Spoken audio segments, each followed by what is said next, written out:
Mr. Didier Viot, the CEO of Elia Grid International, and Jay Koster, the Director of Sustainability Policy for Amazon. So today we will continue from the pace that we had yesterday. Yesterday we discussed a lot regarding energy storage. We discussed a lot regarding the increased demand, the lower than expected demand that we have in Europe, and some congestions that we have in the grids that are causing significant troubles for many countries across Europe. So, Enorella, will start with you. And I would say that if we take into consideration all these issues that we have from lower than expected demand, from the congestion of the grids, and also from the fact that the penetration of renewables is creating some bottlenecks, I think that it is a question that comes to our mind. So, are the European networks, are the grids resilient in order to continue with this penetration of renewables? I suppose I have to take the, and you can hear me? Okay, good. So I think I would like to distinguish between transmission and distribution grids. The transmission grids, of course, they are less numerous in number of kilometers. There were investments done. However, the grids in general, they were, at least in Europe, a little bit behind the deployment of renewables. And for the transmission expansion, we have 10 gigawatts to deploy offshore by 2030, so it means expansion. But at the same time, we should also look on how to make them enhance the use of the grid through different technologies like dynamic line rating and at the level of the distribution grids, there I think that the introduction of the digitalization and together, I think I lost the sound. The use of the flexibility solutions, they can support actually the grid in order to integrate more renewables and also to deal with the demand. And I would say that probably the smart solutions in the sense of the digital can help actually to defer certain investments if we don't keep the pace with. So more or less this is what I will say, and I think that the RES penetration should continue, but we have to look at the grids at the same time. So we have to put them on the agenda, and I think at European level this was done in the last 2 years, I would say. Thank you so much. And taking into consideration what you have said, I would say that we indeed have some significant issues to resolve. And Didier, Elia Grid is one of the biggest TSOs in Europe. So the bigger you are, the bigger the problems that you have to face. So what are the main challenges that you are facing in the expansion of the grid in Europe? Yeah, thank you very much for the question and for the invitation. I think this topic we're discussing today is very, very important, especially for Elia, because flexibility and managing the grid is very fundamental.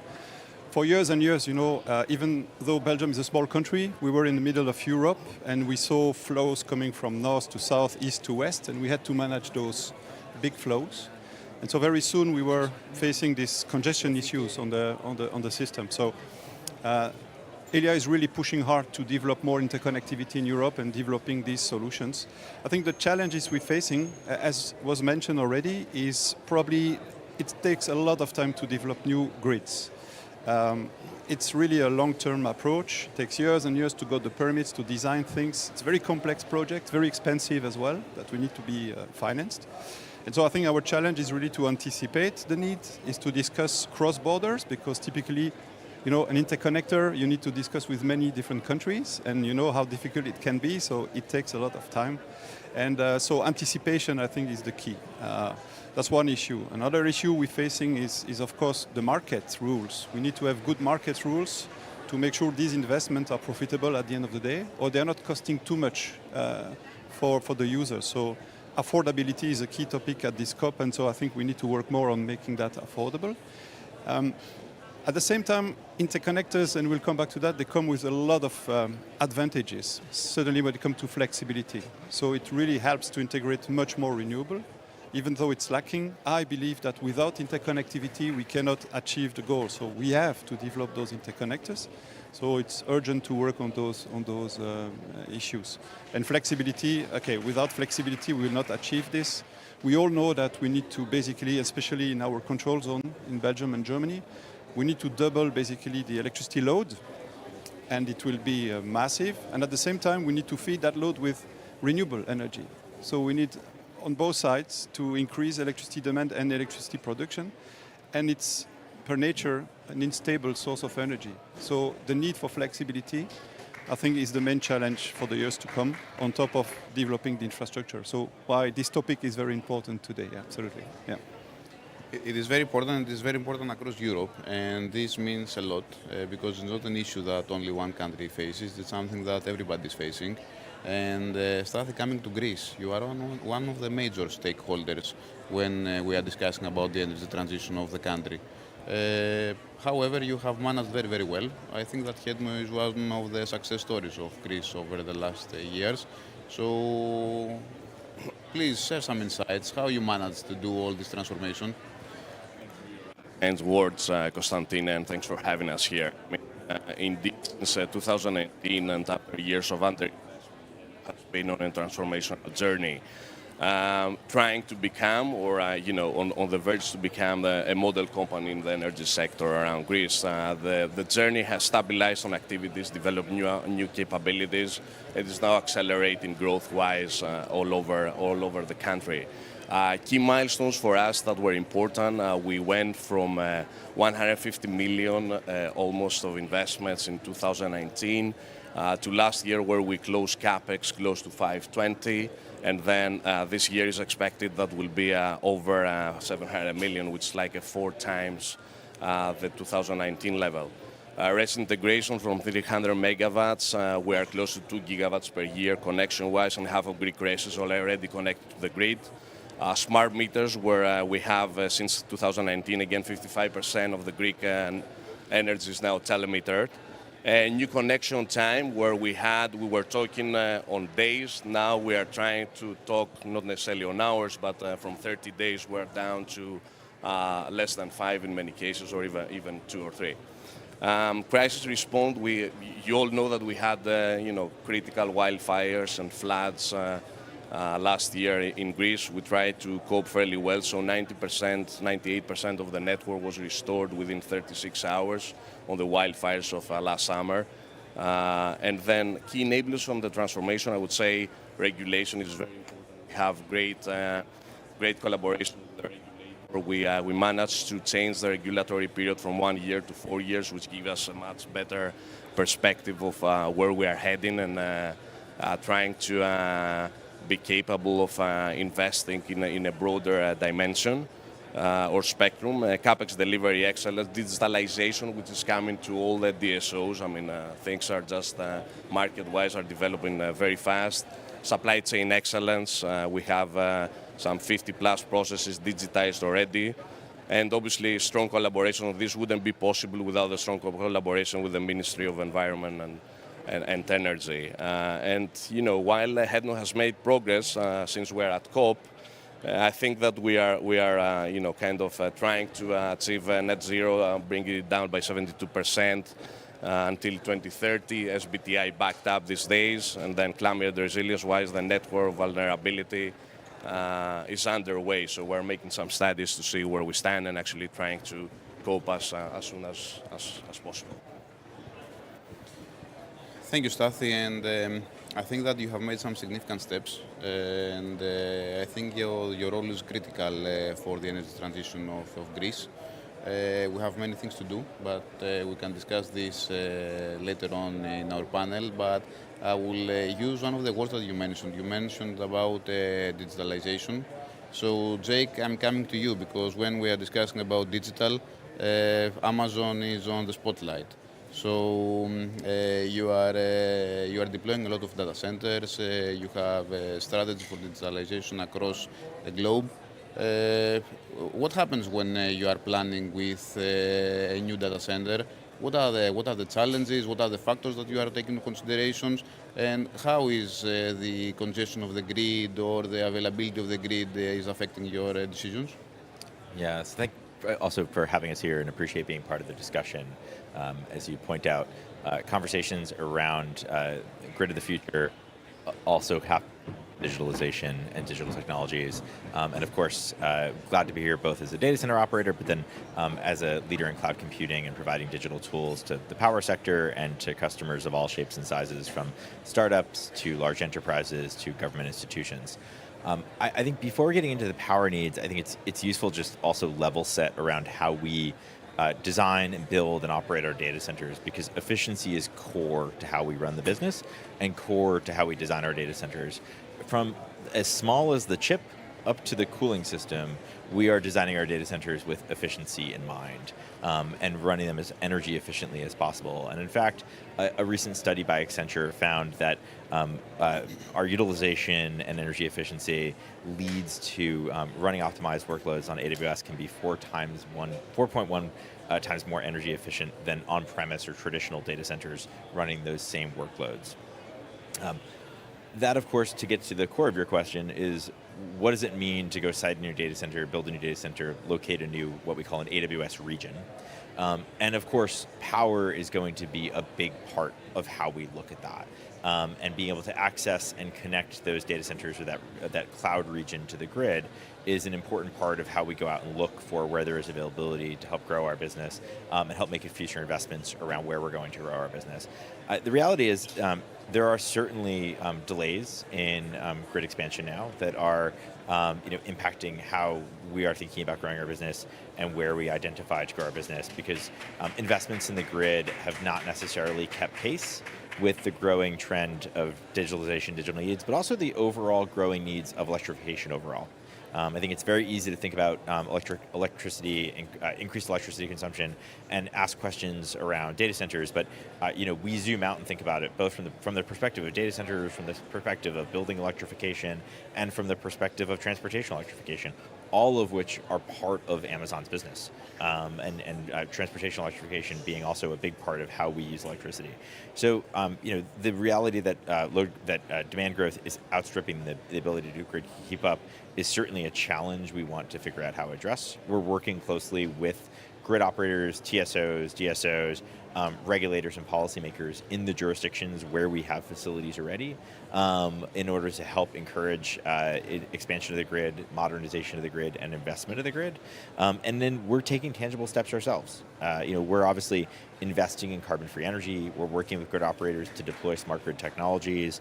And then working, as I mentioned, with policymakers to encourage expansion and modernization of the grid.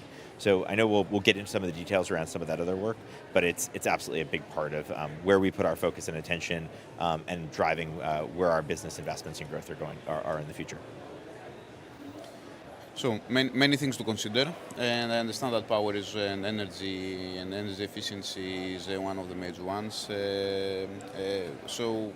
Didier, may I ask, logistics centers, data centers are critical infrastructure, and also they help Europe to resolve the issue of the energy demand, because they are creating a lot of energy demand, so they help with the issue of curtailment, they help with many issues actually. But they need some flexibility, they need the network to be there, they need the grid to be there. And I don't know how this fits in the medium to long-term plans that the TSOs have. How easy it is to incorporate such a new project, let's say, in the medium to long-term plan of a TSO?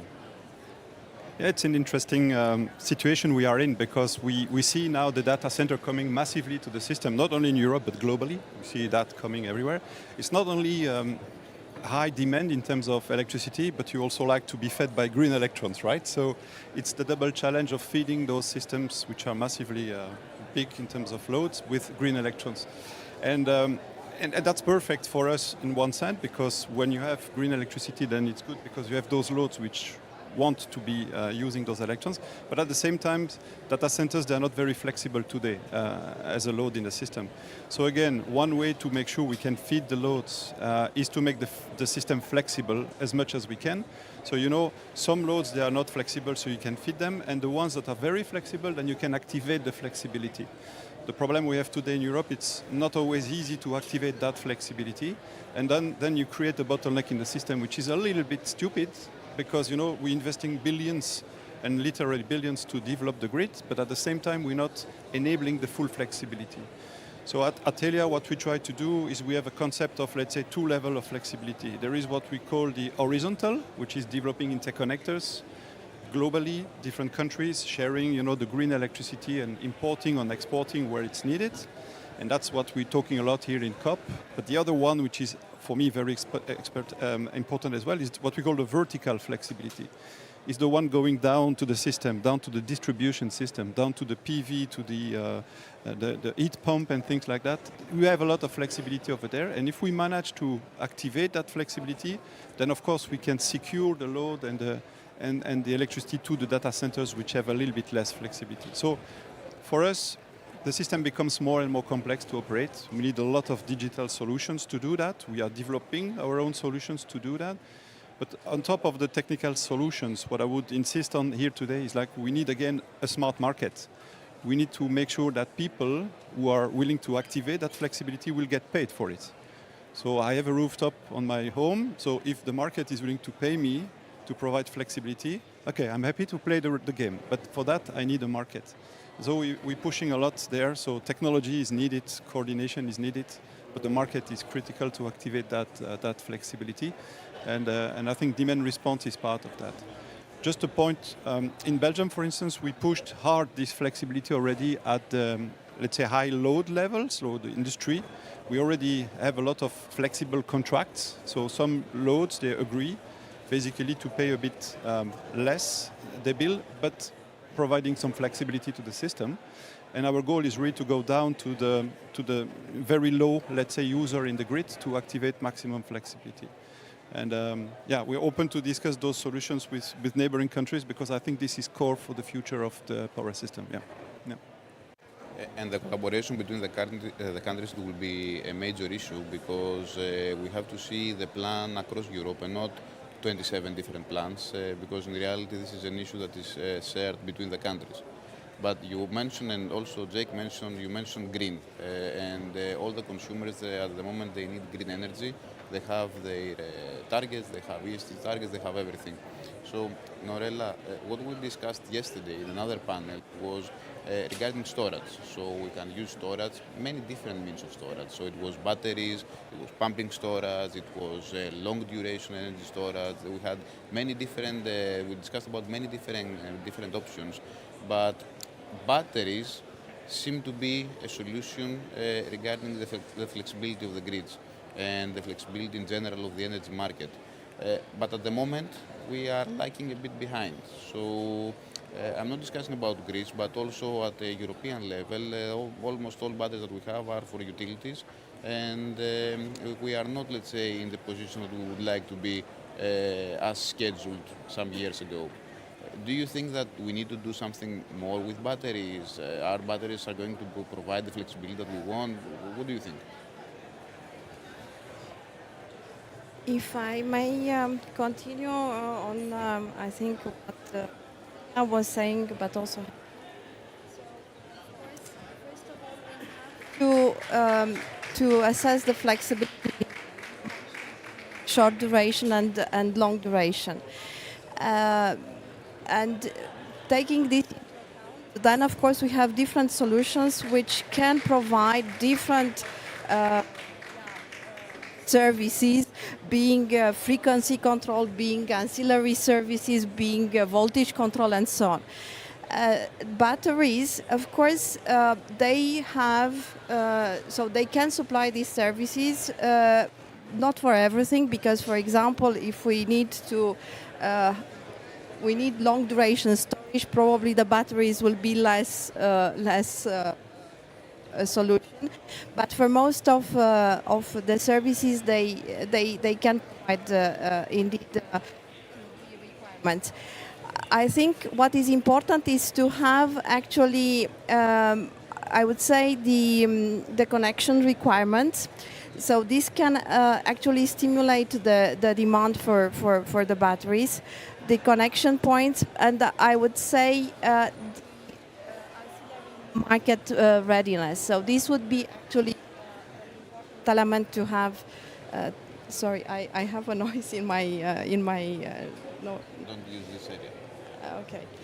So at IRENA, we also looked actually on how to couple the batteries together with the renewables. So, for example, the solar PV and also wind, in order to actually have less variability on these resources. So what we need, actually, we need a flexibility market, I think, which and the ancillary service market, which I suppose will encourage the deployment of the batteries. But looking first at the needs in terms of if we look at the power system as such. Okay, thank you so much. And Stathi, bringing the same question to Greece. So we have the planned deployment of batteries in Greece. Do you think that the batteries that we have in the national plan for climate and energy, they are enough? That they will bring the flexibility on the grid? They will resolve the congestion of the system? What do you think? Let me analyze it in twofold ways. From one point of view, I think it's important because future of grids will depend on grid flexibility. From the other point of view, realistically speaking, we're undergoing a number of studies in order to see how much we can benefit from this kind of technology. So roughly half of RES with volatile generation are connected today in the HEDNO grid. And RES integration is expected to be close to 16 gigawatt by 2030. At the same time, and we are waiting, or we're expecting Amazon to be the next, we are covering a number of medium, let's say, scale data centers with Microsoft and Digital Realty these days. And we believe that BESS will be crucial to reduce curtailments, increase energy availability, enable flexible load management, and provide potentially frequency stability for the grid.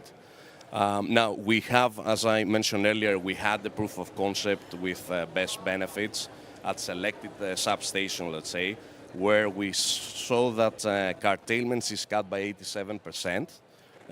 Energy not served is reduced by 75%, and capex is lowered by 59%, which are like big numbers to try and explore and expand the necessity of such management. Flexi market, you're mentioning, is something it will come, we believe, eventually. And then we aim to have 85% of renewables telecontrolled by 2030. Now, again, our vision and the CEO's vision is a proactive and agile grid management, which is actually the next phase. One last comment on NECP, just to connect it again with COP. I believe that we are following the storage targets in Greece have increased from 3.1 gigawatts to 4.3. This is plus 38%, almost increase in the latest inputs. And HEDNO achieved the NECP targets, the prior NECP targets 2 years earlier, while now we are seeing, or we're expecting, that we'll cover the needs 4 to 5 years in advance of the new perspective, NECP general speaking. So I understand that if you succeed on the targets earlier, there is also room to go for additional gigawatts. Okay, that's interesting to hear.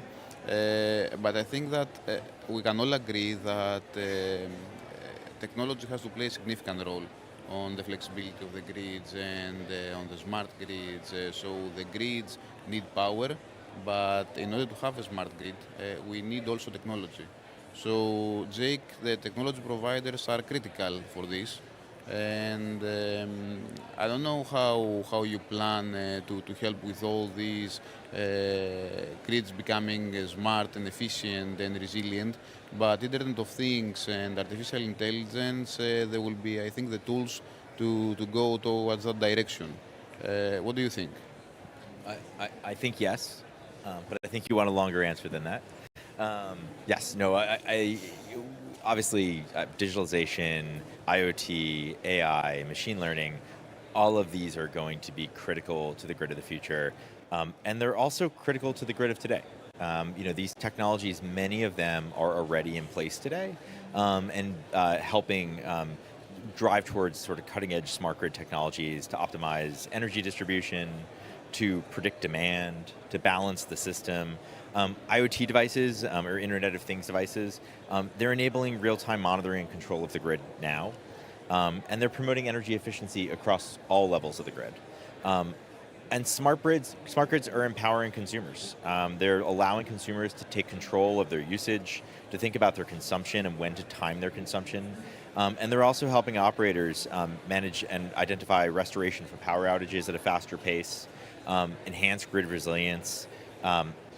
And we're seeing the demand and interest in these technologies from across the power sector increase. We're working with a number of customers to be able to deploy smart grid technologies.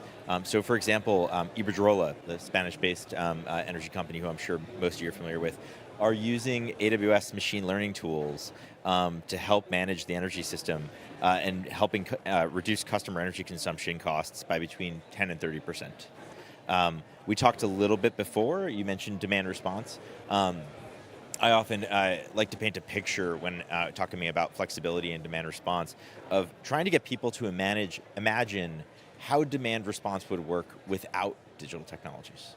And imagining that it would take rooms and rooms and rooms full of people sitting with telephones, calling all of the customers, all of the rate base saying, please turn down your thermostat. Please turn down your turn off your air conditioning. Like, that's not a practical reality when we think about how to actually deploy demand response at scale. It is the technology, digitalization, data centers, that's going to be the backbone of being able to manage aggregated demand response across, hundreds of customers, thousands of customers, tens of thousands of customers to be able to do that. And then the last piece of this that I think is worth talking about is, I think a term that gets thrown around a lot, particularly in the US, is the idea of grid enhancing technologies, which I think is a term that sort of is a catch-all bundle of many of these smart grid technologies. But I know we've seen and we've commissioned studies where we've seen a lot of potential for grid enhancing technologies to stretch the existing physical infrastructure of the transmission system to be able to enable more capacity on that existing physical infrastructure. So both in particular to enable more intermittent generation on that physical infrastructure and to stretch that physical infrastructure further. So we're quite bullish about that as a suite of technologies that can be able to help to modernize the grid and then be able to optimize the use of the grid in many different ways. So it gives you a sense of how we're thinking about it. Of course, that's sort of a small piece of it. I think I could probably fill the entire hour taking you through different case studies of things we've seen from our customers in the power sector putting AI and digital tools to use. But it's certainly, we see it as going to be essential to the future of the power sector, and particularly to being able to modernize and enhance the existing grid. And we need technology in order to, we need power actually in order to produce technology, and we need technology in order to smart.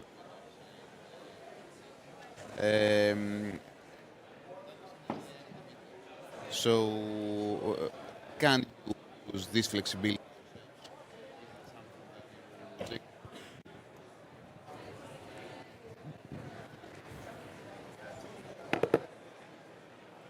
I couldn't hear you. Is that to me? It was to you, yeah. Do you mind repeating the question? Sorry, you broke I up. will repeat the question. So, yeah, what I was saying is that we need a lot of power in order to have the data centers, and in order to increase our technology needs, and we need technology in order to go to the next phase for demand response, for grid flexibility, for smart grids, and everything. So, regarding demand response, data centers, do they have the flexibility to use the demand response that they are responsible to create? Yeah. So I thought I think you made the comment that data centers are not terribly flexible customers. I think that is it's great to hear that others are recognizing that reality. Like there are just certain customers on the system for which they are going to be in need of firm capacity. They're going to be the types of customers that probably have a limited amount of flexibility. I think data centers.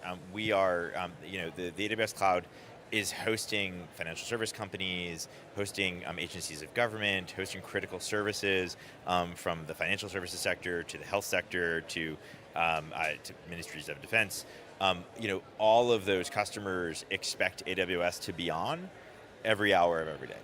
And because the services that we are providing need to be on for the end customers of those services every hour of every day. So I think when we're thinking about flexibility, we are thinking about sort of what I described, where data centers are the enabler of so many flexibility tools because we provide that digital future that enables flexibility. So I think it's really important to look at the digital solutions provided by data centers more than it is to look at the infrastructure of the data centers when thinking about where we're going with flexibility. I also will, reiterate what you said on markets. One of the things we've seen very successful is that markets drive flexibility. That valuing flexibility, whether it's in the ancillary markets or in some other market structure, is going to be very valuable to help in scale demand response or other flexibility services, and getting customers to understand that there is a value attached to being able to provide that to the grid, and valuing that appropriately is going to be really important to help that scale. I know, we have within our portfolio of renewable energy projects, we have roughly 0.5 gigawatt of solar paired with storage. Those are all located in the California Independent System Operator, the CAISO market. And partially that's because the CAISO market encourages that those solar plus storage projects are dispatching after peak solar generation time in the day, and creating a market signal that encourages those projects to generate that energy during sort of peak hours of the day when the sun is shining, store that on site in that co-located storage plus solar solution, and then dispatch that onto the system at the time when the system needs it most, sort of at the end of the day when the sun is going down, but when people's consumption, particularly residential use, is going way, way up. And so, that is one of those market signals. But I can even tell you, in my own apartment many, many years ago, my utility provided me a thermostat that was interconnected via IoT, via digitalization to their master systems, and I granted them permission to turn my air conditioning down a certain amount of degrees in exchange for a couple dollars off my bill every month. And that was enough of an incentive for me to say, this thermostat makes sense. I'm going to let the utility take control. I can override it, but the utility can turn down my air conditioning during peak hours of the day, and I get compensated for that. And it's sort of a market-based solution to drive flexibility. I think all these highlight the importance of smart meters and how important it is to have appropriate measurements, because we cannot have demand response, we cannot have anything without the smart meters. And we're a bit behind in Europe with regards to smart meters, but Norella, all these investments, they are happening at the end of the day in order to get the benefit for the end consumers. Do you think that with demand response, with the flexibility of the grid, with the smart meter deployment, that the end consumers, they will get the benefit that we are discussing? Hopefully so. I think so. There is the question of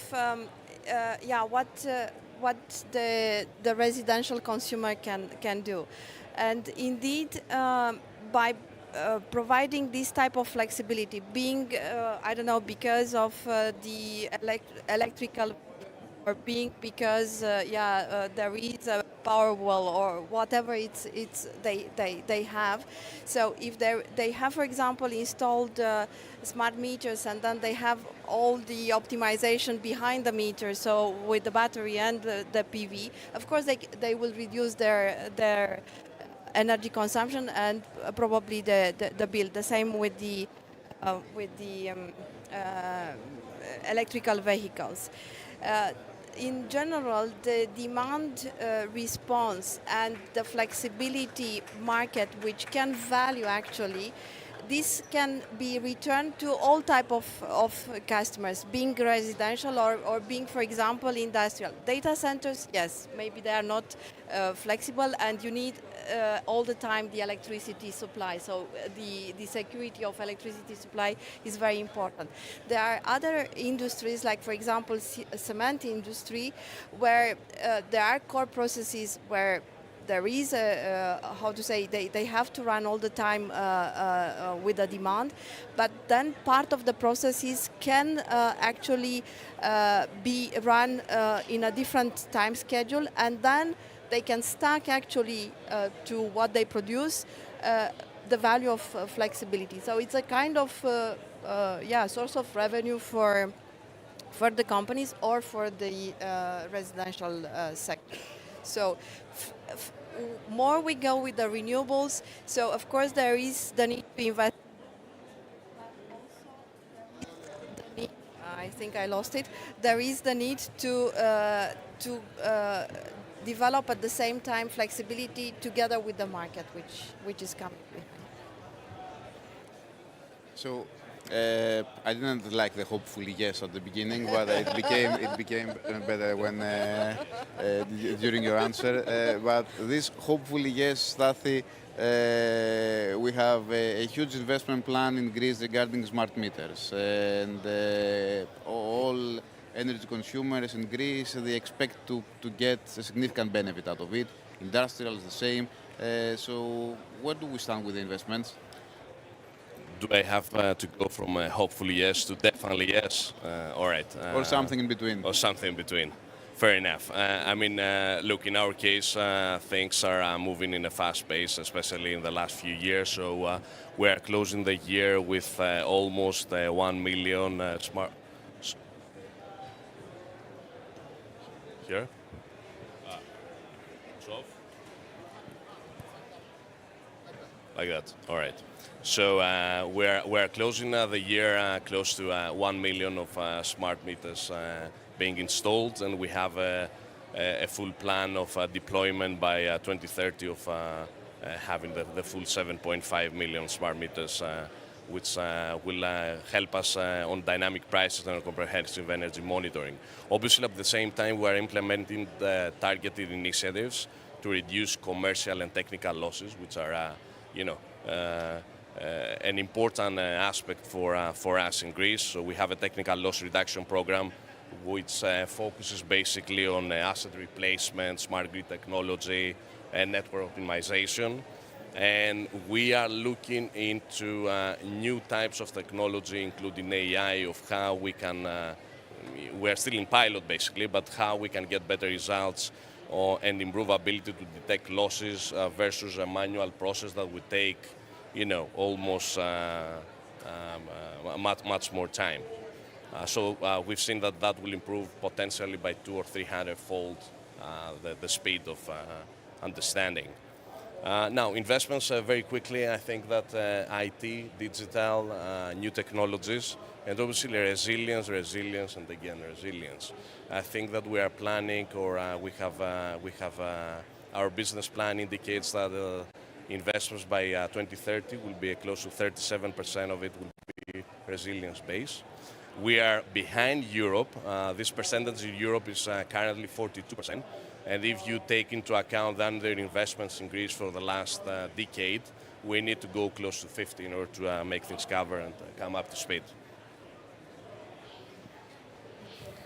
Thank you so much, Stathi.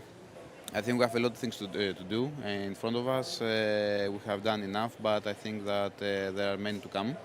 And the DMA ask you something regarding, because we covered, I think, what is happening now and what has happened in the past.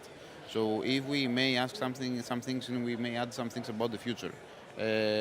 We had the electrification of Europe, and I think that it didn't go so well as planned. We had some schedules in order to go from molecules to electrons, electrification, everything. However, at the moment we see that we have excess energy from renewables that is going to be directed to green molecules.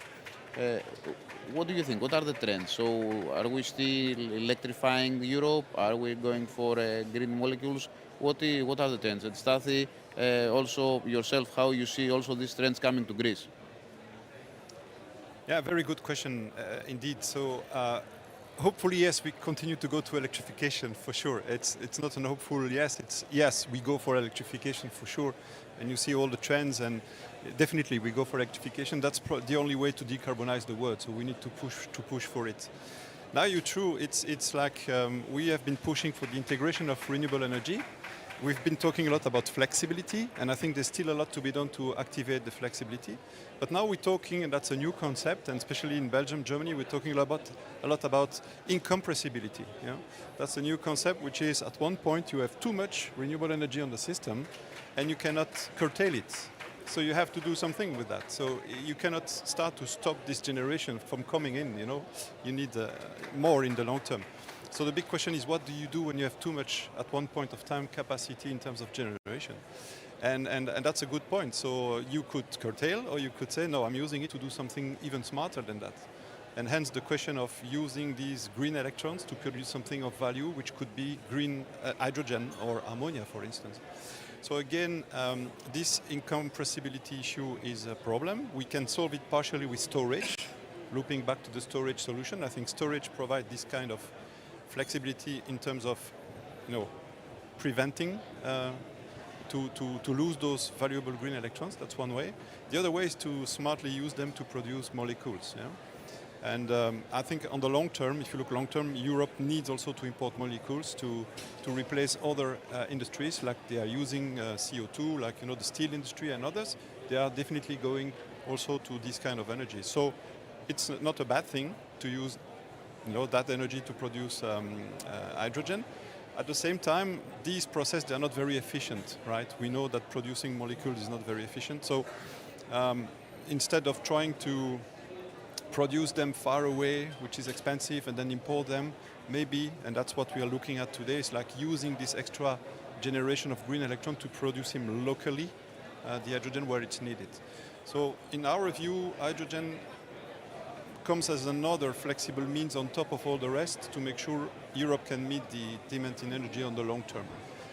Very important for us. People are talking molecule one side, electrons the other side. So we don't like that anymore. We like to talk about energy. And I think for the first time since a long time, we can now have this sector coupling between molecules and electrons. And I think that's a unique opportunity. So what we try to do now is get closer to the gas industry and things like that to make sure together we're optimizing the system, not only in terms of using it, but flexibility as well. And again, hydrogen, you can use it as a flexible mean to produce molecules, but you can also burn the hydrogen when needed to provide more capacity to the system. So again, looking at the global picture together can create a lot of value. So it's not conflicting, it's more like helping each other, I would say. Yeah. I think I would back up Didier on the perspective of electrification. I mean, we expect in Greece that total demand will be increase more than 53% by 2050. This means, in the specific example of data centers, that would be 5 times the energy utilized in 2024. And if we bring cold ironing in the picture, which is still under development, we're European-wise, we're talking about some interesting numbers.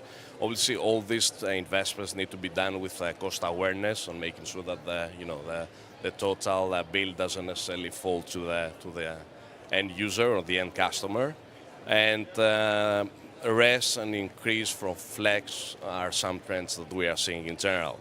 Obviously, from the green transition, there are a number of opportunities, strategic challenges, yes, but then again, opportunities for us to expand our offering in new services, demand segments. And, our vision is just to operate as an FMCG rather than a traditional utility. And this is the headman's vision and the CEO's vision. You want something to say, Mary?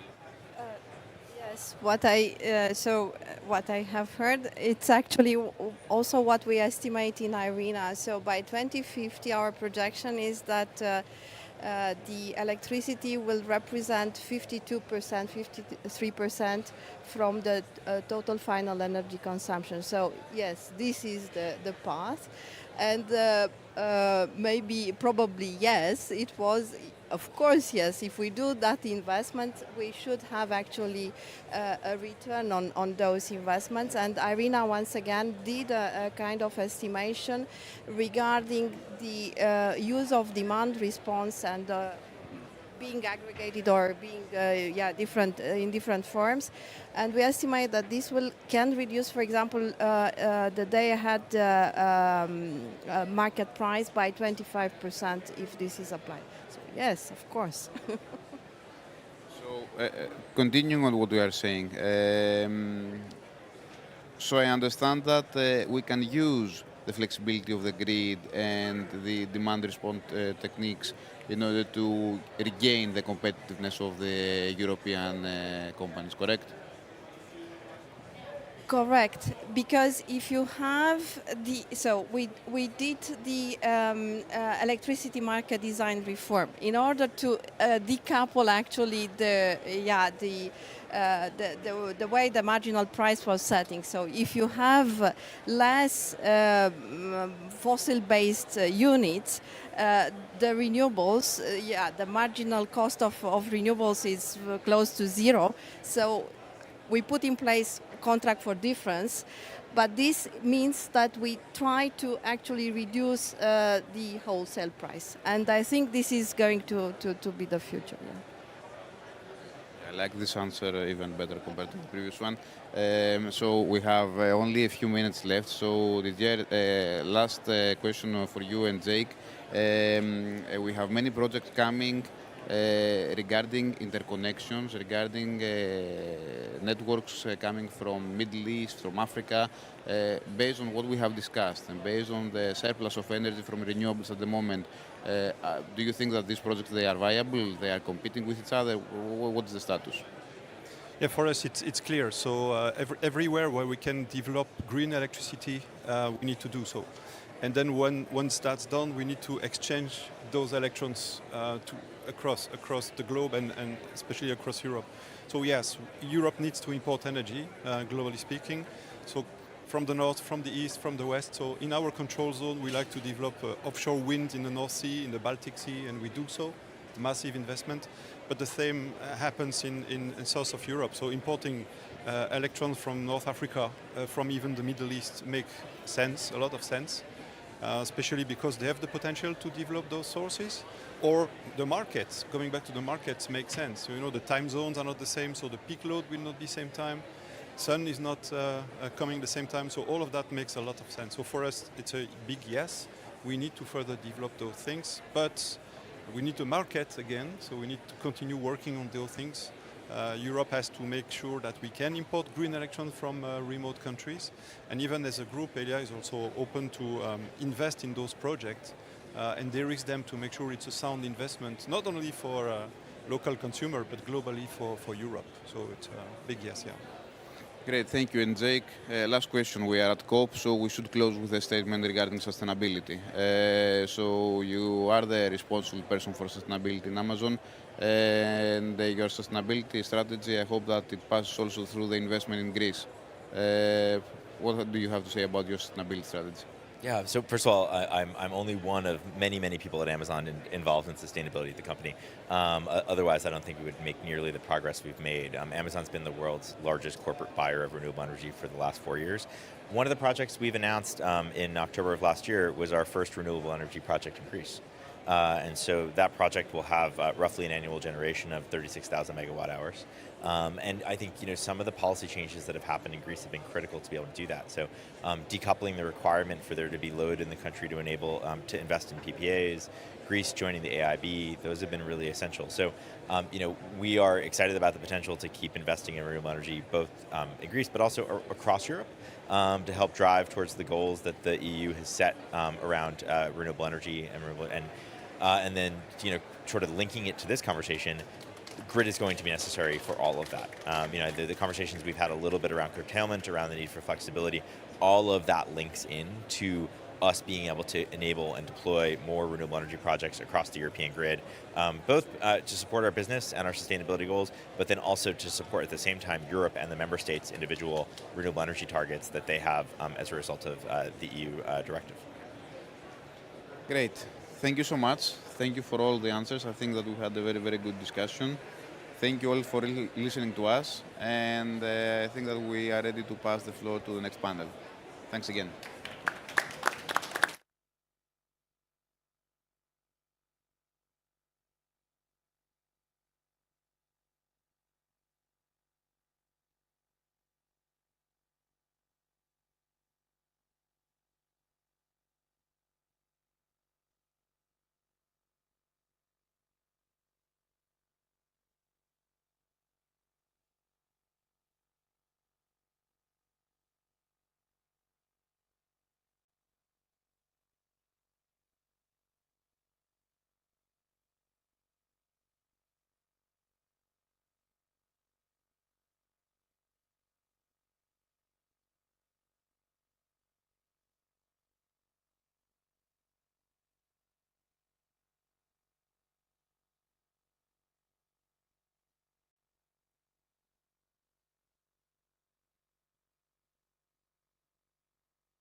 Testing. Okay.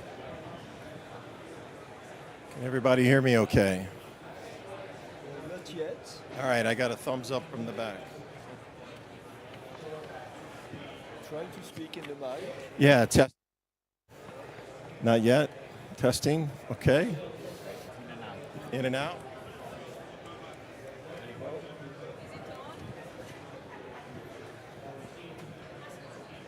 They're a little tricky. Can we get some help with the? Okay,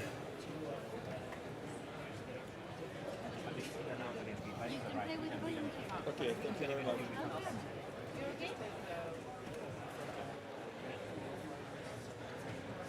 Okay. Thank you.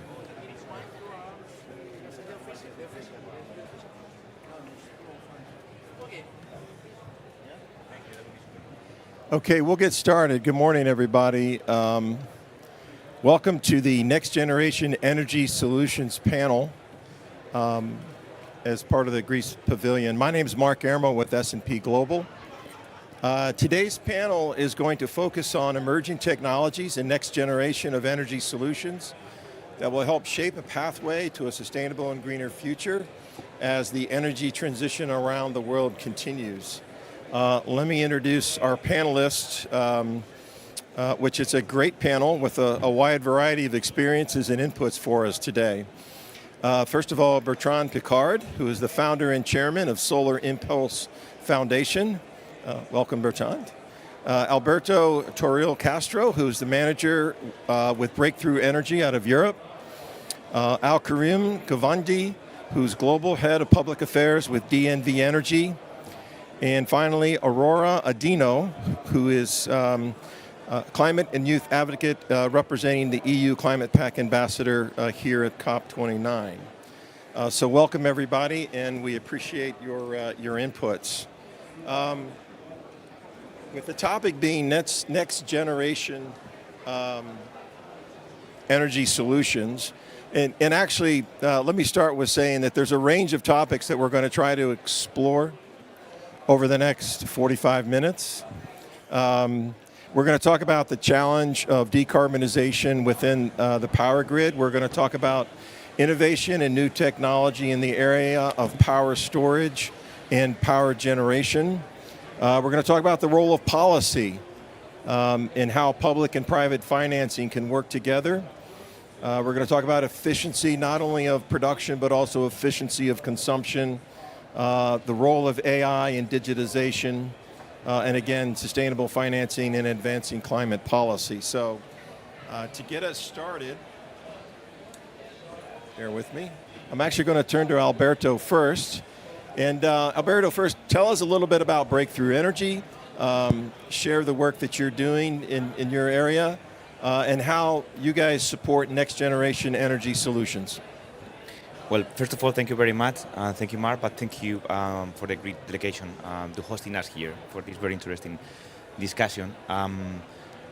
Breakthrough Energy, it is a combination of different platforms. It is an initiative that was launched by Bill Gates in COP21, where the Paris Agreement was made, where we are bringing together climate scientists, we are bringing together investors, innovators, but as well policy thinkers to get together around what it is the technology, the capital, the policy, but as well doing partnerships to solve some of the challenges and bring technologies that are still not bankable or are emerging when it comes to solving the climate crisis, right? When it comes to helping us to reach net zero, right?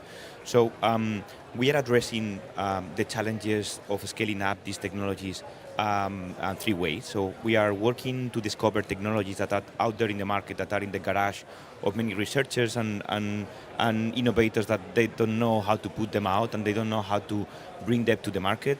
We are working as well with startups that are doing amazing things, majority of them on the hardware space and deep tech space, that are looking to develop and scale their solutions, but because it is hardware based, it is harder to find the venture capital support to do that, right?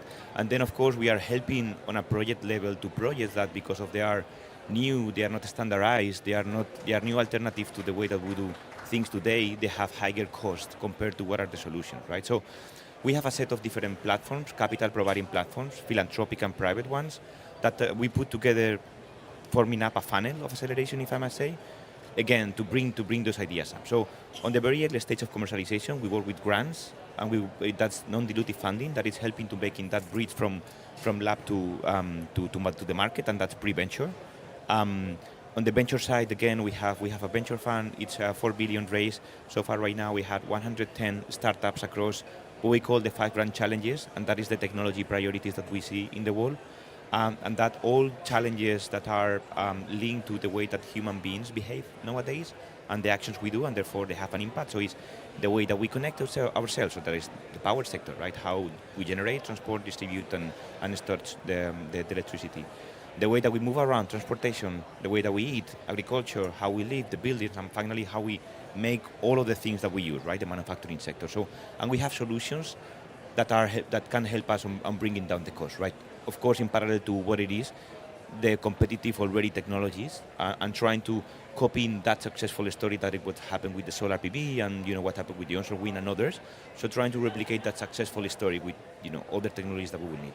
And then on the project finance side, because again, I was saying that these pilot projects and first of a kind project, when these companies do the first deployments, face challenges. So we have a 1.5 fund that is bringing together grant money, but as well flexible equity. So we are not looking for a remuneration there, but it's more how we can speed up the financial investment decisions, the final investment decisions. And we will talk about that later, I believe, but a partnership with the EIB and the European Commission. And that is a first-of-a-kind partnership itself, because we are working together to blend finance. So I will explain more about that later. To lower the green premium, so the cost of these new technology projects when it comes to the market, right? So all in all, so we are working to support that growth from the philanthropic standpoint and taking risks that the market, the private sector, is not able to take yet. And then we work along policy that I think we will talk about later. But policy, I would say, just a headline here that it's very important, energy policy and regulation, because all of these technologies that can help on saving and reducing emissions, they are made out of steel, bolts, nuts, so they are tangible solutions that therefore takes time to get built on the ground, and they are impacted by the way that they are premium or they are considered by the regulation, right? So we need to make them competitive, otherwise it will not work. Thank you. And yeah, we'll come back to policy and have more conversation on that. In terms of new technologies, Bertrand, I want to come to you next, because you have such a I'll say an interesting resume in terms of your experiences. The first trip in a solar impulse airplane with no fuel, proof that clean tech and renewable energy can accomplish the impossible. I also, again, in reading about your background and what Solar Impulse does, I like the way you approach efficiency from both a consumption and a production standpoint. And so, one, talk to us a little bit about what's possible in terms of next generation of technology, and then the concept of quantitative economies versus qualitative economies. Maybe you can touch on those. Absolutely. Good morning, everyone. There's a big paradox, because on one we have to develop new type. Ça marche pas? There is a big because. Okay. I try this one. It works this time? You hear me? Okay, good. So you heard the first sentence already 3 times.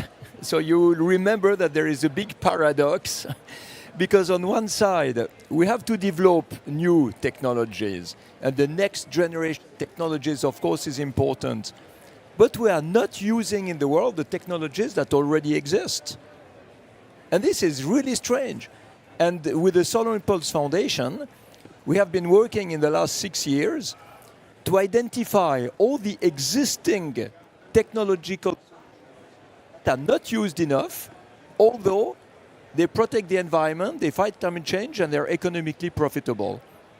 And we identified 1,700 of these solutions in the field of water, energy, construction, mobility, agriculture, industry, circular economy, IT, waste management. And these solutions make success stories here and there, a little bit like some pixels on the screen. You have a pixel here, a pixel there, and you think, wow, they work. They could be used absolutely everywhere. Why do people not know that they exist? I give you an example. when I am with big construction companies and I ask them if they know about a product that is called Dramix. It's a fiber of steel that they put into the concrete to use 40% less concrete and almost no steel. So you don't need these big armatures. It is cheaper, it's more ecological, it's more solid. And they tell me, no, we don't know it. Although it's a big company, it's a multinational who's doing it. So there's a terrible lack of information. And there is also another lack, it's the knowledge that these solutions to protect the environment are already profitable. So we still hear a lot of people who are saying, oh yes, we would like to be more climate friendly, but it's too expensive. It's wrong. It's a big misunderstanding. Today, it is true. Sometimes you need, for some of the solutions, an upfront investment. But over the time of ownership, it is much. Why? Because we're efficient, much more efficient. So, time is when you can do more with less. So it is cheaper. You save money, you save energy, you reduce your CO2 emissions. So what we need to work on, but maybe that will be for the following questions, how to cover these upfront investments to allow people to be much more efficient over time, gain money, save CO2, and at the end participate to the climate action with existing solutions where we could make it absolutely global through all the industries, all the governments, all the individuals, not inventing something new. And with what we have already today, we can do a big part of it. And meanwhile, of course, we continue to invent, we continue to innovate. But you know, you have to understand that the green activists and a lot of the green parties don't like innovation. They don't like innovation. They want degrowth. They want to fight against the industry. And they say, look, the proof that we are right and that we have to degrow is the fact that there is not enough innovation and they are still trying to innovate because solutions don't exist. And now they make us believe that there will be new solutions in 50 years which will solve the problem, but it will be too late. So we have to be really careful when we speak about innovation. Let's innovate, let's invent, let's speak of next generation, but also show what exists today, what can be used today, in order to motivate as many people as possible to go into that field. Thank you. Powerful comments in terms of using what's available today rather than wait on what is happening in terms of that next level of technology. And you know, in terms of growth, right? With 8 billion people on the planet, we're going to continue to grow, so we have to find these solutions. And so one of the things that you talked about was on the upfront investment, there is risk. So Al-Karim, I'm going to bring you in here and ask you to start by talking a little bit about what DNV does in terms of the solutions and how you support energy transition and decarbonization. And then maybe talk a little bit about maybe how you guys work from a standpoint of risk mitigation on some of these projects. So let's get you in here, and then Aurora, you're next. So. Thanks very much, Mark, and thanks to the Greek Pavilion and for inviting us all here for this panel. Yeah, DNV is a global consultancy risk management company. Actually, we have about 16,000 people around the world working across a number of different areas, and within energy, we work across the entire value chain from the power generation, both traditional and fossil fuel as well as renewables, through to grid distribution, both at the high voltage and low voltage end, as well as pipelines and other transport mechanisms, and then into the end use. What we really do is work across players in that whole sphere to really help them understand the deployment of those technologies, whether they are existing technologies or emerging technologies. And so we do that through technical due diligence, feasibility studies.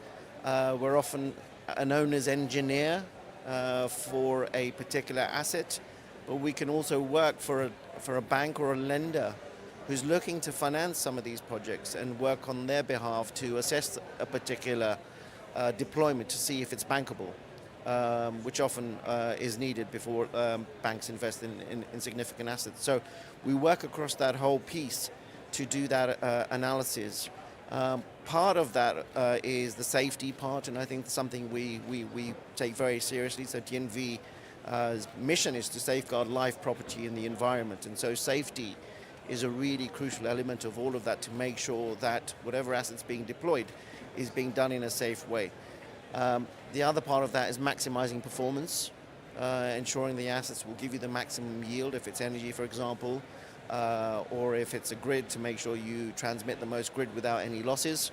So performance, of course, is critical. Cost, minimize cost, and of course then sustainability, to look at the CO2 impacts of that asset and seeing how you can minimize the CO2 and decarbonize a particular technology, particularly when you're talking about oil and gas. Critical to look at some of those decarbonization potentials. In oil and gas, it might be around methane alleviation, for example, from oil exploration, but it could be around things like CCUS and such technologies. So we look at all of those sorts of things, and one of the things we do is to write standards. And standards, I think, are really important for a number of reasons. One, to ensure safety and performance, but also then to scale up. And one of the things we've seen in challenges is we're not scaling up fast enough to enable the transition to happen. And so that scale up standards can help. If you think about wind turbines, having a particular standard around the construction of a turbine or a wind farm as a whole can help really drive a common approach. So that's something we always strive to do that. So those are some of the factors we work with around the transition. So I'll stay with you just another second. So from the standards, are you also talking about, because you guys talked about creating measurable benchmarks for environmental impact. Can you speak a little bit to those benchmarks and how those are helping? So because we work with so many different companies, if you take renewables, we work with thousands of companies. We deploy thousands of gigawatts of technology, whether it's solar, wind, traditional power generation, etc. So we have massive data sets that can help us really understand and benchmark performance.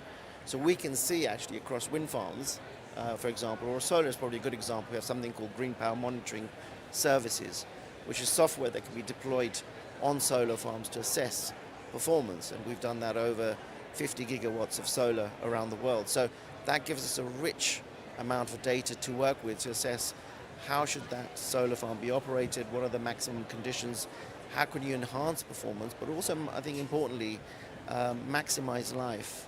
So when we think about the longevity of assets, if you can optimize it so that you can maximize the performance of that asset, so you don't have to put in new inverters or new components in the way that you're operating, then that can of course help. Thank you. No, I think that helps, and I think that ties nicely with what Bertrand was saying about, you got the big upfront investment, but these are things that are going to take a long time and be around. And so, Aurora, let's get you into this conversation. You're here representing the European Climate Pact, or as a European Climate Pact ambassador. One of the things maybe that you can talk about is citizen and community engagement. So as you listen to what's happening here at COP29 and the conversation we're having, what are your thoughts from the citizen and community engagement perspective? Well, thank you so much, Mark, for your introduction, and also it's amazing to be here with such knowledgeable speaker, and thank you for the Greek Pavilion and the Hellenic Association for organizing this session. So I'm here as a European, I'll just remove my headset. I'm here as a European Climate Pact ambassador.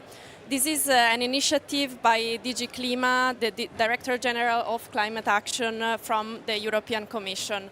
I don't represent the European Commission itself. This is an engagement as a volunteer, but what came to mind to the Commission at some point was that, okay, we have very ambitious targets. We want to get to net zero by 2050. How do we get all our EU member states on board, and how do we get citizens on board? I think they realized that top-down approach was not so suitable. So they came up with this initiative, the European Climate Pact Ambassador, to try to have a community of ambassadors working across different member states, helping the Commission itself to help in their countries, their member states' country, to push for ambitious climate policies. So as Climate Pact ambassadors, we are now a community of around 600 people working extensively on climate, energy, sustainable consumption, and many other action. And the idea is really to raise awareness, work at local level to try to push for a sustainable future. So going back to the engagement, to the community engagement, I think here we can do a parallel between what I just said, this top-down approach and the community engagement, because especially when we look at next generation technology, at innovation, I think there is a component that we often forget, which is people. We should look at solutions we should look at the needs and at the solutions that are people-centric. There is this saying, we should not fall in love with the solution, we should look at the problem first. So the idea is really, okay, what is the need, what is the problem that I'm solving, and how can I engage with the citizens, with the community, so that the solution can be implemented and I won't face any obstacles in the implementation. So I think when you spoke about the non-innovation in some terms, meaning, okay, do we really need this innovation because we already have so many solutions? But I think the kind of innovation that we need when we talk about next generation technology is about social innovation. We should find ways of really trying to engage with the community so that they can be participants of the next solutions that will really solve the problem. Thank you. And I think, Alberto, I'm going to pull you back in to the conversation. When we talk about community acceptance, so again, trying to tie together this entire conversation, I think about you have market-driven technologies and solutions today that tend to be low cost, but they also tend to be fossil-based, right? When it comes to powering the world or fueling the world, and we know there are existing technologies that can give us substitutes for those fossil-based solutions, but they're more expensive. So this is where I think policy comes in, either as a carrot or a stick. But then to talk about Aurora's feedback in terms of how do you bring in the solution for the people, it's, to me, I think about market acceptance. So is that where policy actually plays a critical role? Is that where policy needs to then bring market plus people, to provide solutions that are acceptable by the community, and then help with the affordability? Because in a market-driven environment, people are always going to try to go to the cheaper solution. But I'll also throw in one last comment, which is last year at an event talking about similar issues, somebody said when they were challenged on the cost of a low carbon solution, they said, don't compare the cost of the solution to the cost of the problem. Right. So anyway, let's talk about how policy starts to play a critical role here. Totally. Does it work? Yeah. So maybe just a comment before I try to connect all the points that we were saying. But yeah, please. The cost of the solution and the cost of the problem. We are seeing, what is happening right now in the Mediterranean coast of Spain, in Valencia, because of the heavy rains and because of the climate change that is affecting already in the region. More frequent, but 10 times as well higher when it comes to the impact of those heavy rains.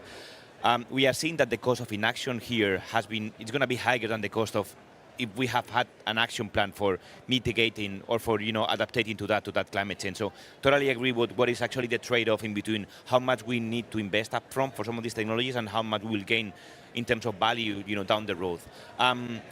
I want to make a connection point in between what Bertrand was saying and what I was saying. You know, it is only one market. It is the same. I mean, it is the same side of the coin, even I would say, right? When we are talking about innovation, when we are talking about scaling up technologies, what we ultimately try to do with emerging technologies to help them reach scale and to continue growing. And we need to go faster with what we have already available, because I would say that they would not even compete in terms of access to financial markets. You know, what is likely what it's able to finance, already mature technologies, that is, commercial banks, private equity, infrastructure fund, etc., are not tailored up to finance the previous part of the funnel, if I may say, right? So we are talking about venture capital arms. We are talking about grant money, so which are essential to guarantees, soft loans to help reaching that cost parity. So they are not even competing in terms of market financing, but it is.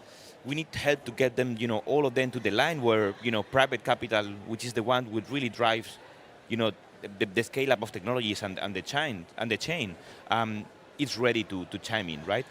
And I wonder, and I totally agree, we've done, depending on which region we focus on and as well connecting to regulation, I'm helping and supporting for that, but we've done an amazing job, particularly in Europe, deploying renewables in the past few years in terms of what is the supply of, renewable energy. We have countries like through the national energy and climate plans that are aiming to reach 80%, even higher rates of electricity penetration by renewables in 2030. That's 5 years from now. So supply side on some of these technologies, and particularly in the electricity sector, are fairly going well. We need to focus on demand, right? How we can use those electrons to electrify, reduce emissions, increase energy security, but keep on decarbonizing other sectors, right? And this is where we need a higher push when it comes to reducing emissions. So totally agree with the point that you were making. And then great angle what DNV is doing, which in the end is in essence, helping them, going faster when it comes, to deploying these technologies, to lowering the risk for companies, to assessing what is the impact that it has in terms of efficiency, but as well bringing down cost, CO2 emissions. So that is a very strong alignment, right? I will put an example of, for example, maybe some of these technologies bringing down more efficiency into what we do and having people at the center. We have technologies, of course, EVs are totally, with people at the center, right? We are lowering emissions in cities and having better air conditions because we are not simply using ICE combustion engines, right? But as well, solar PVs are enabling as well decentralized solar PVs of getting access to electricity faster than it is when it comes to waiting for the line to come in, right? But a very central piece that we see that is a bottleneck, and that was reflected by Mario Draghi's report recently, it is the electricity infrastructure in Europe, right? We need to go faster when it comes to deploying grids, and we need to go smarter when it comes to doing it better, right? More digitalized and with more capacity. There is an area that it's overseen by regulation particularly, that is what other technology we have at hand and already at commercial state that can support not only the build of new grid, but as well reinforcing what it has already deployed, right? And things like superconductors and path conductors, synchronous condensers, dynamic land rating storage owned by the grid owners, right? The storage transmission asset that can help on increasing the capacity of the existing lines, going faster, because right now, as an average in Europe, it takes 10 times to get some of the lines built out, and there is a lot of social pushback for that, right? That is the NIMBY situation. No one gets to have something close to their place where they will live. So some of these technologies can help us increase in efficiency in the lines. Superconductors can increase up to 3-4 times more capacity throughout the same existing line, and it's helping because it's helping communities to get a higher acceptance levels of that line that is already there, right? So, and it's more efficient. So in the end, it is innovation enabled by regulation that is helping us on driving some of these processes faster, right?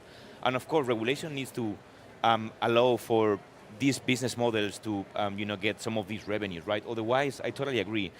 If things are not competitive, it will not work. This is how the capitalist world where we live in works, right? And it is the private sector again who needs to drive this forward, right? So when it comes on building on the example of the electricity grids now, regulation needs to pay for not only building more grid, but as well getting more efficiency out of them, right? And it is not currently doing that, and that is why we are not seeing more reinforcing grid projects nowadays, right? So it is, again, so it is the technology that needs to get through the roof, but it is the financial market fit for purpose to be able to enter in every state of maturity, but it's regulation enabling all of that, right? No, thank you for that. And I want to get Bertrand back in to get your comments further on. Was reading about the energy efficiency initiative with the European Investment Bank, and also I continue to be intrigued by comments around qualitative versus quantitative economies. And so maybe you can, again, in the scope of what we're talking about here, tie in the initiative and tie in that thought about qualitative versus quantitative. I will tie maybe hold it just a little. I will there. tie the answer also to your previous questions, where you were saying that the alternative solutions to fuel are more expensive. You know, there's a misunderstanding about that, because it's a question of when do you pay for the cost? When do you pay for the cost? If you pay for oil or gas every year, it's maybe cheap, but at the end of the year, the money is lost. You have nothing left. You need to buy the oil and the gas again. If you install wind or solar power plants, you have an initial investment, but then it's for free. Your energy is for free. If you install a heat pump instead of a gas heater, it's exactly the same. You pay for the heat pump, but then it is 80% cheaper. If you are on a Greek island, let's take the Greek island as an example, because we're on the Greek pavilion. Yeah. You can import diesel for a generator that will produce air conditioning, and you pay for that diesel every year. Or you make a system where you take the cold from the depth of the water, from the depth of the sea. You just need a pipe, a pump, a cold exchanger. You make the air conditioning for the island and you bring the water back. It's only 1 degree warmer, so it doesn't disturb the ocean. The return on investment is 4.5 years. You save 850,000 euros per year. So of course you need to pay in the beginning, but then you save so much money. So over the total time of ownership, the new solutions are much cheaper, but they require an upfront investment. And sometimes you have people who say, we do not want to cover that investment, we don't have the money. Sometimes they say, we would love to, but we don't have the credibility to have a loan or a mortgage from the bank. And this is where our initiative with the European Commission and the European Investment Bank comes in. We have launched yesterday a financial system, financial tool. It's a pilot, so it will be tested this year and then it will expand, where the initial investment is paid by a third part. So you have, for example, the provider of the heat pump who comes to the customer and says, I install the heat pump for free, because it is paid by the financial tool. And then you just pay the calories when you use the calories.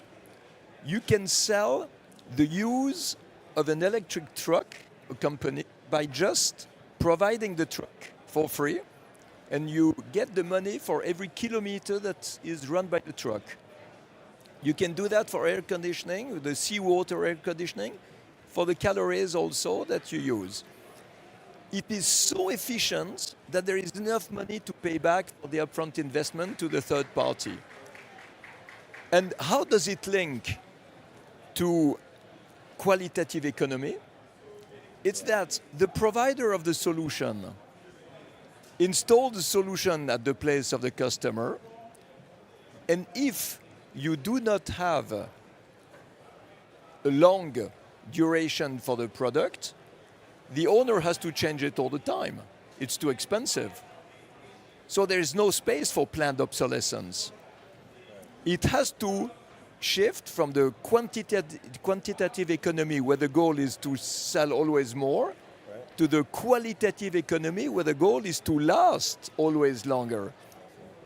And if you introduce this, you can take every field, every solution that needs an upfront investment, install it for free, get the money back from the use of it because it's more efficient, become more qualitative, and you solve a huge number of problems. And during that time, you have through the next generation of solutions that will make it even better. But we start immediately without waiting and without anyone saying, it's too expensive.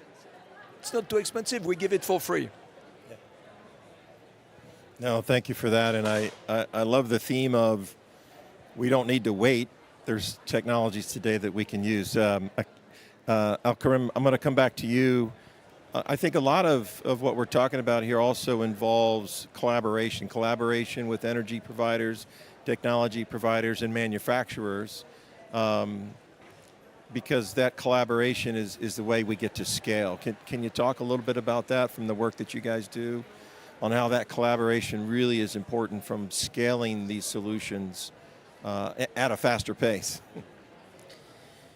Yeah, I mean, I think the more we go through this transition, the more we realize that solutions can't work in isolation. If you're a developer of a particular technology, you need a vast array of stakeholders to buy into that. I think a good example of that is CCUS, right? You might be able to capture carbon in a cement plant or in a coal-fired power plant, but it needs to go somewhere.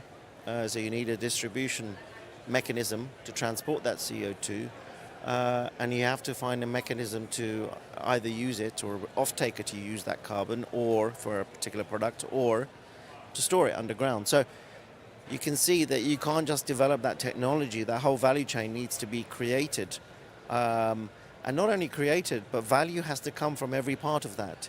Every stakeholder in that journey has to have and get value in order for the economics of this to work. So I think it's a good way of thinking about the need for that collaboration. And that collaboration doesn't just happen across the technical pieces of that. As I said, there's an economic part to this in terms of value creation, value stacking. But then there's also a policy aspect, and you touched upon policy in your early remarks. So unless you have policies that allow for the deployment of these things, then they won't happen. I mean, just to pick up a little bit on the social point, the UK Carbon Capture and Usage Association, the CCUS, did a survey in the north of England. So this is where a lot of the industrial clusters are located, in the northwest and the northeast of England, where the government has committed to providing £23 billion of funding over the next decade for CCUS. And industrial clusters are great because you use not just one emitter of CO2, it's a number of different industries emitting CO2, so you can actually package it together, and the economics of then transporting that are much more effective. But when they did a survey of the public around their perceptions of CCUS in focus groups, the public thought CCUS is the same as fracking. So you can see there's a lot of misunderstanding or misperception or lack of education around some of these technologies. So I think this social acceptance is another key stakeholder, which we touched upon earlier, is absolutely critical in order to get their buy-in and understanding of what these solutions are. And so the way that DNV does some of this stuff is through joint industry projects. So 5% of our revenues, we're a trust, mission-driven organization, so 5% of our funding goes back into research projects. So a project can bring together a number of stakeholders to not only test the innovation to see if it works, but then go through that whole value chain. So E40 is just an example of something around grids, to look at the resilience of grids and the reliability of grids. And it brings together institutions which are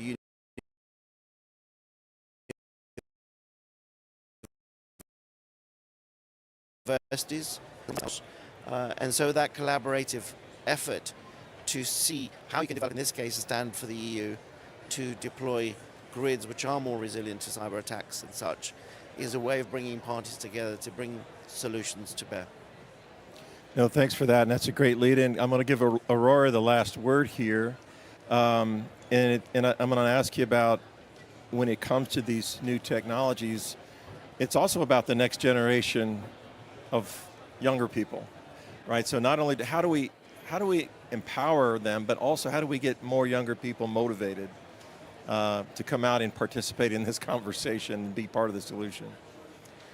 Yeah, great question. Well, I think many of us, I'm almost, I don't know, there are different definitions of young people. Well, you're younger Do you compared feel to young? me.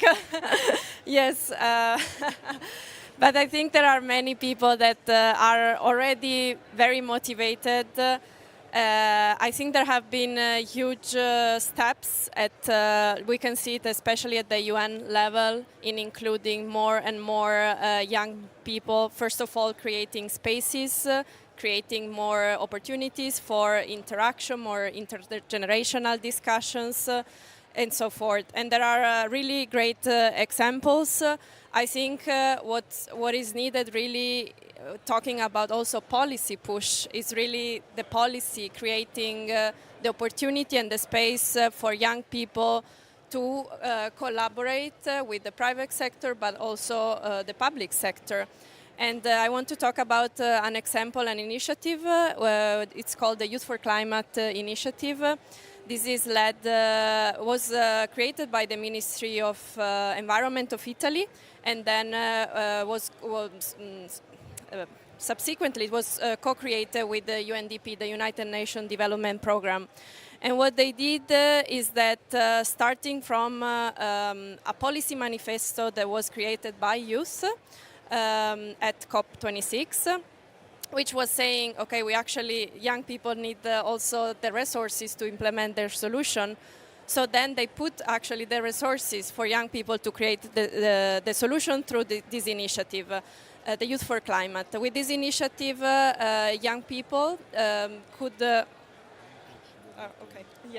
young people could participate in a call for solutions on different areas, including energy, consumption, agriculture, nature, and climate education. And they received grants up to $30,000 US dollar, which is, if you start from zero, I think it's a considerable amount, and it really can help your projects. So this is just to mention an example of how the public, but also the private sector, could support youth ideas. What I see is that the ideas are there. Most of the time what it lacks is the resources, the space, even the knowledge about the opportunities. And the last thing I wanna mention, because we talked a lot about scaling up. You mentioned we are of course in a capitalistic system, but what came in a discussion also at this Youth for Climate event that I was participated by the minister was there. It was a high-level event. And we had some discussion among young people, and there was this girl from Bolivia, and her project was about ensuring electricity access to a local community. So how, the question is, how is that profitable? How is that scalable? It's not, because you are just solving, let's say, a human right issue. So I think, yes, I mean, of course, we need to talk about profitability, scalability, etc. But some projects are not scalable because we are solving sustainable development goals. We are solving human rights issues.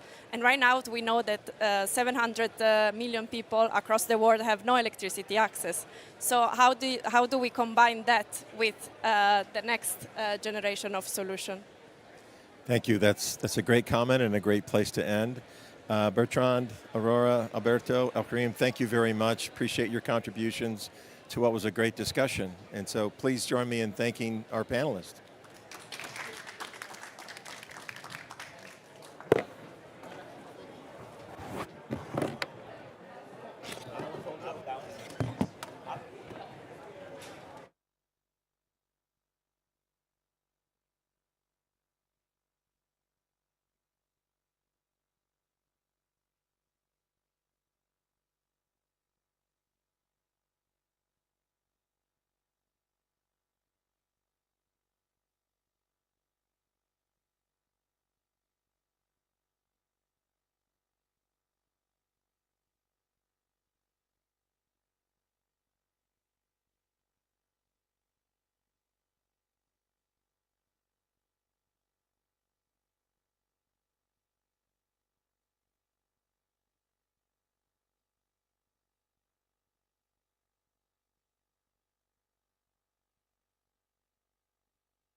Okay, well, hello everybody. So we're delighted to have this panel today on the role of technology evolution in meeting the dual challenge of increasing energy access while also decarbonising and ensuring a just transition. Now, of course, the energy transition is a series of technology transitions across every demand and supply sector, which is going to radically rewire our global economy. So we're moving from commoditized global markets in energy to local distributed energy infrastructure. We're going to have huge gains in efficiency from the electrification of transport and heating. And of course, some innovations in sectors like steel could radically reshape supply chains as we move steel manufacturing from places where there's abundant coal to where there's abundant renewables. So lots of exciting challenges ahead. And I'm delighted that we've got 4 very diverse panelists today. So we've got Charlotte here, the CSO of Petronas, Ermis, who is the head of sustainability advocacy for Indorama. We've got Richard Lowes from the Regulatory Assistance Project, and Olga from UNIDO, who works on innovation programs. So let's start with you, Charlotte. Could you obviously Petronas based in Malaysia, I wondered if you could help us understand a bit how technology transition is affecting Malaysia and what some of the challenges are there in terms of the dual challenge and particularly just transition given the Malaysian energy economy. Well, thank you for that rather big question. So first of all, thank you to Greece for hosting this fantastic panel here today. So Malaysia is very interesting. It sits in the middle of Southeast Asia. This is a region that keeps on growing. It's the fastest growing region in the world. By the end of this decade, it will have the third largest workforce in the world, 4th largest economy in the world. Really, it's moving forward to about 800 million people as a bloc. So it's really forceful. People are well educated. Everybody's looking forward. But do we have enough energy to support the economic growth? Energy demand continues to grow about 3% per annum. That means if it continues like this, it's up to 60% more energy demand by 2050. Right now, 83% of Southeast Asia is dependent, 83% of the energy is fossil fuel based, coal, gas and oil. In Malaysia specifically, primary energy is 96% down to fossil fuels. So the good news is that this is a region that very much is embracing the climate agenda. 9 out of the 10 ASEAN countries are supportive of net zero carbon emissions and have targets in place and NDCs.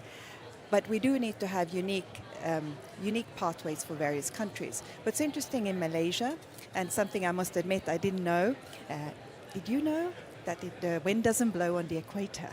So wind power is actually no option for the region, or for Malaysia specifically. Vietnam is a different matter though. Also, the sun shines very strongly, but there's thick cloud cover because we are in the tropics, which means that wind power in some parts of Northern Europe is actually more effective than Malaysia. Now, there is hydropower in Borneo, but how much hydropower do you want? Because you might have to fill more valleys with water to have more hydropower. So this is the kind of dilemma we're in. We sit on some hydrocarbons, oil and gas. So what our approach in Petronas is to make sure that we produce oil and gas in the cleanest way possible. So this is our first focus. So really heavy focus on electrification, energy efficiency, but also looking at carbon capture and sequestration. But the country is very committed to decarbonize its energy system. So we have something called the National Energy Transition Plan, 10 catalyst projects. So we're talking renewables, hydrogen, also biofuels, and Petronas is very much involved in this. And also what's absolutely critical for the region is cross-boundary electricity and power generation and transmission. As I said, the wind blows more in Vietnam than it does in Malaysia, so there's more opportunity there. We're already benefiting from hydropower in Laos that goes through Malaysia and Thailand to Singapore. But what's really interesting when you're mentioning transition and just transition is that the region has the opportunity to build a different type of future. If you look at Europe or the US, for instance, you have to retrofit buildings, you have to maybe even abandon infrastructure, but in a growing economy, you have the opportunity to put different type of infrastructure from the beginning. There's no need for retrofitting as much. So this narrative is absolutely critical, and what I'm really hopeful, and also the various policy developments in Malaysia, is that truly the government is putting the person in the middle.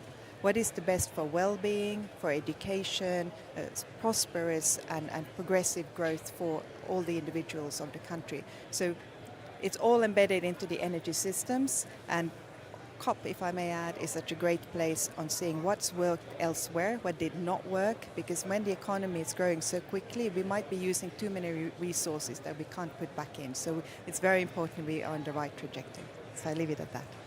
Great, thank you very much. And Charlotte, you mentioned obviously a very different situation in Malaysia to Europe. And Ernest, I wonder if you could, speak a little bit to some of the challenges in Europe, because obviously we've put energy transition at the heart of the agenda of the Commission in the last period. But we're also facing a lot of competitiveness challenges. So, what does that look like from your perspective? Yes. First of all, thank you to the Greek Pavilion, and I feel very honored that I'm the only Greek in this panel. I'm Ermis Panagiotopoulos, and I work in Brussels, in Belgium, for Indorama Ventures. I'm the head of sustainability advocacy. Basically, what I want to touch upon is about European competitiveness. And of course, I will speak about Greek as well, because it was an honor to have the Greek Prime Minister a few days ago here telling about what is competitive for Greece, because Greece is going after fully renewables, but the impact of that is having a very high electricity prices, which is something that goes against what we say countries to do. We tell them go to renewables, and then they have the hot potato of uncompetitiveness. That's for Greece. As far as Europe is concerned, what happened in Brussels latest is Mario Draghi's report of stating the obvious, that basically if you're going to do business, just stay out of Europe. Why? Because we discuss, this is a climate conference. We are discussing about environmental and climate change and environmental awareness, etc. Other continents and other regions are playing the game in a different way. Europe is playing the game on fully green. So we had a discussion about red tape and red carpet. So that's true. When you want to invest something, and my company, by the way, is headquartered in Bangkok, Thailand, owned by an Indian family. When you want to invest everywhere in the world, you look, fracking in the US brought the energy price to 4 BTU, British Thermal Unit, which is very equivalent to the Russian natural gas. In the past, Russia was exporting to US natural gas. Now it's not anymore the case because the price is almost the same. Environmental-wise, very bad. Chemicals, sand and water in the aquifers. In Europe, we chose not to go that way, and we closed the door with the impact of having very high price. Raw materials, very expensive. So energy and raw materials are two things that an industry needs in Europe to operate. Needless to say about the social cost, that in Asia is nothing to compare with Europe. So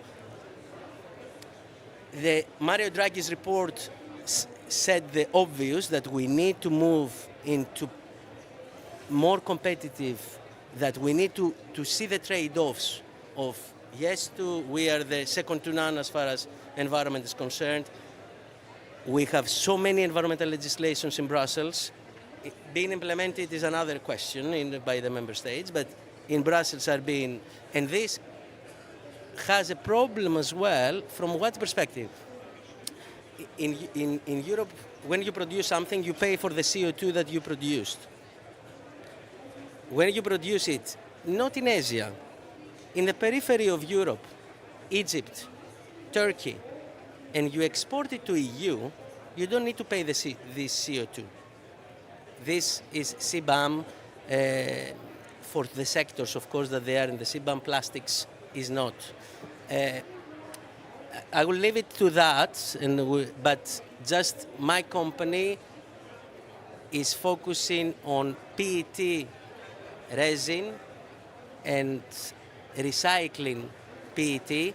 We are the #1 leader on virgin PET and recycled PET. And that's how we bring down our emissions as well, that we are focusing for the last 13 years, to 2011 we started, on recycling plants building or acquiring in order to bring down, so to use less virgin and more recycled PET. So I will leave it to that for that. Great, thanks. And we'll perhaps come back to what your respective companies are doing in terms of technology transitions. But Richard, maybe you work a lot on policy, and so I wondered from your perspective, what are the clean energy technologies that you think government should be leaning into that really can help from a sort of dual challenge and just transition perspective, and what can governments do to help those technologies take off? Thanks very much, Catherine. That's a really interesting question. So thanks also to the Greek Pavilion for having me here on this panel. I'm Richard Lowes. I work for the Regulatory Assistance Project, an international think tank that works on energy policy based in the US, but we work around the world. I think over the past decade, one of the things that's really inspired me, so I mean, there's a lot of negativity around the speed of emission reductions and technology costs, but I think seeing those cost reductions in the fall of solar PV in particular, have been very, very inspiring as something to watch. And it's a technology which does have the potential to really change everything, to flip the system on its head, to move towards more distributed technology, to be well aligned with people's building use. And also you could just put it on buildings, that's the thing. So you don't need to have space for an oil well or land for shale gas fracking or, can you hear me okay? Is that better? Okay, sorry about that. You don't need space for, pipes and wires. You can literally put solar PV on people's roofs. And I've worked over my career with a charity called SolarAid quite a lot, actually, and they just give access to solar panels to people across the African continent. And that feels like it has the potential to democratise and create equity in the energy system in a way that I don't think we've seen many things have that potential before. And so I think solar PV is the one thing I'd say, wow, that's really, really exciting. The difficulty is twofold, I think. One is access to capital. So solar PV is a lot cheaper than it used to be. It's 100 euros for a panel now or something like that. So it used to be 1,000 10 years ago. So it really has got a lot cheaper. But even so, people often don't have access. So access to those sorts of additional funds are tricky. If you live in rental property, don't own your own home, or in a flat, an apartment, it can be difficult to get access. So I think a big challenge actually is how we make the most of that amazing solar resource that, okay, it's not always sunny. But even in the UK, I get value out of my solar panels, and we're obviously a very, very rainy country. So that's something that really inspires me. And I think when we consider that combined with some of the other cost reductions, potentially in wind, which is, okay, it's not windy everywhere, but lots of the world is very, very windy, and batteries actually, those things can be glued together very, very well. But it's about how you give that value to people, because it's very, very different to that value being upstream. Great, thank you, Richard. And then, Olga, onto you. So you work at the...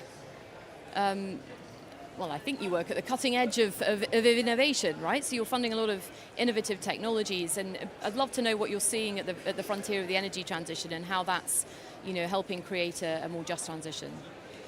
Thank you very much for the question, and thanks to the Greek Pavilion for the kind invitation. I'm very pleased to be here. So I'm representing the United Nations Industrial Development Organization. So I'm happy to contribute to this discussion from the perspective of emerging markets and developing economies. I think their importance is increasing generally on the global scale in the context of just energy transitions, since the low and middle income countries owe a lot of natural resources, including metals and minerals, which are needed for the production of clean technologies, including, for example, solar panels or wind turbines. So they start playing an increasingly important role. They are at the very start of the value chains. So from the perspective of UNIDO, it's very important to empower the local, the national value addition in the countries where the resources are available along the value chain, including the processing and all the steps leading up to the production of clean energy technologies. And from the perspective of UNIDO, the just energy transitions provide a very good starting point for the inclusive and sustainable industrial development, which is our focus. But also the inclusive and sustainable industrial development enables just energy transitions. I would like to explain more, giving an example of a program that I manage that is called Global Cleantech Innovation Program. And through this program, we support startups and SMEs that have their operations in emerging markets and developing economies and present solutions to tackle climate change. And these solutions are also related to renewable energy and energy efficiency, but also to other areas that are interconnected, such as waste management, transportation, buildings, and others. And what UNIDO does is to provide business acceleration support to these entrepreneurs through trainings and competitions where they can receive a grant in the end. It's a small grant, but it enables the private financing to be crowded in. And in addition, what we do is to work with the entire ecosystem in the country. So we don't focus only on entrepreneurs, but also on other aspects that are relevant for the entrepreneurs to thrive. And this includes, for example, policymakers.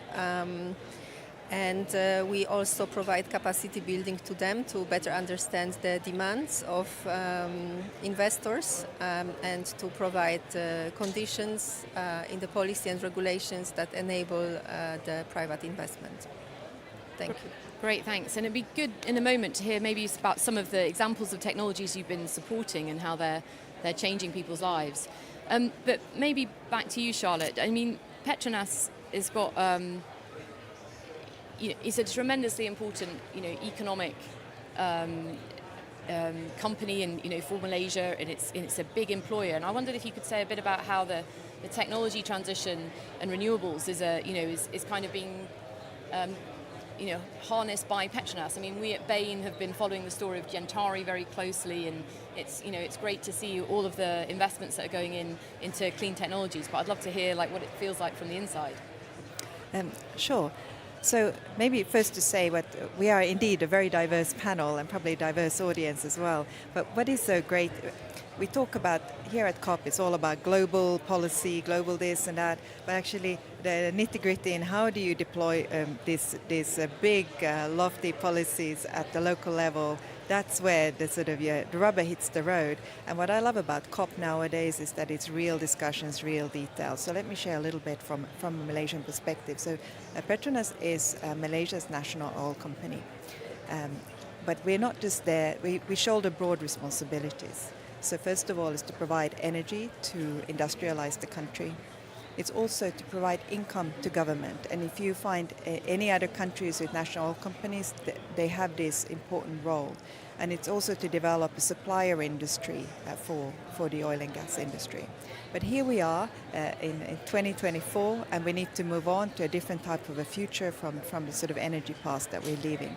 What Petronas did 3 years ago, we launched our net zero carbon emission pathway. 2 years ago, 2022. We worked on it for 1 year, so 2 years ago. And what we did, it was the first time it's been done in the country. We modeled our future emissions in great depth and had to kind of learn how to do that.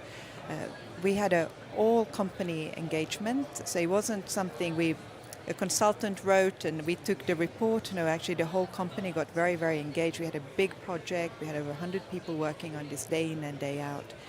And out of this new strategy became Petronas business strategy, which is called the Energy Transition Strategy. And we have launched quite a few new businesses as a result of that. One is called Gentari, which is our clean energy solutions business. So this business is where we pull together our renewables, green mobility, as well as hydrogen businesses. It's not a huge business yet. We have about 3.6 gigawatts of renewables under construction, some of it already operational. We also have quite a big network now of electric vehicle charging points across Malaysia. I think it's just under 500 units. We also do some other battery swapping, things like that, and have some interesting developments on hydrogen. The company employs between 800 and 1,000 people today. But this is one example where we sort of put it aside. And one thing I think what's important when we talk about just transition, Petronas employs about 54,000 staff. There are no other engineering pool that we can go to. So if you start a renewable business, it's not like you can find thousands of electrical engineers out there. So you do need to retrain and reskill. And if I may emphasize, this is really important. We've gone through it's super detailed, looking at the skills we require, the skills groups that you have to address, and there's a very analytical exercise to see how many people do we need with what types of skills, who needs to be upskilled, reskilled, and where do we need skills from the outside. This is to enable the delivery of this energy transition strategy. This is very technical work. If you don't do this, I can't see how you can succeed. You need the right skills in the right place, absolutely. And this doesn't go just for a company like Petronas. This is true also for government, and that's why I'm so excited to have just met Richard, because I guess he helps with that. If you don't have a regulator to understand where you are going, you won't get as fast where you need to go. Great, thanks. And I mean, you kind of were talking about some of the challenges in Europe, and I wonder whether you could say a bit more about what you'd like to see in terms of creating more level playing field for for companies operating in Europe. I mean, whether or not that's the industries that you're working in Indorama and or more broadly. Yes. So in Indorama Ventures, to give some numbers, we are 27,000 employees, headquartered in Bangkok, Thailand.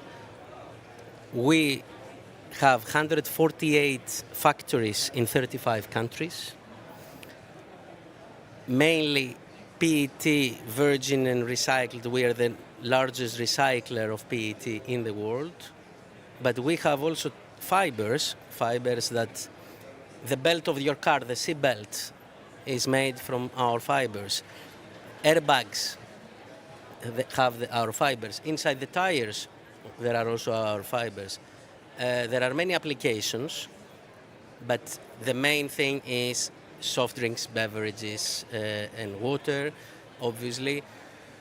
So that's as far as the company is concerned. Now, as I said earlier, in Europe, we need to have a level playing field. How can we have a level playing field? First of all, we need, as Europeans, to look at our energy. We have been very much dependent on Russia for natural gas, etc.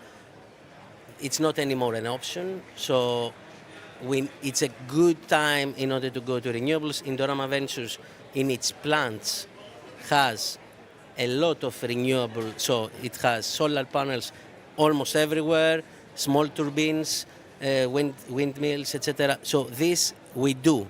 Now, how much of the total energy this represents is not big, because when you have energivore,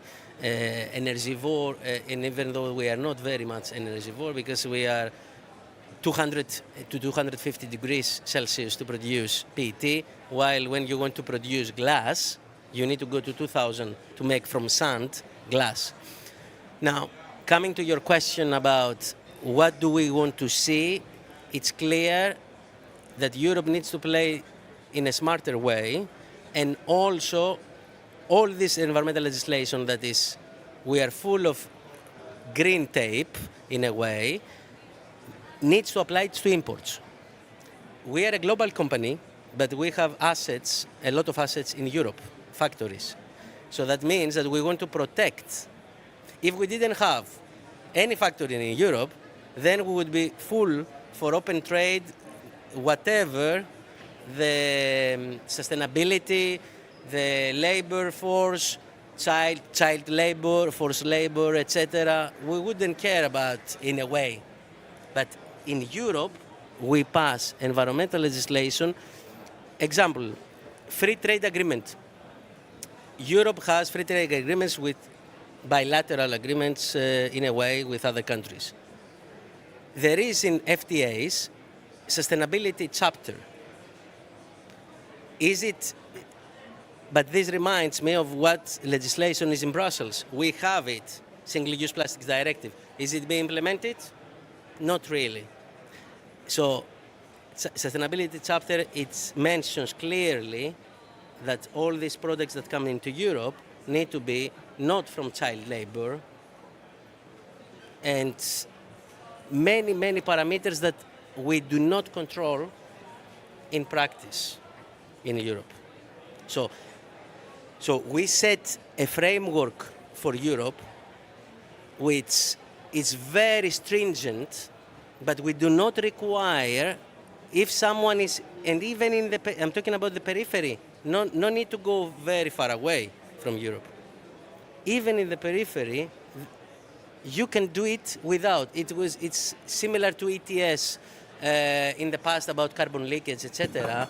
That the industries were thinking, if we go at that time, I was working for the fertilizer industry, we were thinking if we are going to Ukraine, I'm talking about 15 years ago, if we are going to Ukraine, we don't need to pay anything. So that's what I'm saying. What is the way? So there are many ways. CBAM is one way that it's a level playing field between you produce something, you pay for the CO2 emissions. GSP, generalized system of preferences, is that you give money to developing countries, etc. There are many different ways and trade-related aspects that you can do, because you need to protect the European industry. And I'm talking not about PET specifically, I'm talking any industry.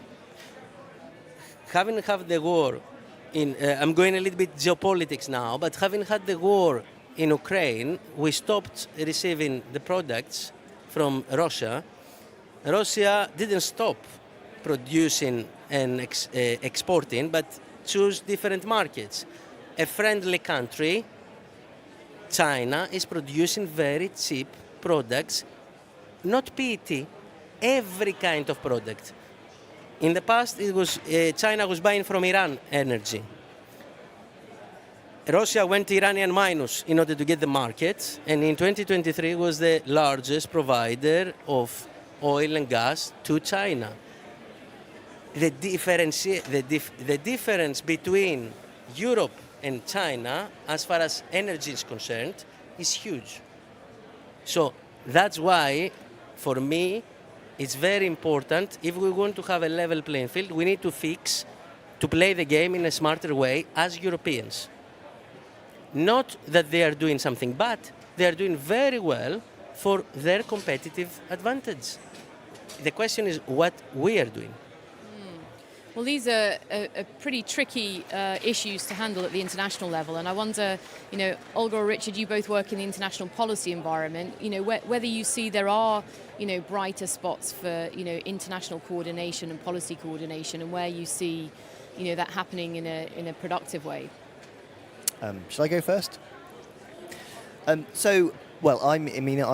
fundamentally an environmentalist, worried about resources and carbon reduction and environmental impacts. And so, for me, there's a really fine balance between doing things quickly and cheaply and doing things properly and for the long term. And mixed into that complicated politics and economics is things like tariffs and trade wars that seem to be incoming at the same time. And so I think for policymakers, you need to be, very aware actually of what you're doing. So fully aware of the environmental implications of the products that you're pushing and allowing onto the market and supporting through policies. And for example, in something as boring as heat pumps, we're already seeing the French government saying we want all of them to be made in France, which is interesting, and it's very different to where we are currently in much of the renewables development. But I'd also say, I mean, countries who are producing lots of renewables, be that wind turbines or solar PV, they don't want environmental destruction in their country. They do want the economic benefits, but people aren't fools. People are doing it for their own good fundamentally, and so I think for policymakers it's a very fine balance between being overcautious and therefore constraining the market and being too relaxed with regulations. And I think we're currently at an early stage where lots of this hasn't thought about, and we are just buying things from where they're most cheap, which is what we've always done, really. And I think it will become over the next few years a bit less simple than that. Interesting. And Olga, you work with a lot of emerging and developing countries. It'd be good to get your perspective on that, but also, to understand a little bit more the technologies that they're excited about. Sure, thank you very much for the question. So I will start with the policy aspect. So I think that the emerging markets and developing economies have so many challenges to tackle that the climate change is very often not at the top of their agendas, since they have to address the unemployment, poverty, and other issues that are more pressing for the societies in these countries. And what UNIDO does is to support the policymakers in creating such policy mixes, so we don't focus on particular policies like industrial, climate, environment separately, but we support the policymakers to create such a policy mix that is supportive of achieving several objectives at the same time.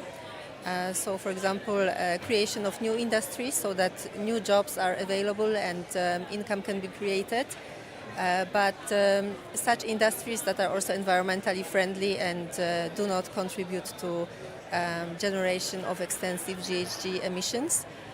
And recently, UNIDO, for example, has been engaged in an initiative of the update of the nationally determined contributions in emerging markets and developing economies.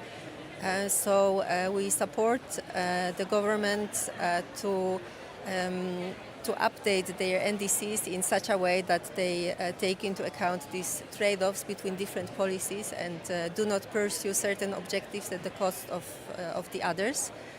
And what UNIDO also does is to support the South-South collaboration between the developing countries. I think so far we have focused a lot on the technology transfer from the developed economies to developing economies and kind of the global north guiding the global south in how they should pursue their sustainability transitions. But I think now the narrative is starting to change to showcase the developing countries as partners to the developed countries and also to enhance the collaboration between developing countries since they face similar challenges and they could share a lot of knowledge and experience between each other.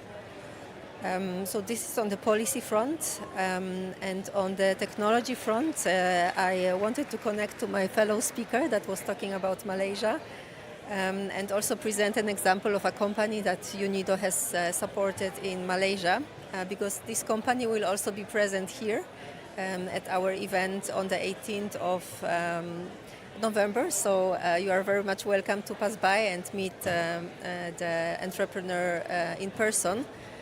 So the name of the company is Free the Seed, and what they do is to turn the rice, straw and husk into biodegradable packaging. So it's more on the circular economy side and not directly energy side, but it's connected to the energy somehow. Since before this company was created, the straw and husk were burned to produce energy. Which is one of the possible uses, but not such a one that creates the most value for the local communities.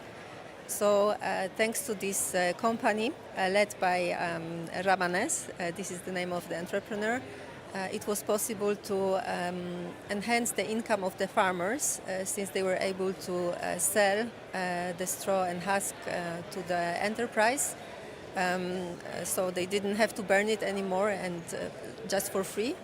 They just could enhance their income. And also the company provided several jobs to local community so that it contributed to the sustainability transitions in a just way. This is a very exciting example, I think, and there will be an opportunity to meet the company. So thank you.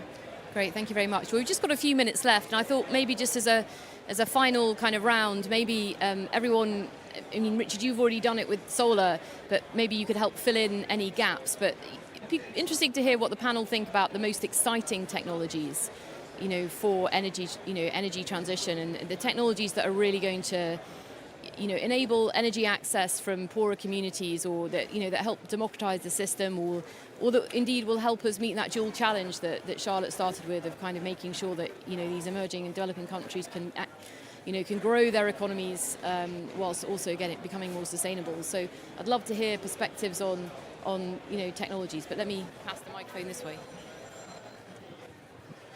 I was hoping I was going to be last. Because my response to your question is that we need to be technology agnostic right now. Not every solution is going to work everywhere. I think this is absolutely critical. We must decarbonize the existing system now whilst we're building up the next generation of energy system. I'm sorry, this is the only way we must go. As I mentioned, Malaysia primary energy is 96% fossil fuel based, Southeast Asia 83%. We cannot go next Tuesday to renewables, even if we would like to. So we must work on the both strands. In our company right now, we are focusing very much on carbon capture and sequestration because it's much better for the environment than not having that technology. So from 2026, we hope to make the first injection, and that's the first project in Malaysia in Asia of its kind. But of course, renewables of all kinds must be ramped up, and further research needs to be done. Sorry, long response. I would totally agree with what Charlotte said. It's we need to be technology, and also for different sectors, different technologies will work better as far as energy is concerned. I can say for Indorama Ventures, because we are also fossil-based, in order to make, you need two things plus a catalyst in order to make the PET resin, which comes from crude oil and natural gas.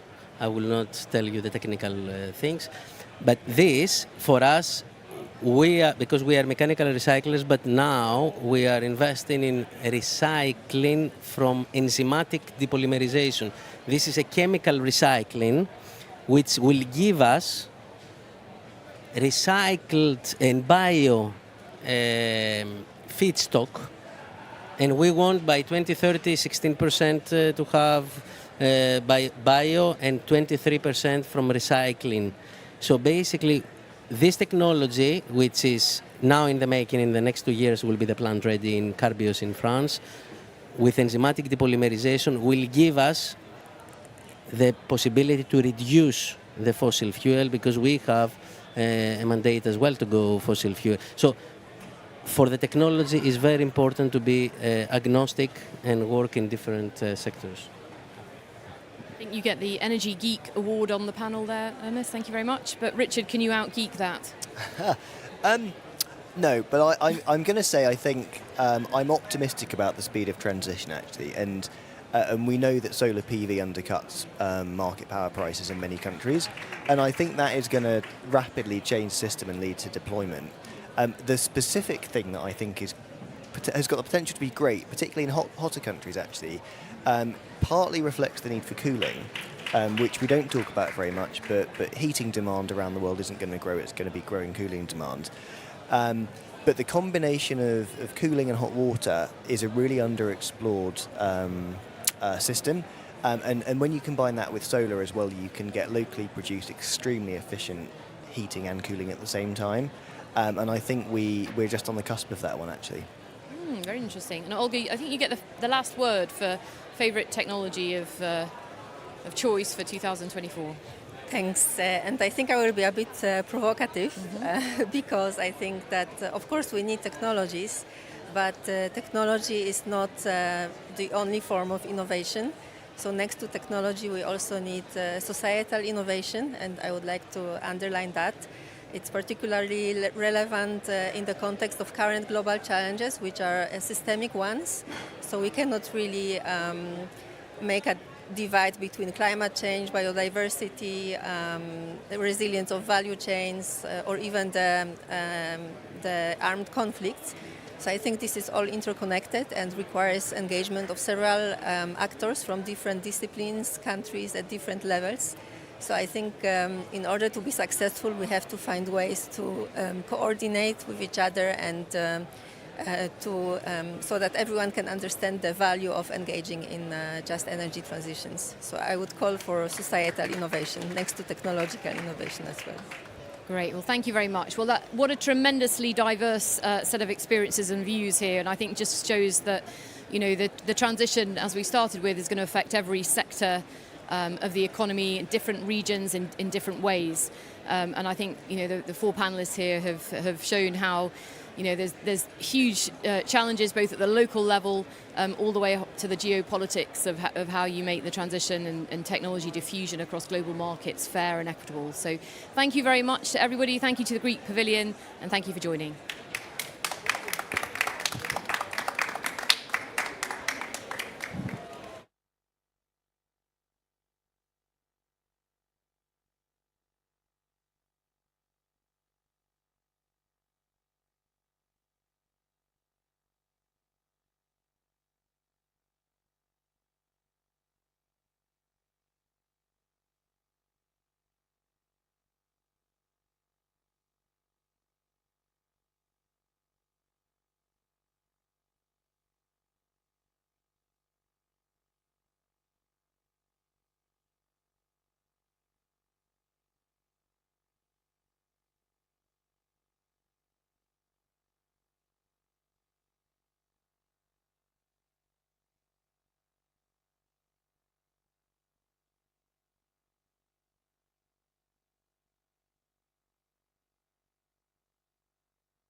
Good afternoon. I'm Georgia Vlahu. I'm here on behalf of the Delphi Economic Forum. We would like to extend a warm welcome to all of you to this panel discussion on geopolitics and the environment in the region of Southeast Europe. We are grateful to the Ministry of Energy and Environment, which invited us to be here today, and of course to our esteemed ministers who have agreed to share their insights with us today. Before introducing our moderator, allow us to invite you all to the upcoming Delphi Economic Forum this April, where we will continue to explore the most pressing issues facing our world today. Now it's time to start, so Grégoire, the floor is yours. Thank you very much, Georgia. It always looks great to have this thing on one's head because it shows how tech savvy we become and how important technology is to climate action. It's my great pleasure as a very, very close friends of the Delphi Economic Forum to be here with you today. Our time is precious. We have a quite prestigious lineup with many speakers, so our introduction will be short. We are very privileged today to be joined by someone who's been doing a lot to advance the climate agenda and peace and prosperity in the Mediterranean region. We're joined by the Deputy Minister of Maritime Affairs and Insular Policy, Stefanos Gikas, and I welcome you, Minister, to share a few words with us.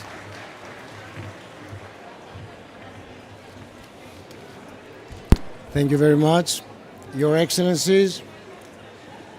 Let me welcome to the Greek pavilion our former ambassador, Mr. Jeffrey Pyatt, that left his footprint in Greece, and I might say in a very positive way, during his service. Welcome. Well, ladies and gentlemen, we live certainly in turbulent times. The Russian war of aggression against Ukraine brought many problems in the energy sector, problems in the environment, problems in the food security and food supply sector that the international community still try to tackle, and this is a big challenge. But let's go to our area, the Eastern Mediterranean. The challenges there are also very, very important and serious. We have the crisis in the Middle East. We have the migration crisis. Right now, 9 million refugees are in Egypt.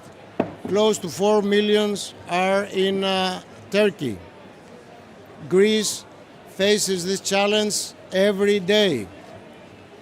We apply a strict policy, but a just policy, and with fully respecting the human rights. There is not even a single day that the Hellenic Coast Guard didn't save lives. So this is the migration issue is a very important one. But in order to reach this regional peace and stability, I think we have to build economic ties with all the countries in the area to enhance the economic cooperation, to invest in law policies, and the more we involve, the better is for peace and stability. But above all, I think we advocate a rules-based international order which has at its core international law. And with these words, I let you in this very interesting panel, and we are all very keen to hear from you. Thank you very much.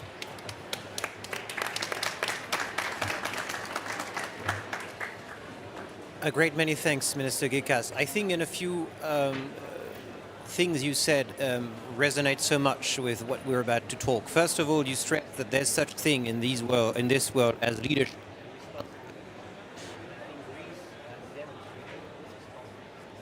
The second is the crucial role of geopolitics and the shifting world order, obviously, that affects Europe and the Mediterranean, and the role that Greece has been playing in fostering more prosperity, stability, and peace in the region, using energy as a lever towards greater stability. So without much further ado, I'd like to move to you, Minister. You're also our co-host today. I will not, of course, introduce because our speakers need no introduction, and I see you also have some more background on the slide above our heads.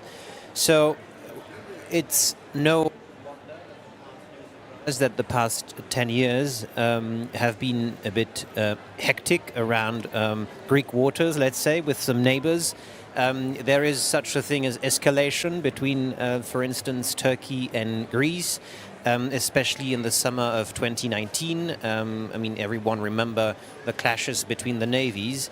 So one question would be, how important is energy in the de-escalation strategy? And to put it another way, can the energy transition provide us and a country like Greece with an opportunity to de-escalate tensions in the region?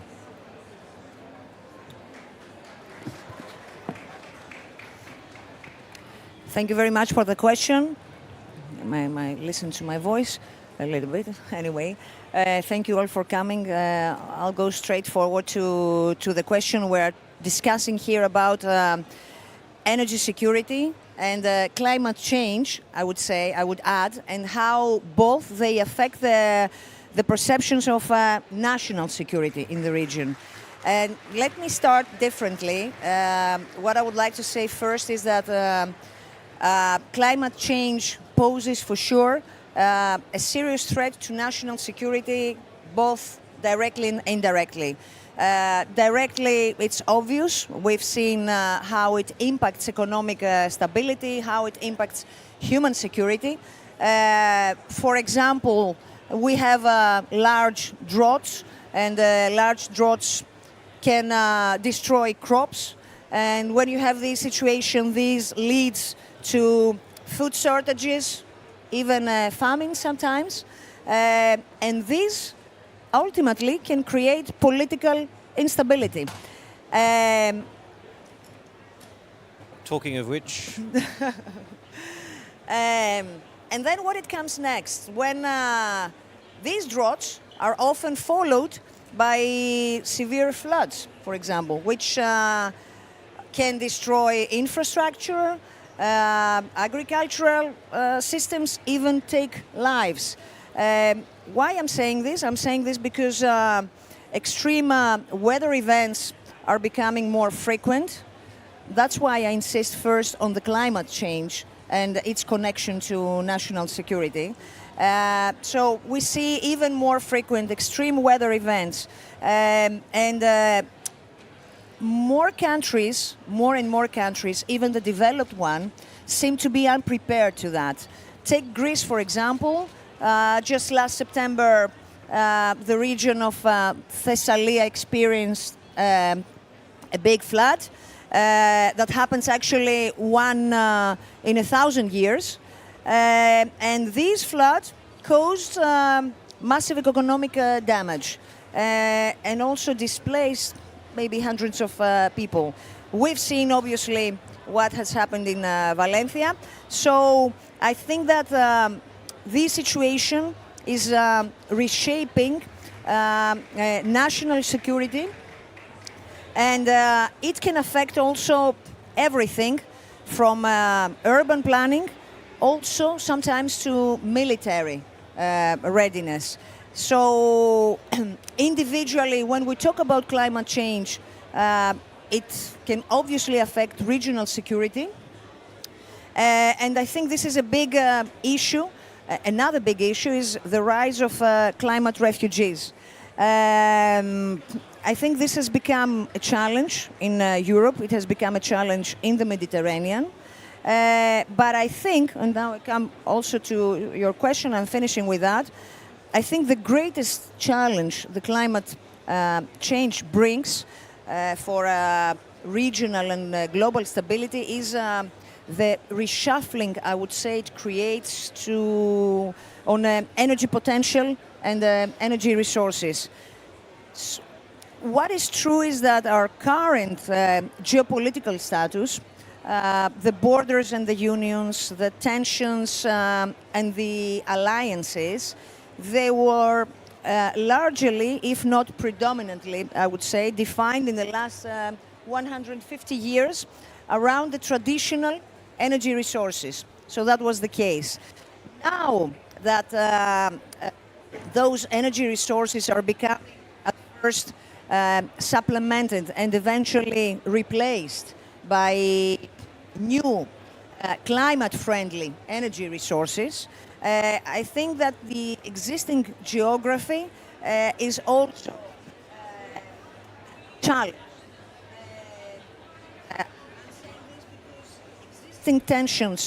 Existing tensions may become irrelevant, but existing alliances may also become strained. I think that this shift that we are facing now from traditional old resources to climate-friendly new resources, this shift can solve some problems, but it can also create some others. Ultimately, I think that at the end, it can promote, and we should struggle for that, solidarity, cooperation, as is the case of more interconnections. So I think electricity interconnections is a tangible example where we can promote further cooperation and solidarity. But for now on, I think that national security will be more closely connected with the energy security and energy autonomy. And we have to be aware of this possibility. We have to plan not only, I would say, for a transition towards cleaner energy sources, but also towards using clean energy as a tool for regional security, for peace and prosperity. Thank you very much, Minister. I think it offers us a perfect transition, talking about the interconnectivity, to the role that Greece plays in the stability and the prosperity of the region. And I know I turn to you, Ambassador, because I could even say you're more Greek than the Greek, because you've spent so much time in the country, supporting the country on its pathways to actually, amongst many other topics, the energy transition.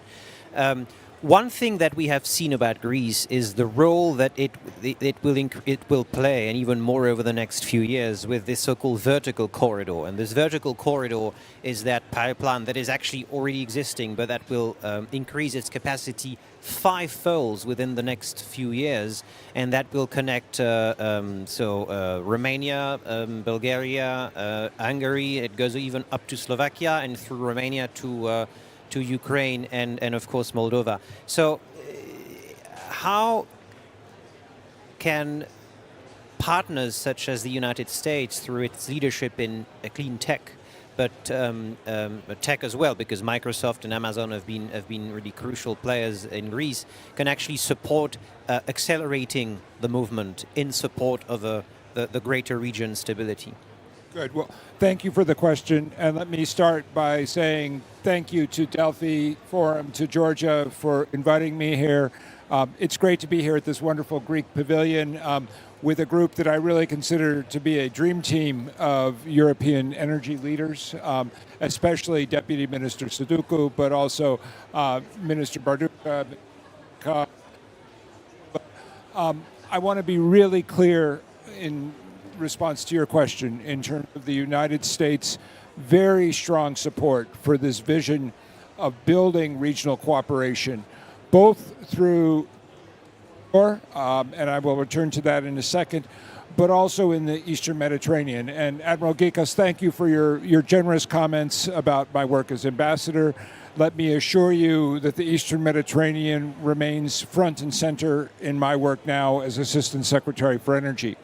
And I come at these issues understanding that Greece today finds itself at the crossroads of two of the world's great geopolitical confrontations.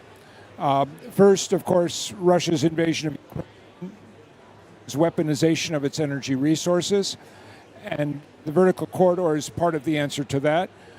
But also Hamas attacks on war in Gaza, now war in Lebanon, and the process of reconstruction, which hopefully will come very soon, where we expect Greece to also play a central role, and where Eastern Mediterranean energy cooperation, including through the East Med Gas Forum, will be an important part of the story as well.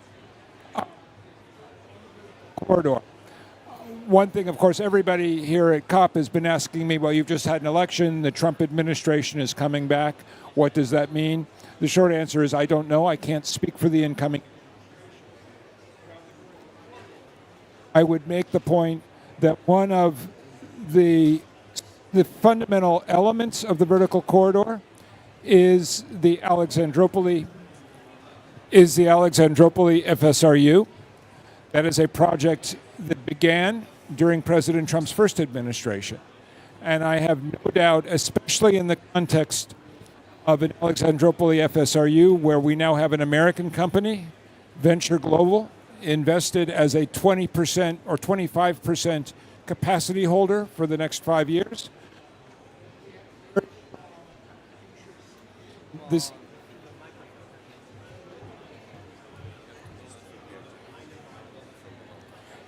there. Okay, okay. Minister Barduja has provided the technical assistance I needed. Thank you, Minister. So I am confident that we will continue our very strong support both for all the U.S. efforts in Alexandropoli, but also for the Vertical Corridor project. The realization of that project is a priority jointly of the United States and the European Union.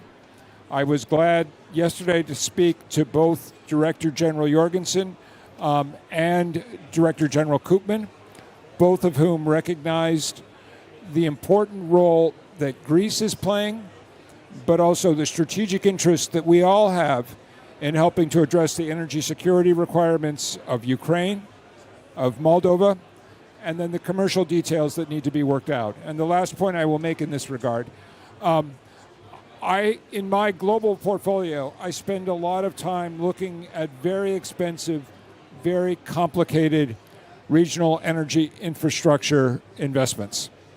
The Vertical Corridor is not one of those because we've already done all the hard work. The Alexandropoli FSRU is operating. The IGB interconnector is operating. The Southern Gas Corridor connecting us to Baku in Azerbaijan is operating. All are projects which have succeeded because of the enterprises involved, but also because of strong American political level support. All we need to make the Vertical Corridor viable is the commercial understandings between the stakeholders, Greece, Bulgaria, Romania, and then the off-takers looking to both Central Europe, but also especially Ukraine and Moldova. So I'm very optimistic about how this is going to come together. I also want to say, again, back to Admiral Gikas for just a second, our strong support for interconnectivity and energy as a driver of cooperation also applies to the Eastern Mediterranean, and in particular the Great Sea Interconnector, but also the various power interconnector proposals like the GREGI with Egypt. So I think it's a very exciting time to watch Greece's role as a regional energy hub, and I'm extraordinarily proud to have worked with Minister Sadouko and others during my time in Athens to help lay the foundation. But what's really exciting is to come back to the region now and to see how all of these conceptual discussions that we used to have in Athens are now delivering real results in terms of energy security, energy transition, and energy affordability. Thank you very much, Ambassador. I know Minister Boruya needs to be set free very, very soon. I need to run right now because I'm meeting Secretary Granholm in about 5 minutes, and I don't want to be late. But I want to thank you once again. I'm starting to like coming to the Greek Pavilion, so we should do this a daily occurrence, especially among such wonderful leaders of the energy sector. And I think the key word, and that's going to be my only point, is that one right there, interconnectivity. For gas, for electricity, that will deliver security, it will deliver competitive prices for energy, it will deliver the greener future for our children. And with that, I do apologize. Thank you so much, and I'll see you later, Jeff. Thank you. Thank you very much. But I think the messages you've just shared won't be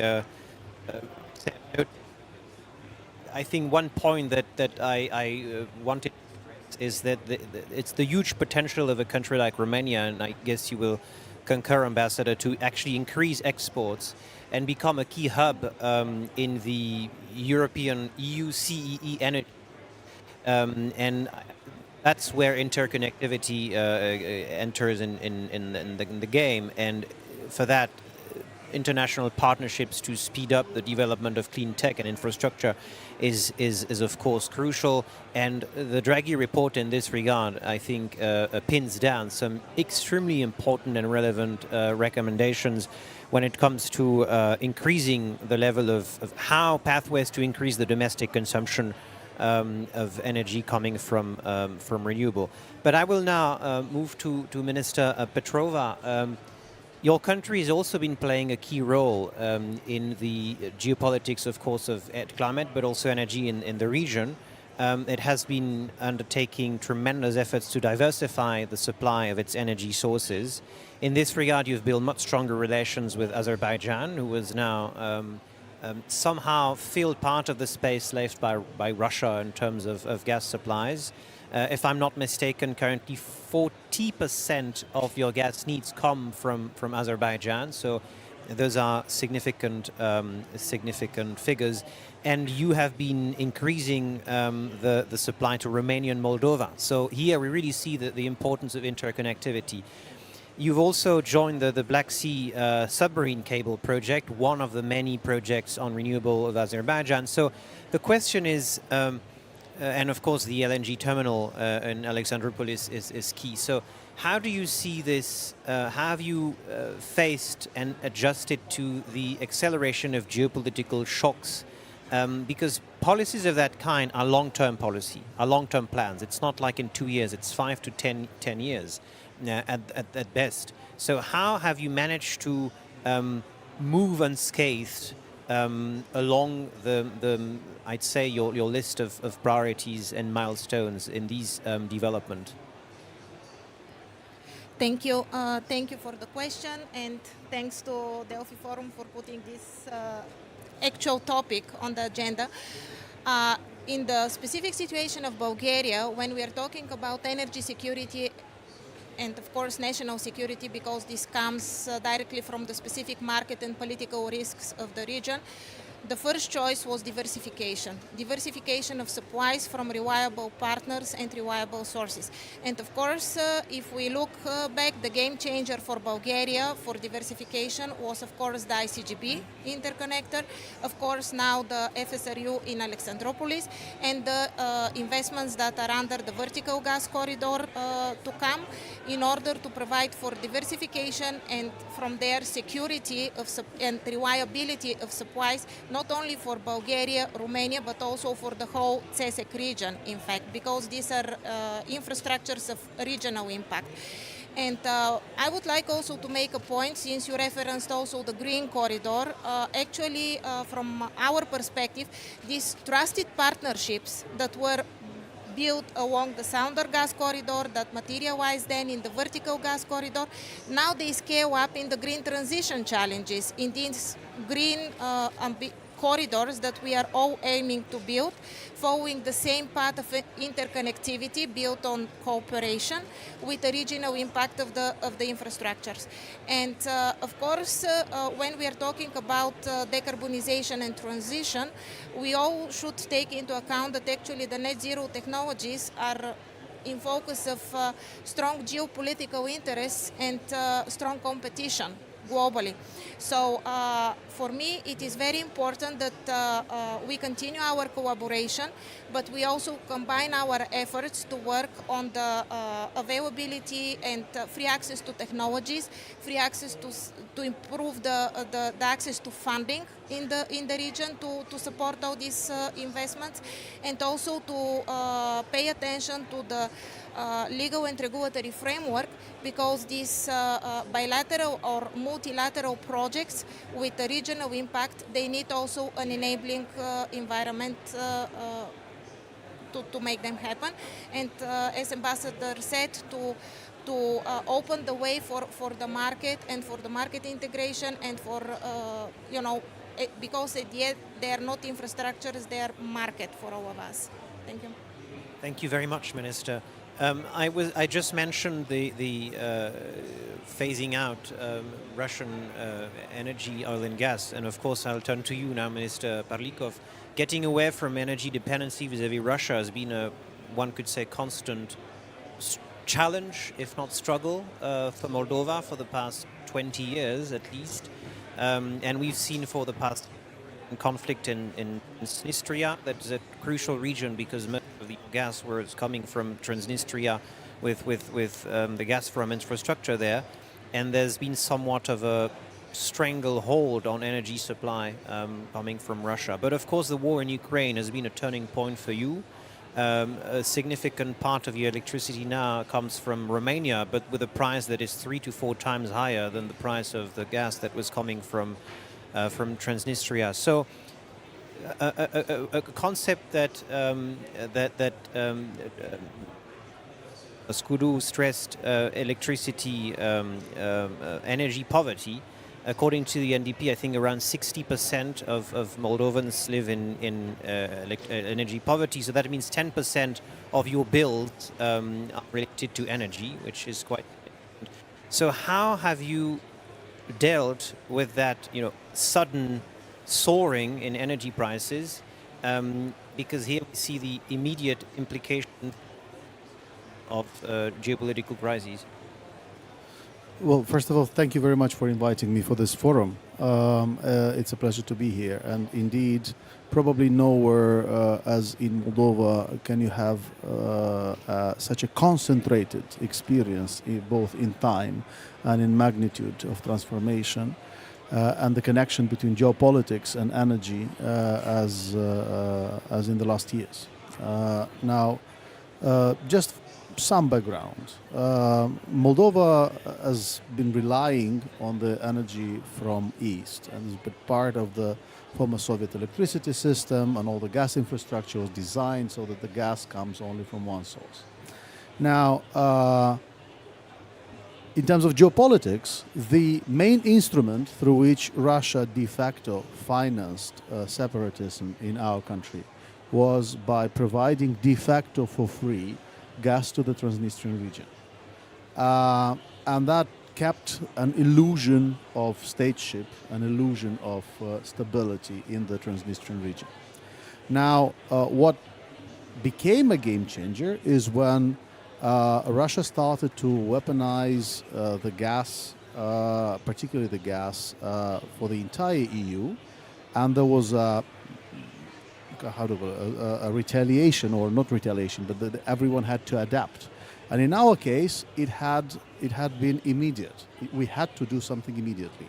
On the gas, and here is where the geopolitics and the political decisions have immediate infrastructure and outcomes. For Moldova, the big game changer was actually not on the gas. The big game changer was on the electricity.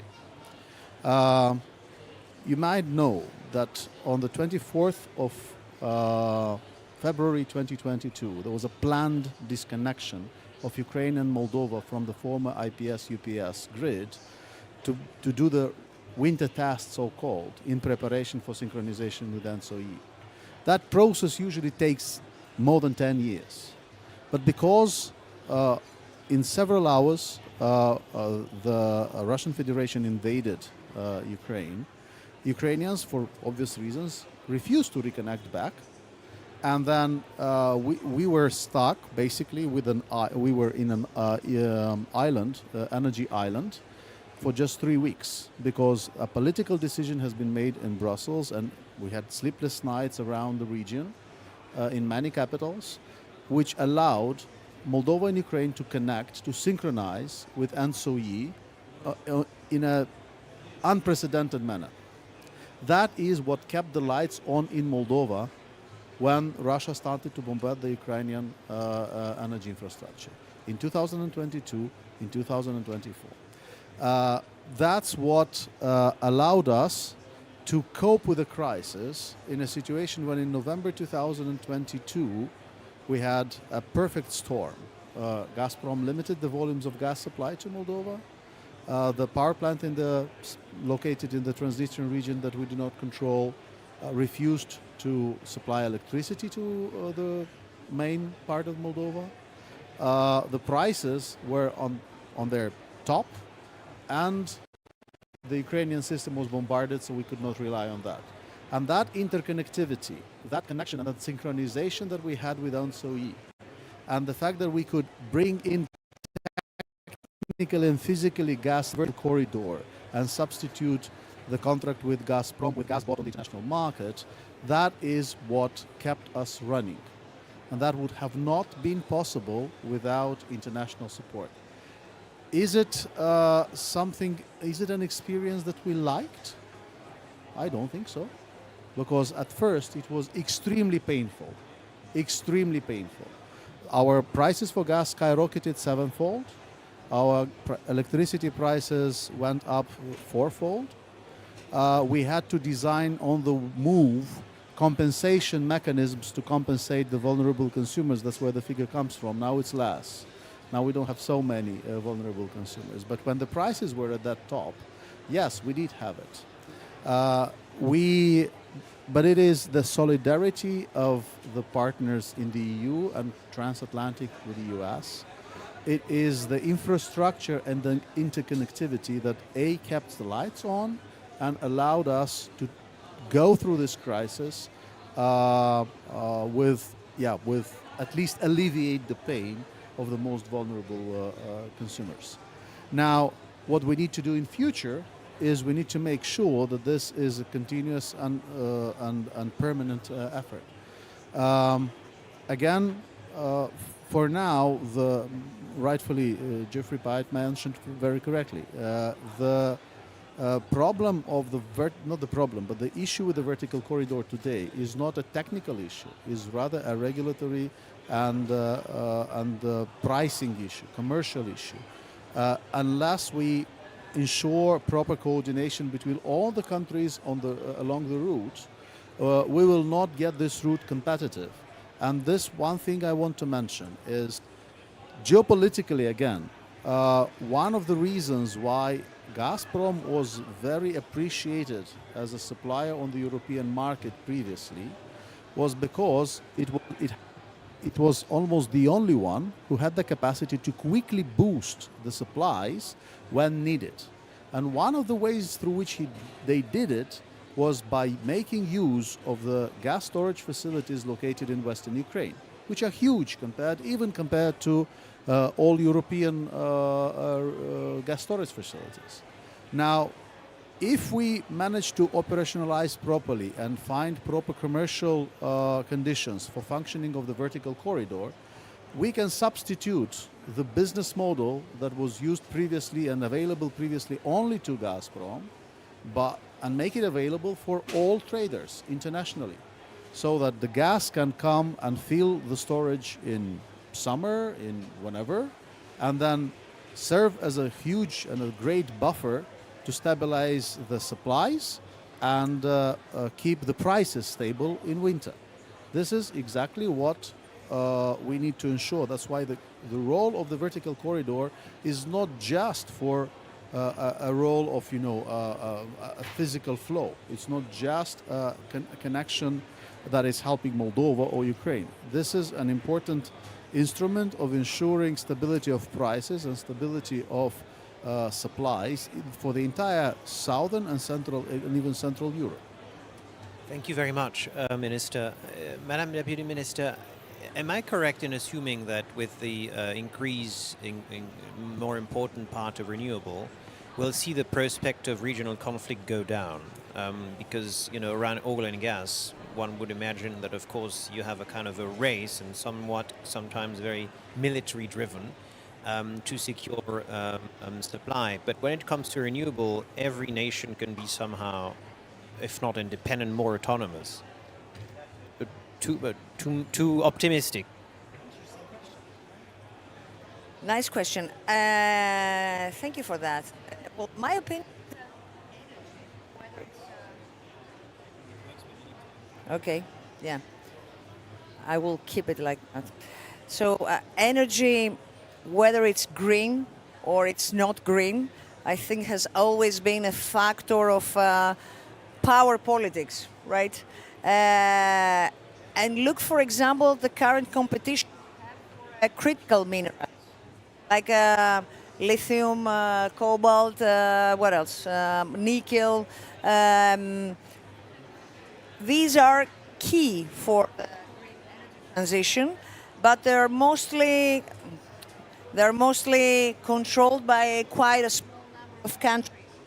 So these actually, if in the future these can be also manipulated for political gain, and I think once that happens, the likelihood of conflict goes up again.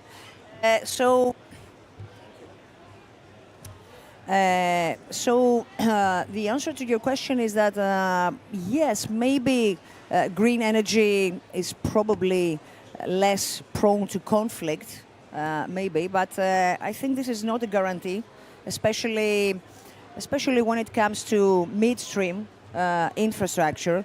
But even in the case of oil and gas, I think we've seen examples of both conflicts and cooperation. Even I would dare to say Turkey's aggressive stance, for example, towards Cyprus gas exploration. I think it wasn't really about the gas itself, but it was about Cyprus issue. And on the flip side, I think we've seen also cooperation. Like, for example, we've seen the strengthening of Israeli-Egyptian relationship after, when was that? After 2013, when Israel became an exporter of natural gas to Egypt. Even in the case of Lebanese and Israeli exclusive economic zone, the dispute was resolved even in the middle of the wars. So what I would say, let's be pragmatic. And what does pragmatic mean? According to the forecasts, global energy consumption will rise to 31,000 to 36,000 terawatt hours to 2030, and this will go to 60 to 70,000 terawatt hours to 2050. So we will need energy somehow to be produced in order to be consumed. And my stance is that we need a diversified portfolio. We'll need all kinds of energy sources. And we need to strengthen more the cooperation, international cooperation between countries. But technically speaking, from a technocratic point of view, yes, of course, we will proceed each country according to its climate goals with doubling renewables, tripling energy efficiency, using renewable gases. But whether we like it or not, in the years to come, in order to meet all these consumption needs, we will need as well other sources. We will need natural gas as well. So let's better think always on the optimistic side, that this should not be a cause of conflicts, but rather of building stronger synergies.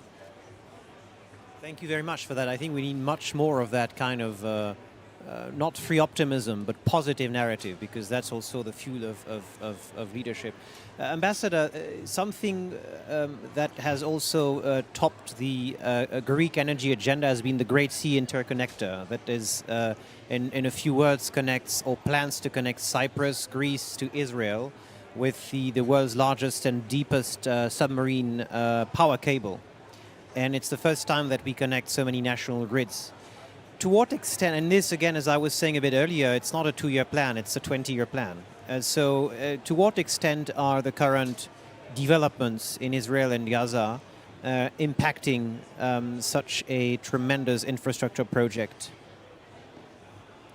So I think there are two answers to that. The first point to make is that we see the Great Sea Interconnector as standing on its merits as a project between Greece and Cyprus, connecting Cyprus to the core of the European energy grid. So it's a project of tremendous political importance for the Republic of Cyprus, because it will both help to solve the problem that Cyprus has, because it's the only EU member state that's not connected to the EU network. It has the dirtiest power grid in all of the European Union. And in one stroke, the connection of the Great Sea Interconnector will allow Cyprus and the Republic of Cyprus to take advantage of the fantastic success that Greece has enjoyed in building out its clean power capacity, but also be connected to the wider ENSOE network and the stabilization and price reduction that comes. And I think this has been lost to some degree in the Cypriot domestic debate, because there's a upfront capex expense, but long term, this is a fantastic bargain for the Republic of Cyprus, even as a project which only connects Cyprus to Greece and the rest of the European Union. Long term, we are also very supportive of the vision of connection from Cyprus to Israel, and then also power connections in the wider region. So, question of post-war Gaza in particular, there's going to be a huge amount of work that has to be done to restore power generation and transmission capacity for the Palestinians. You have the main power plant in Gaza today is the property of CCC, a Lebanese family company that is headquartered in Athens. That's going to have to be, that capacity will have to be rebuilt. Hopefully it will be as clean as possible. And I was encouraged, here at COP, I had a fantastic dinner conversation last night with the head of the Saudi TSO and the head of the Saudi power offtake company. And they were talking about all of the expansion that's happening in terms of clean power capacity on the Red Sea coast of Saudi Arabia, Saudi investments in Egypt, and the prospect of leveraging that for the wider region. So long term, you see a vision of a very deeply interconnected, back to that word, power grid, which is also greening and is more reliable, but of critical importance is a driver of energy cooperation with Greece as the hub. Thank you very much. I know we're running out of time, but I'd like to conclude with one question to you, Ministers Petrova and Parlikov. The ambassador mentioned we love acronyms, and I realize that many are following us on the live stream and might not be very familiar with the so-called FSRU, floating storage regasification unit. So that's really a key part of the LNG infrastructure in Greece. Romania, Bulgaria, and Moldova have welcomed, as you just stressed, greater interconnectivity with Greece. How have the past 2 to 3 years changed the relation and the look you have on the Mediterranean as a region? Within, I'd say, 1 minute each. As I said, for Bulgaria, the key challenge to energy security was diversification, and diversification from trusted partners and sources. Of course, another issue I would like to to point out is that apart from diversification, we also are looking at affordability of supplies. This is the other angle of energy security. So this is also, and as you mentioned, Azerbaijan, for example, in the case of Bulgaria, has been also a partner providing this angle of the security. So whatever we are doing with interconnectivity, with diversification, we need to keep the energy affordable, not only because our citizens need affordable energy supplies, but also our businesses. And because energy directly affects, also from energy security point of view, the competitive standing of our industries. Thank you very much. Definitely for us, I'll just give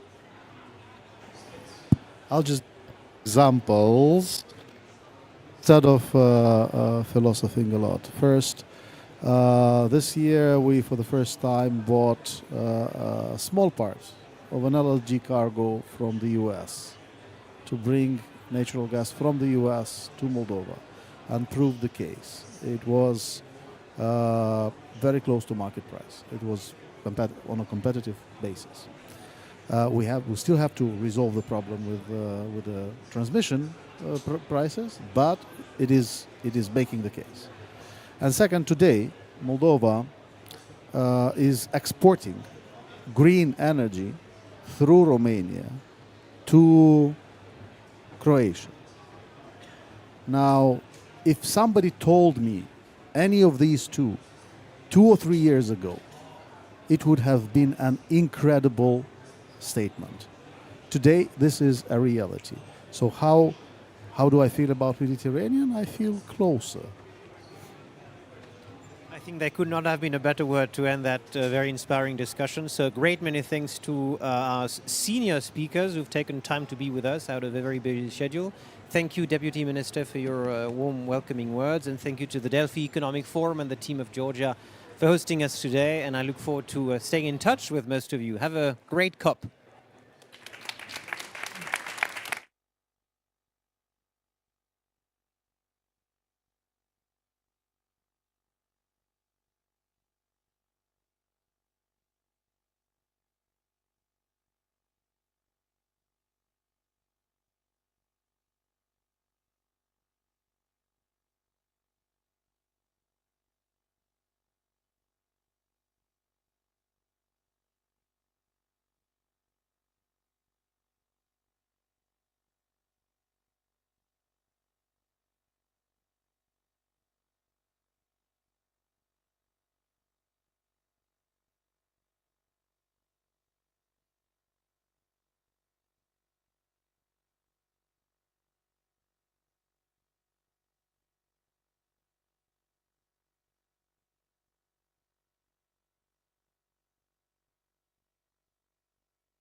And I would like to thank the Greek government and the Greek Ministry of Energy and Environment for their leadership as president of the EMGF and also for hosting us today. I'm very pleased to talk today, very few minutes, about, I think, an important initiative of the EMGF, empowerment of women for the Eastern Mediterranean. I think this is a very important initiative. Its objective is to create a network for women in the energy sector.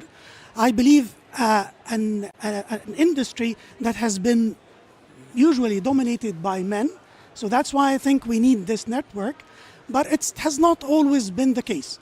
So we have, I think, a very excellent example about women in leadership positions in the energy sector. And I think one of them is Minister Sudoku.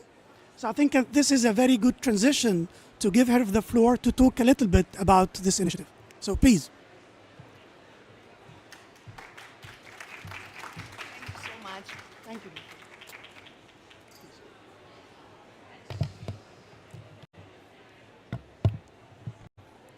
With these words of Osama Mubarak, I feel very excited, actually, very excited for this session, and thank you very much, men in this room, actually, who are here to support this, the launch of this initiative of EMGF. Just a second.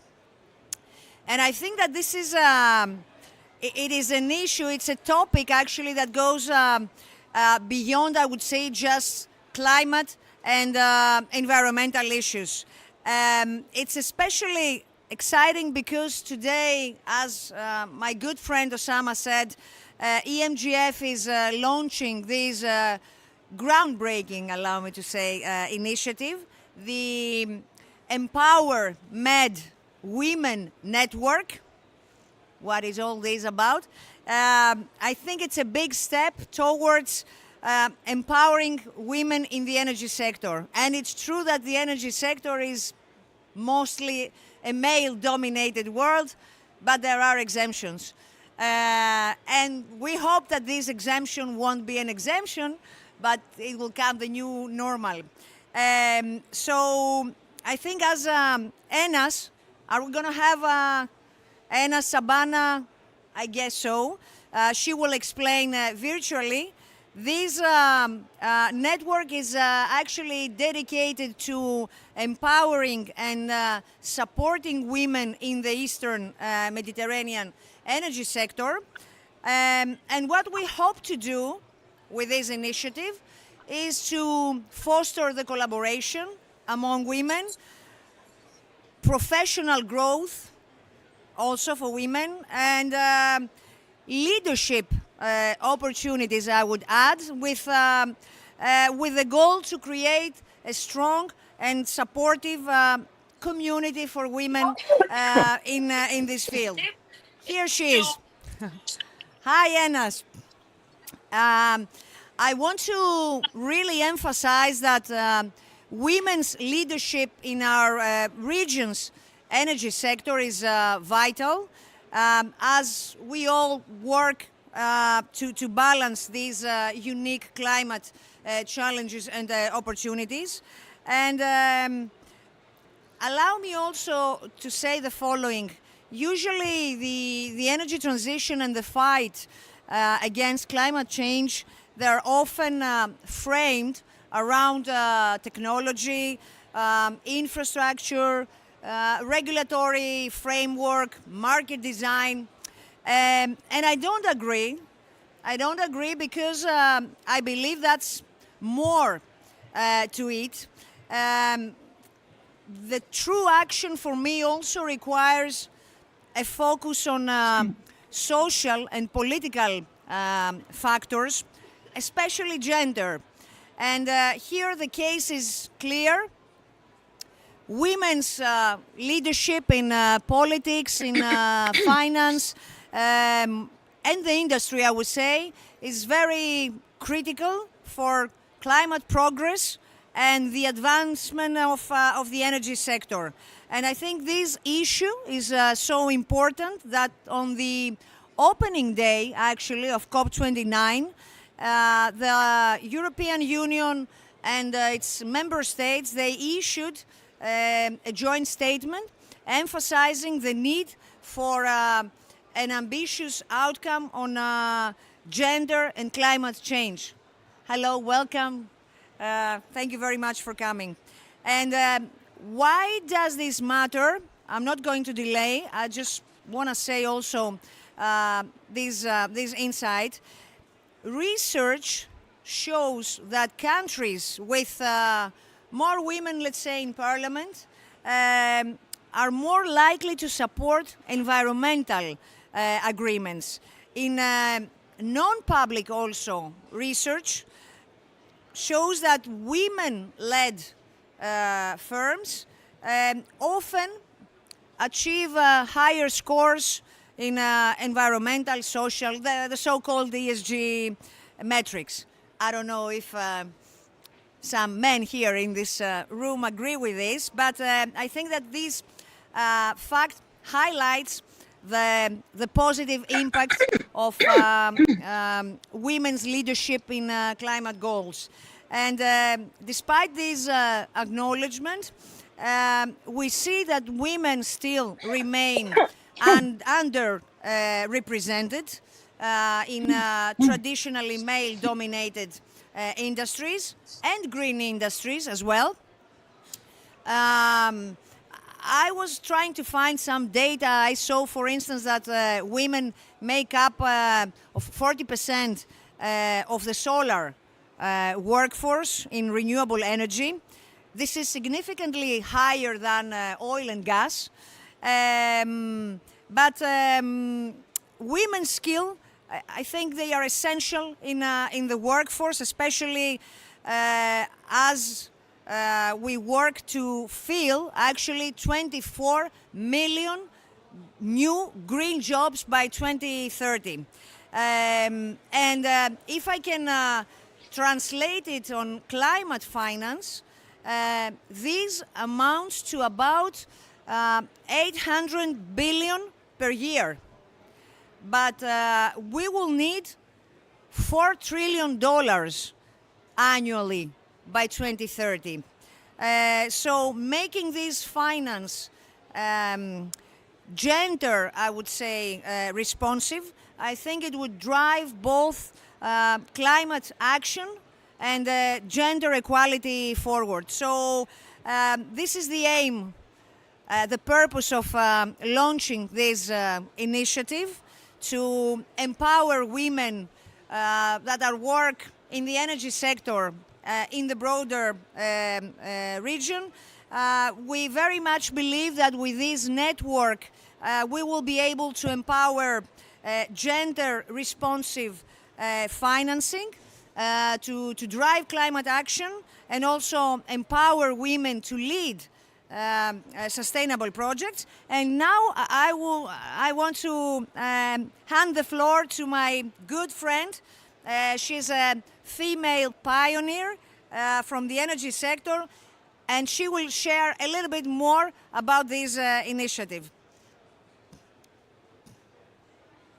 You have the floor. Thank you very much, Your Excellency. Thank you very much, Your Excellency, for your kind words. Ladies and gentlemen, honored guests, I'd like to start by thanking Her Excellency Alexandra Sudoku and Secretary General Mubarak for this opportunity. I'm delighted to present to you today an exciting and impactful initiative, Empower MedWomen, a community dedicated to supporting and uplifting women in the energy sector across the Eastern Mediterranean. As you all know, and as Her Excellency Sudoku and Secretary General Mubarak said, the energy industry is a powerful driver of economic development, technological advancement, and social progress. However, like many other sectors, it still faces significant challenges when it comes to gender equality and diversity. Despite the enormous potential of women in shaping the future for energy, the representation in key decision-making roles remain limited. This is where Empower MedWomen steps in. Our purpose is clear. We aim to create a vibrant and supportive community that empowers women in the energy sector, fostering collaboration and professional growth and leadership opportunities. Through this network, we hope to build a platform that not only connects women across the industry, but also helps to change the very narrative around women in energy, particularly in the Eastern Mediterranean. Our network will focus on several main streams. Our first stream would be networking opportunities. By organizing events, workshops, and forums, we will connect women professionals across the energy industry to exchange ideas, share experiences, and collaborate. We will do mentorship programs. We will establish mentorship initiatives that pair seasoned professionals with emerging talent to guide their career path and enhance their leadership skills. We will do capacity building programs through tailored training sessions. We will focus on skill development, leadership, and career advancement to empower women with the tools they need to succeed in this dynamic industry. Advocacy. We will advocate for policies and practices that support gender diversity and ensure that women's voices are heard in key decisions shaping the future of energy. Research and awareness. Through research on the challenges and opportunities for women in the energy sector, we aim to raise awareness and influence policy, creating a positive impact for generations to come.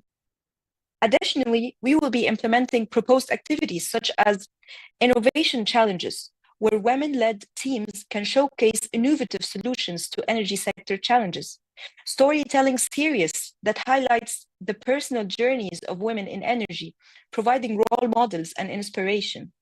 Virtual roundtables and skill-building workshops that allow members to engage with industry leaders and enhance both their technical and soft skills. We will also be doing cultural exchange events because of we all come back to the Mediterranean, so we can celebrate the diversity within the Mediterranean region and share best practices. To ensure that we're building a robust and sustainable network, we will establish an executive committee and an advisory board composed of industry leaders who will provide strategic guidance, helping us to shape our goals and implement impactful initiatives.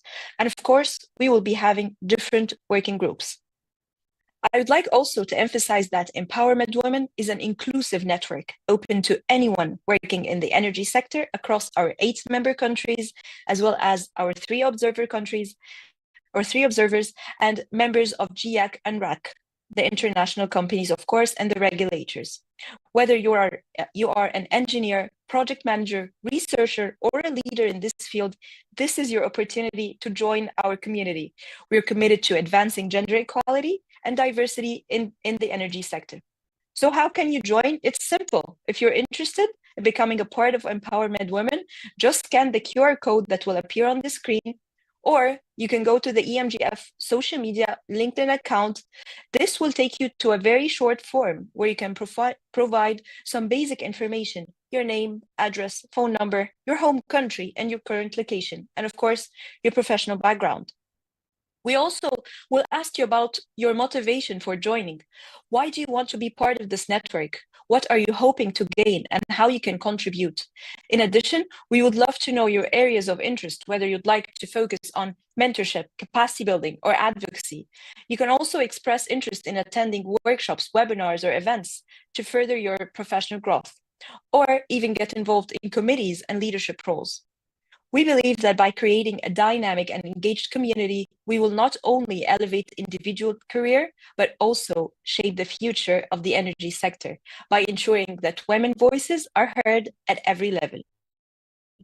Again, simply scan the QR code and get started. We look forward to welcoming you all to this exciting and impactful network. Thank you very much, and back to Your Excellency.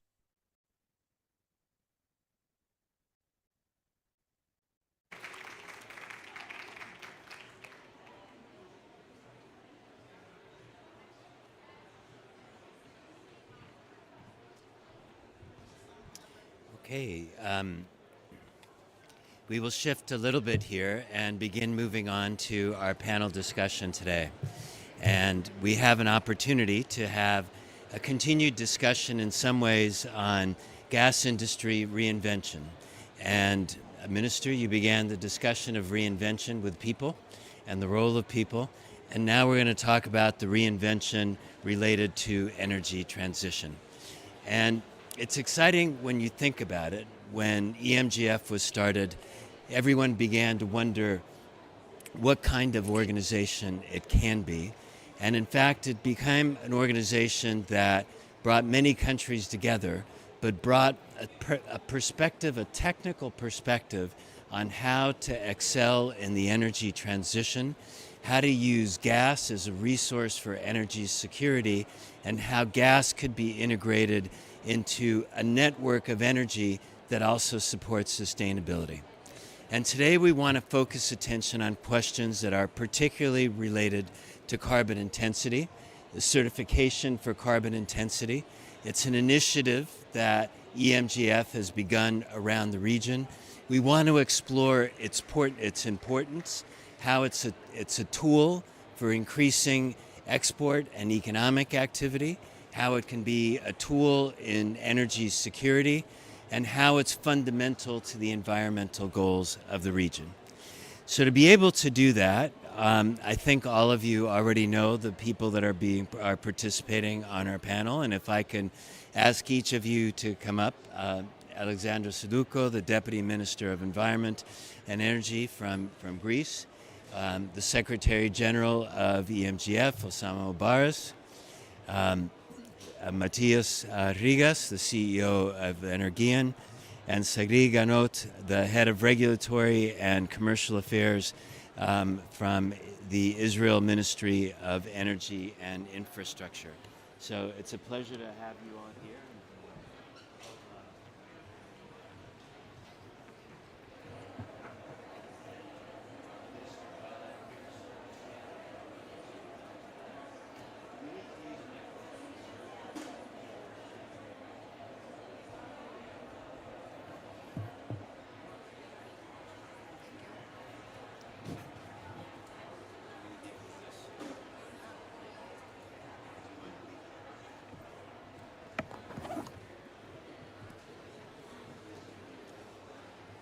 Working? Can you hear me? Okay. Minister, I want to begin with you, and you're the one participant here and country that is both part of EMGF and the European Union. And that places a particular both responsibility and role on you. It also means that the carbon intensity issues have a particular meaning to be able to export into the European market. And I wonder if you can give us a perspective on this interrelationship of Greece, Europe, EMGF, the carbon intensity certificate, and the importance that plays in Greece's bridging role between the Mediterranean and the rest of Europe. That's one of your favorite topics, actually. So, thank you very much. Welcome all to the Greek Pavilion once again. Thank you very much, my dear colleague, for coming here. My first remark would be, as we're discussing about energy transition, we have to understand that it's an existential necessity. Let's start first of all from this message.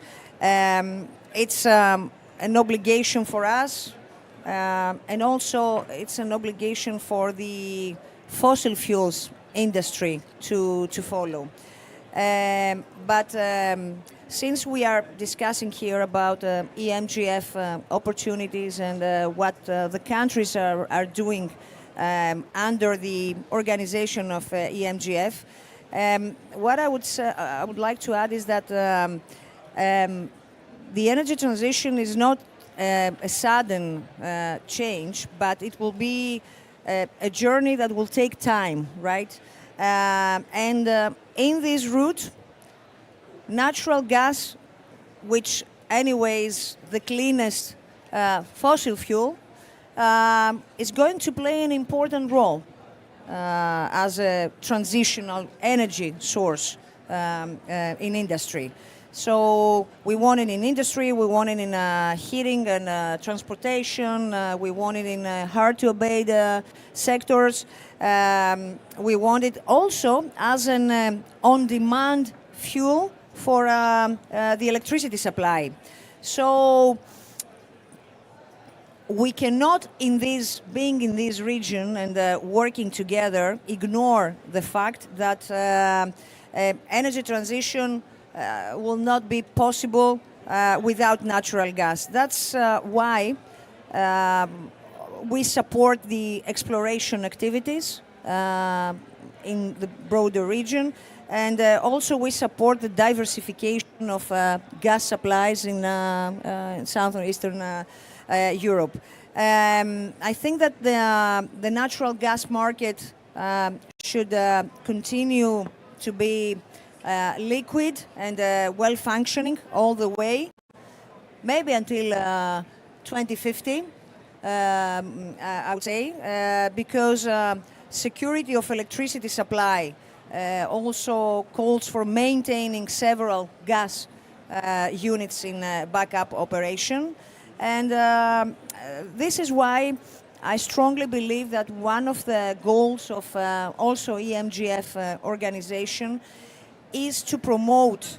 We want energy transition. At the same time, as I said, we need natural gas in our lives, and it's not me who says, it's the IEA recent energy outlook, which shows that natural gas will exist in the years to come. But the crucial is here how to continue to do this job by emitting less.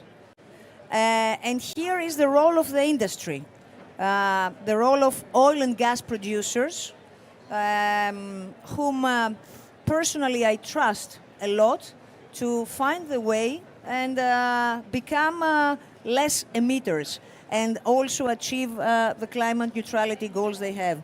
So I strongly believe that the technology outside is developing in a very quick pace. More and more carbon storage technologies are emerging.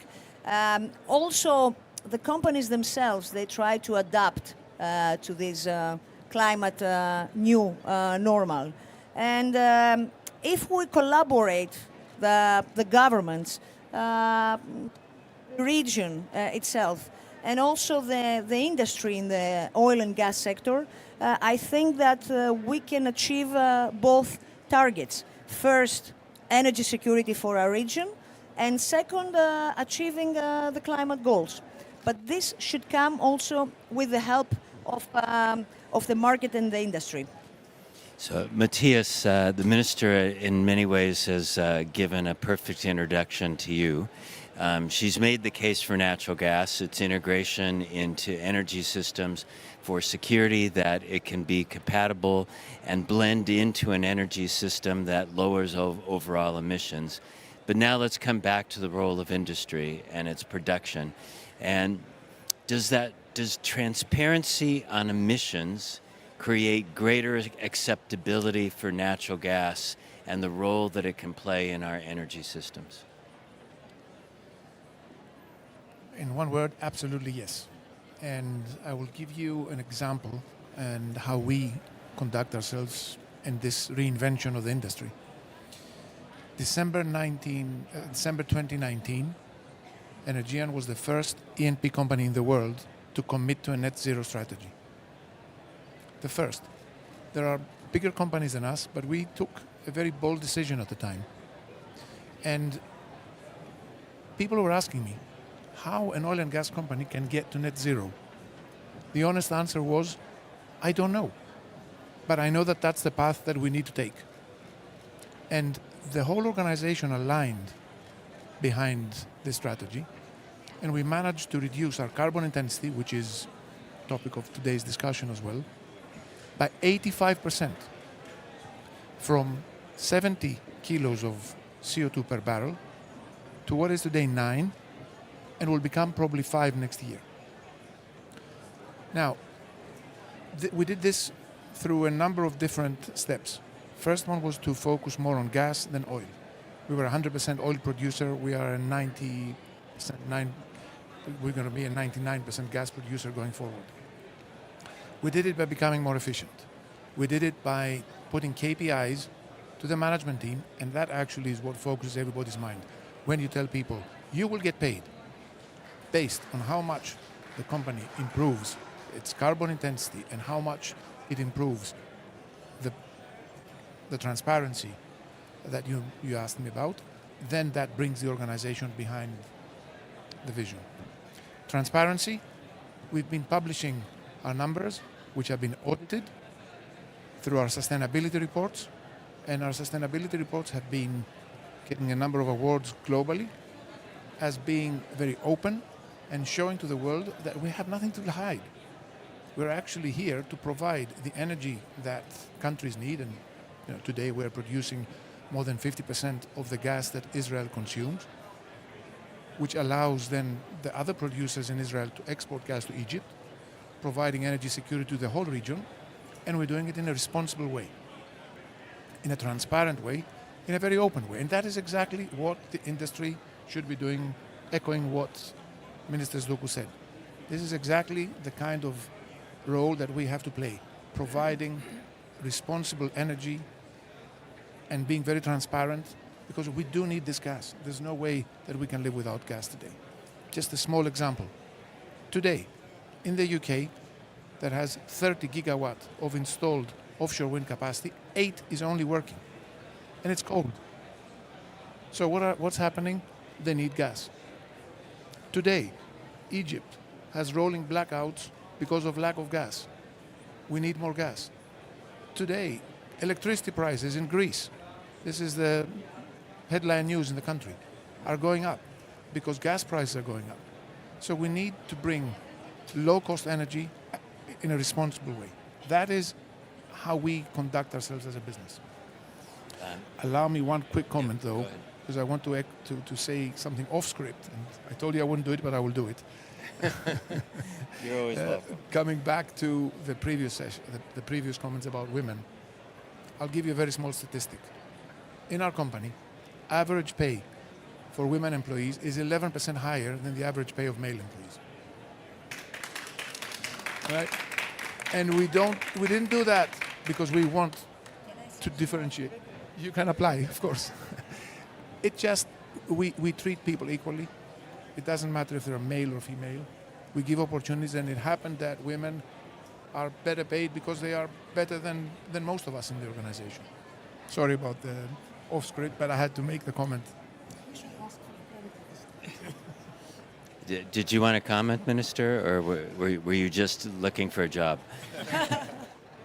Congratulations for encouraging, and I wish others to do the same.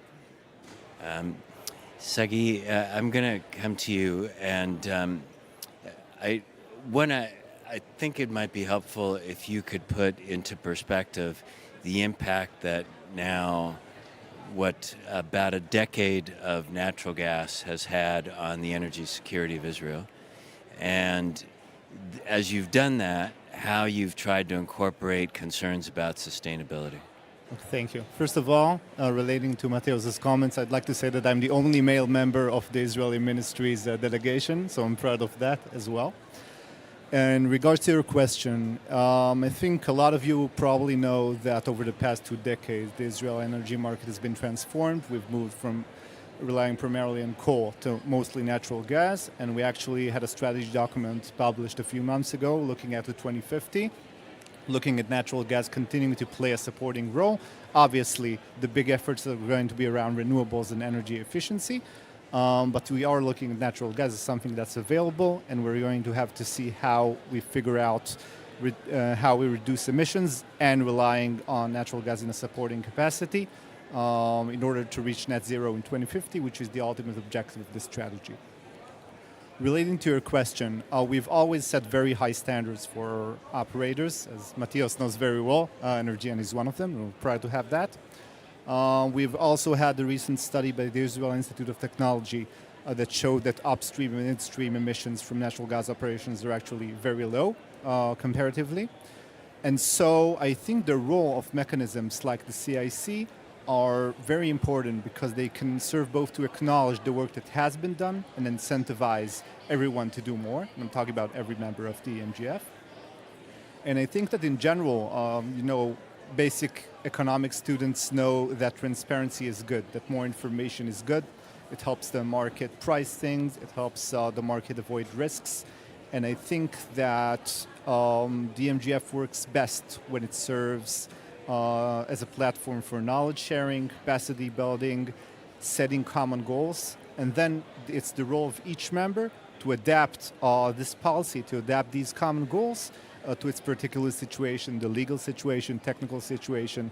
And so we're proud of the work that we've done in setting high standards, high environmental standards, in having quite low emissions from along the production value chain. We're also looking at carbon management more widely, also in terms of end uses of natural gas. So we're very cognizant of that, and we want to keep doing that work, engagement with the private sector, engagement with our EMGF members in order to move forward and looking ahead 2050 to a net zero future. Osama, perfect introduction again here from Sagi, in that it in many ways highlights the dimensions of your job. There's a global marketplace out there and a regional marketplace. You have to understand them, because if you don't know how to compete. You have national priorities that you need to bridge across. You have industry that has to be able to feel like it has the commercial incentive. And so you're in the middle of this. How do you think about connecting those pieces in a way that allows, both from a governmental perspective and an industry perspective, the region to be able to advance? Thank you, Carlos. Thank you very much. So I think I will not repeat what Alexandra and Matthew said about the importance of gas, not just for the region, but for the whole world. And that's why this is the basis of the foundation of the MGF. The resources, the significant gas resources in the region, not just the discovered gas, but the potential to discover more.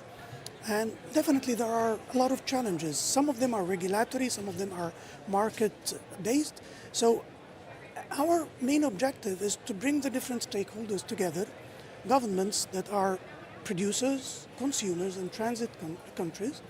In addition, not just the governments, but also the operators, the companies, NOCs, IOCs, and also the companies who really invest in the infrastructure as well. Bring them together so that we can, through partnerships and the collaboration, we can overcome these challenges and optimize monetize the gas and find more gas. This is our main objective. And I believe to some extent we have been successful. And one of our main objectives is to turn the East Mediterranean into a low-cost, low-carbon gas supplies.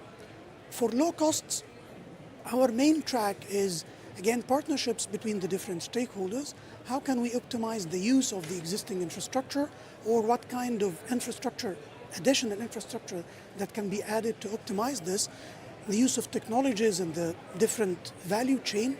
And for the low carbon, we have issued several phases of what we call the EMGF Decarbonization Initiative in COP27, COP28, and now we are in COP29. So this is all about how can we reduce emissions along the value chain of the gas. There are several technologies that can be used. Part of it, we start with the least cost of these technologies until we go along with the more intensive or more capital intensive industries or technologies like carbon capture and storage. But to go back to the carbon intensity certification, it's good to do all of these projects and reduce emissions, but how can we make sure, whether as governments or companies, also how can the markets make sure that this is really a low carbon gas? This is the importance of carbon intensity certification. To do that, we have to do a lot of measurements, reporting on, again, the whole value chain of the gas. And this is what we are trying to do. As EMGF, we're developing the framework, the standardization, and again, collaborating with the governments and the companies to make this work. So in effect, it builds into what Matthias said earlier, that if you change the way people get paid, it changes their behavior. So carbon intensity, putting that into your KPIs, becomes a different differentiating factor in the way that industry works. And at the same time, it becomes a mechanism where Greece, Israel, your other members can be able to say, we have an understanding behind our claims. So when Minister Sadoko comes up and says that gas is part of the energy transition, she has a certification behind her that allows her to say, it's not just me saying it because I believe it, I can demonstrate to you that it's actually occurring. Exactly. And maybe one thing to add is that although in several countries this is not mandatory, even the CBAM does not include gas, but we believe this in some time is going to be mandatory. So we need to be proactive. And it includes methane. Exactly. But it's not the CBAM, but another Yes. different regulation, so Exactly. a sister issue.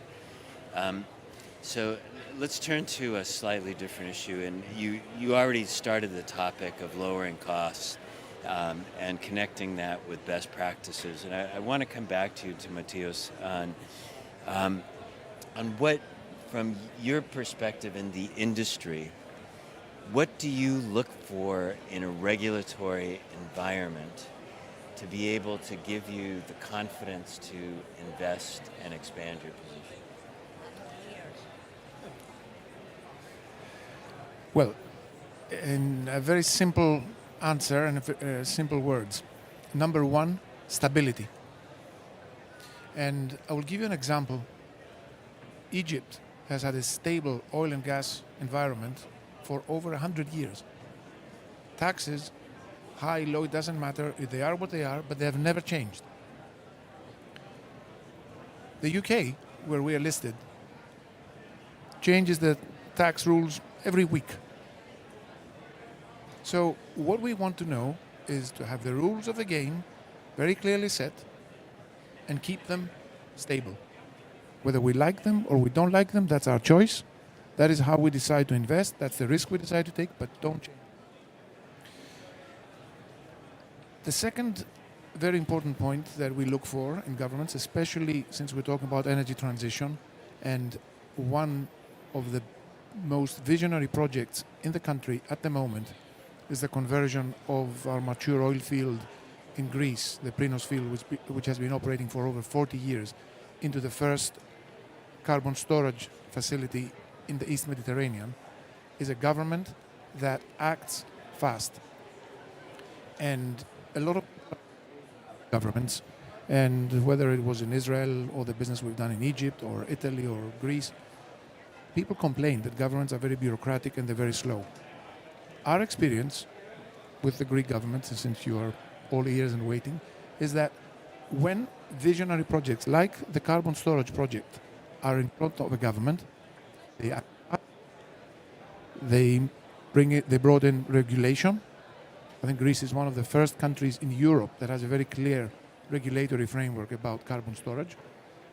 There was support, financial support, for a project that is not yet clear if it is financially viable or not.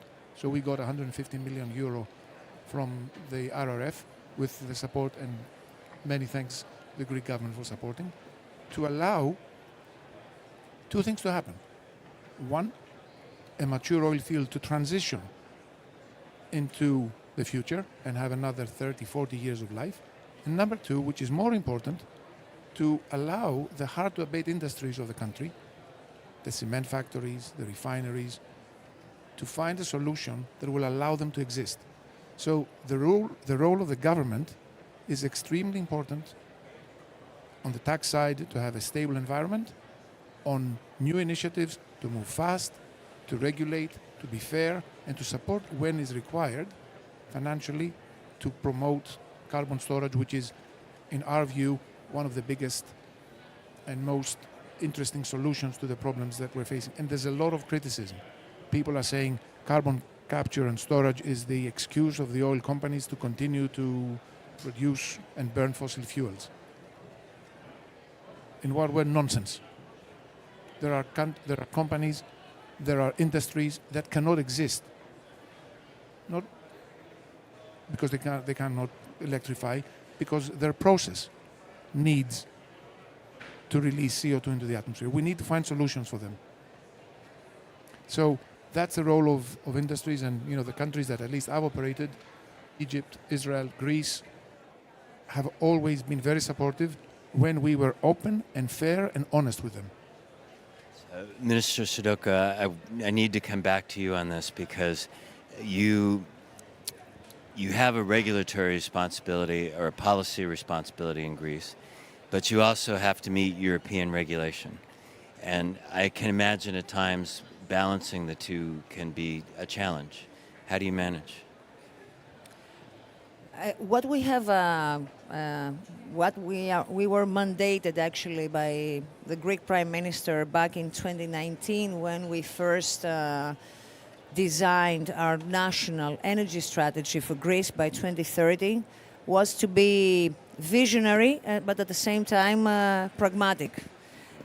So we studied very well the European regulations and directives regarding the Green Deal, and based on that, based also on the circumstances, because each country, as you understand, has its own specificities. So each country has to make its tailor-made, let's say, policies, but always within a European framework. And 5 years later, I can tell you, as we are now in the phase of implementing and executing quite a big number of policies and measures in Greece, that the result is quite remarkable. In some cases, we have surpassed the European levels. So we have, for instance, managed to more than double the renewable installed capacity in Greece in 5 years. So all the renewables that were installed in Greece by 2019, this amount has been added in the past 5 years on top. We have managed to reduce CO2 emissions also by 45% during the past few years. And this doesn't come, as you know, by chance or by coincidence. It requires very bold measures and policies in the energy efficiency sector. So we always obviously take into account what are the European guidelines and directives. I'm proud to say that in some cases we have managed, as I mentioned, to go far beyond these European targets and also achieve them, because it's it's easy to set goals, numbers, targets, but at the same time you must take the responsibility as a country, as a government, to be reliable and deliver. So now we have updated our national energy and climate plan to go a little bit more ambitious, but try to be at the same time, and this is what Osama mentioned, the issue of cost. Obviously, all these changes require a lot of money, billions of investments in grid, in our energy, electricity systems, in the infrastructure, a lot of money anyway to change completely the energy system. And you can imagine that this money doesn't come, I don't know, from the sky unlimited. So we must always be cautious when we handle and we manage the financial resources we have, either European resources or state budget or other kind of sources. We must use them on an efficient manner. So now in this green transition period time where we have to test new technologies like the one that Mr. Rigas mentioned, carbon capture storage, or hydrogen, or biomethane solutions. Obviously, we must, as a government, I speak as ministry, we must provide, first of all, the regulatory frameworks, and those frameworks must be robust, must facilitate actually the investments to come. So that's very important, I think, for an investor. I fully agree with Mr. Rigas. We set the policies, but we ask from the investors to put their money and transform our policies into tangible projects. So it's an obligation from our side to give the right signal outside that there is predictability when they invest their money, not for the next 3 years, but for the next 20 years. We must have very transparent and robust regulations when it comes to how hydrogen, for example, will be implemented, or other kind of stuff, and facilitate these investments in order to become as quick as possible. So this is the focus now of the Greek government. And it's quite interesting, the interconnection you make with industry, because in the end, if you don't have that dialogue, then regulation can be the death of his industry, which is also the death of your objectives. So keeping that relationship going is absolutely key. Only a second.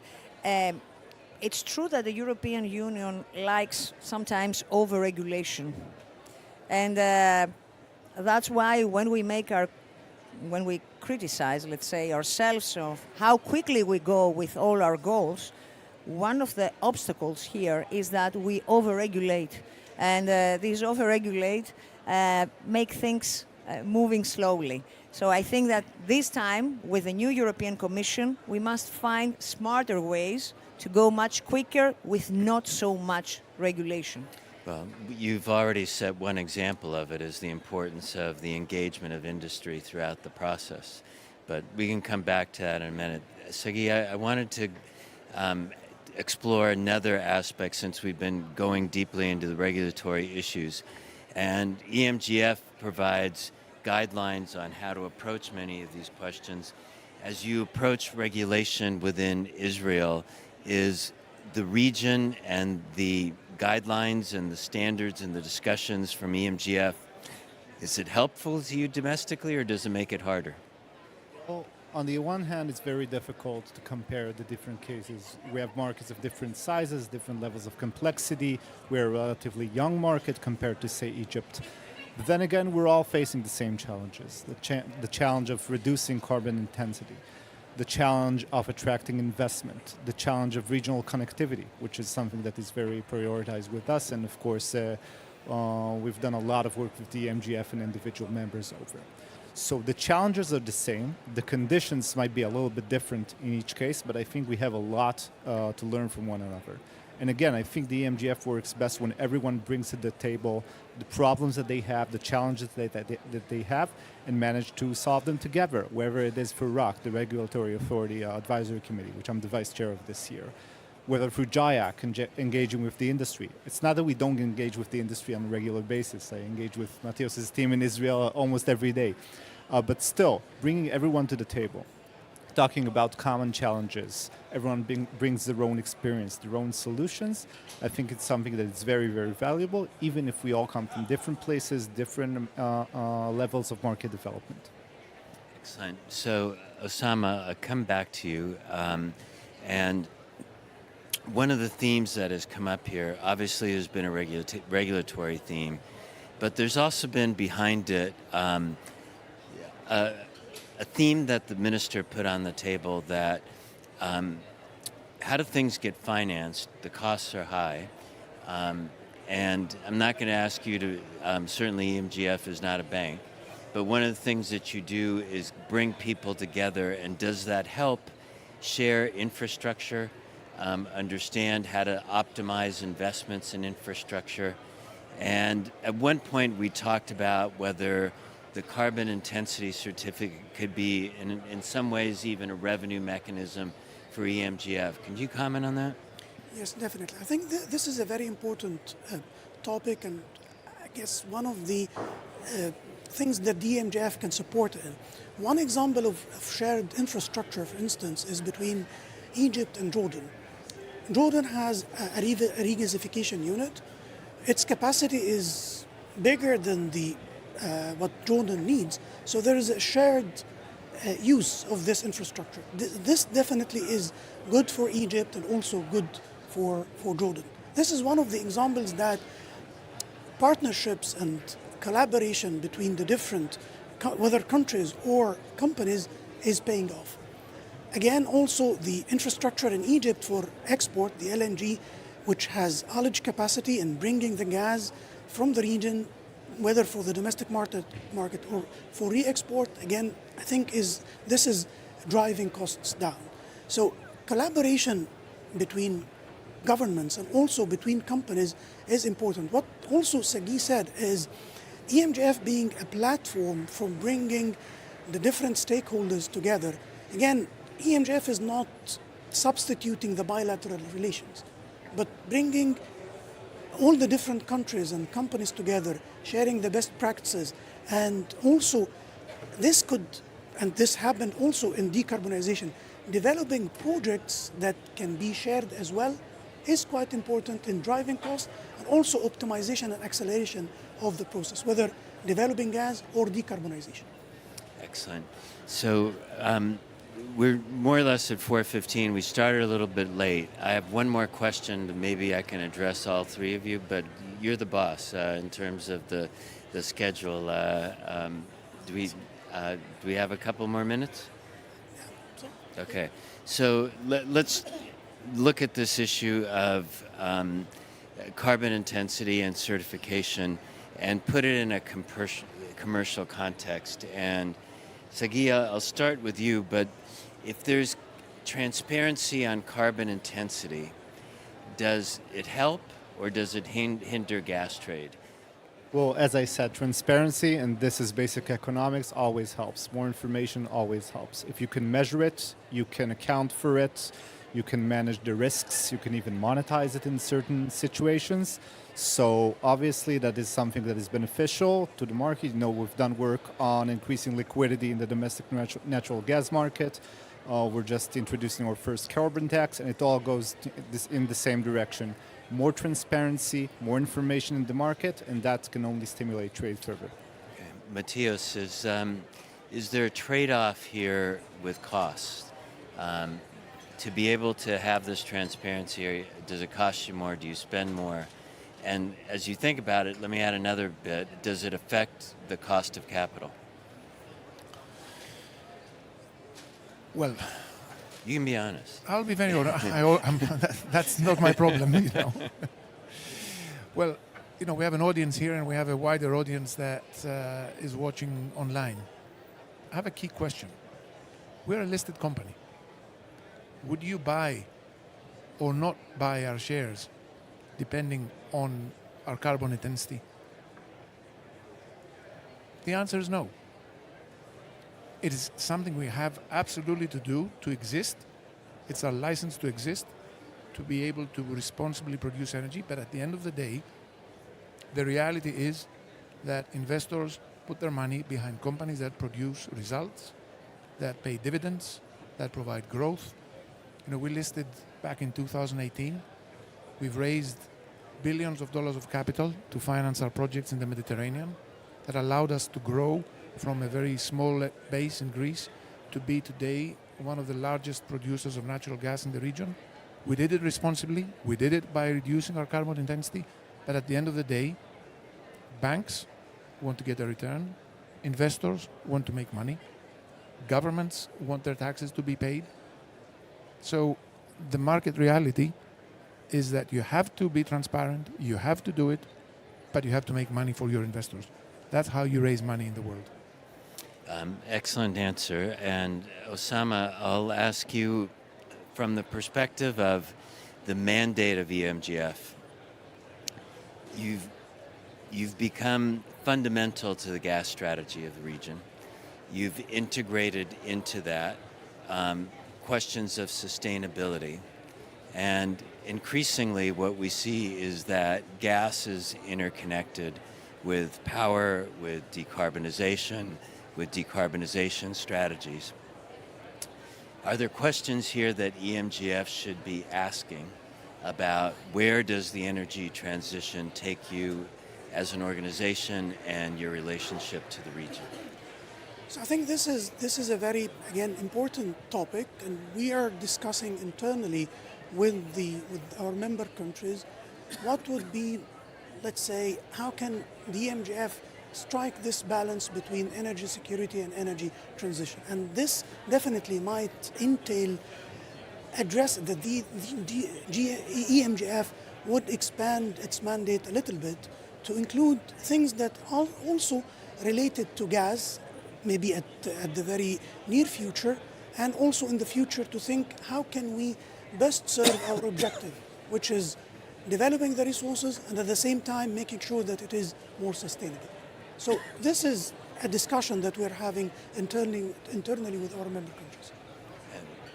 I would only say excellent that you continue to ask questions, because when we don't ask questions, we stagnate. Minister, this is your home territory. I wanted to give you the final word. You have a new European Commission, as you've said. When you think about your goals with that European Commission and how you want to be able to guide it into the next stage of Europe and what Europe means, let's stay in the energy sector and energy transition.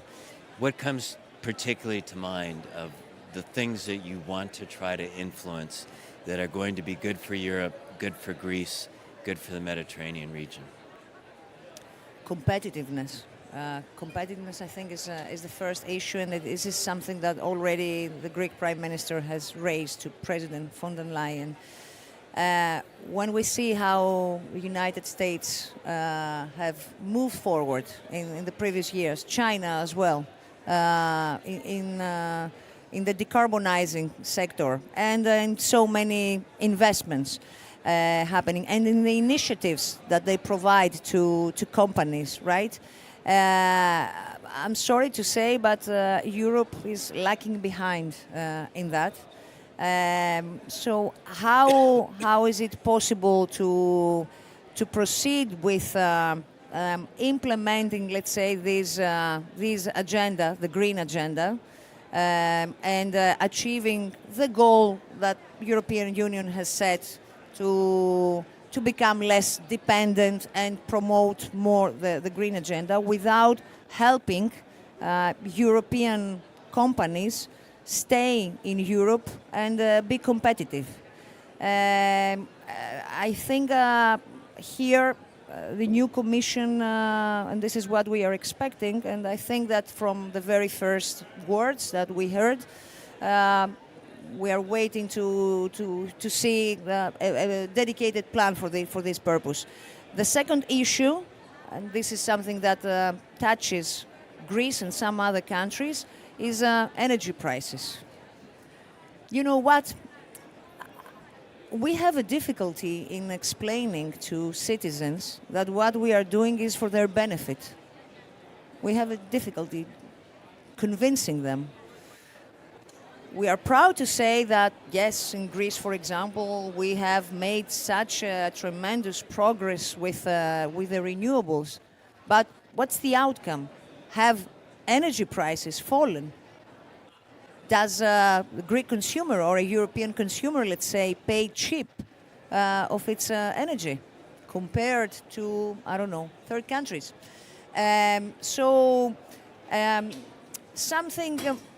We understand that we need more work to do on that. I mean, we are in the middle of a long way until we achieve the outcome of the energy transition here.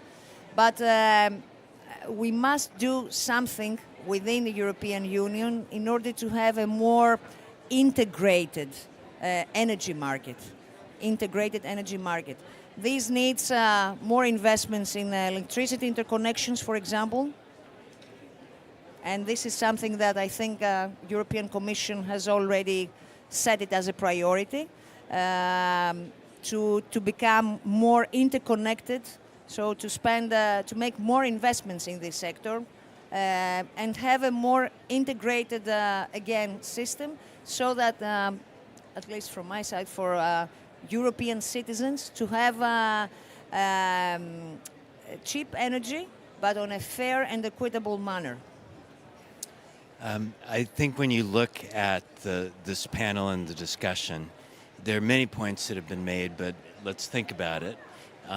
The reaffirmation of the importance of gas in the process of the energy transition, It has been critical to assuring security at the time that you were changing, and it's also fundamental to integration with the future energy systems and providing stability. We've talked about the importance of regulation, carbon intensity, the certification, the transparency that's necessary to be able to assure buyers, to assure governments that they're performing on their environmental standards, and in the end, that has become critical to the ability to export. We've talked about the importance of the engagement with industry, because in the end, industry is the one that has to produce. And you have to be able to have the incentives to be able to achieve that, and the dialogue between industry and government and the speed of being able to act on it and the opportunities become fundamental to the ability to achieve success. And I think the final words about competitiveness, moving ahead into the future, should resonate with all of us, because we're looking at a world where that issue of competition and how does that play into being able to create jobs, the prices that you pay for products has become a critical issue. So in the end, this comes back to people and that recognition that energy and people will always be intertwined. Thank you very much. An excellent panel.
Good.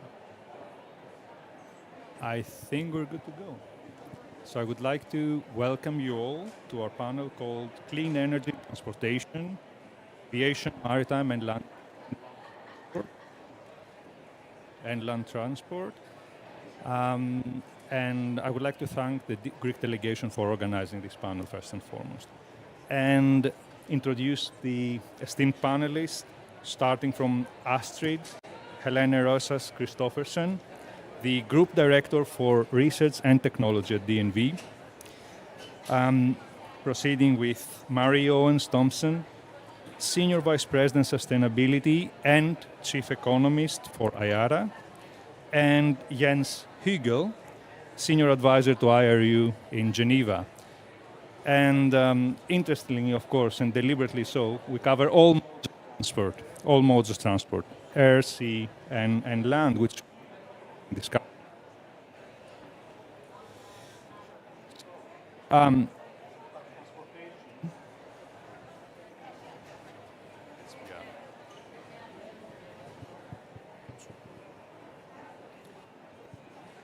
Transportation is representing 20% or so of global CO2 emissions.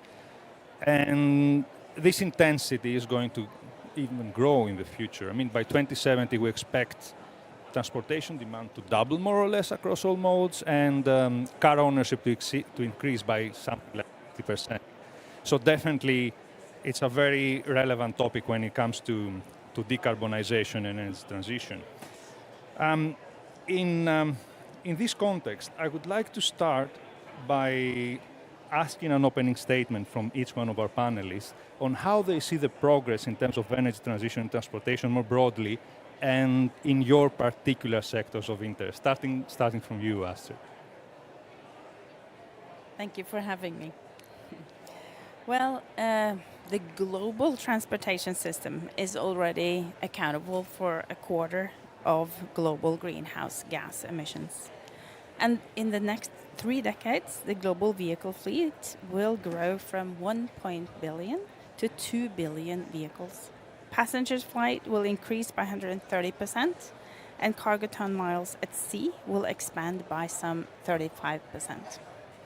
So, can we actually accommodate this growth while reducing emissions? That's a big question. So much of the transport will decarbonize by mid-century, and emissions will reduce by some 40%. That says our estimate.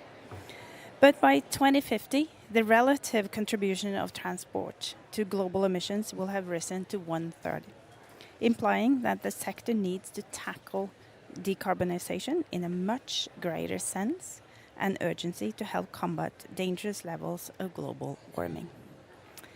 The maritime sector is accountable for 3% of world's emissions, and the International Maritime Organization has set a target of reaching net zero, taking into account emissions from well to wake.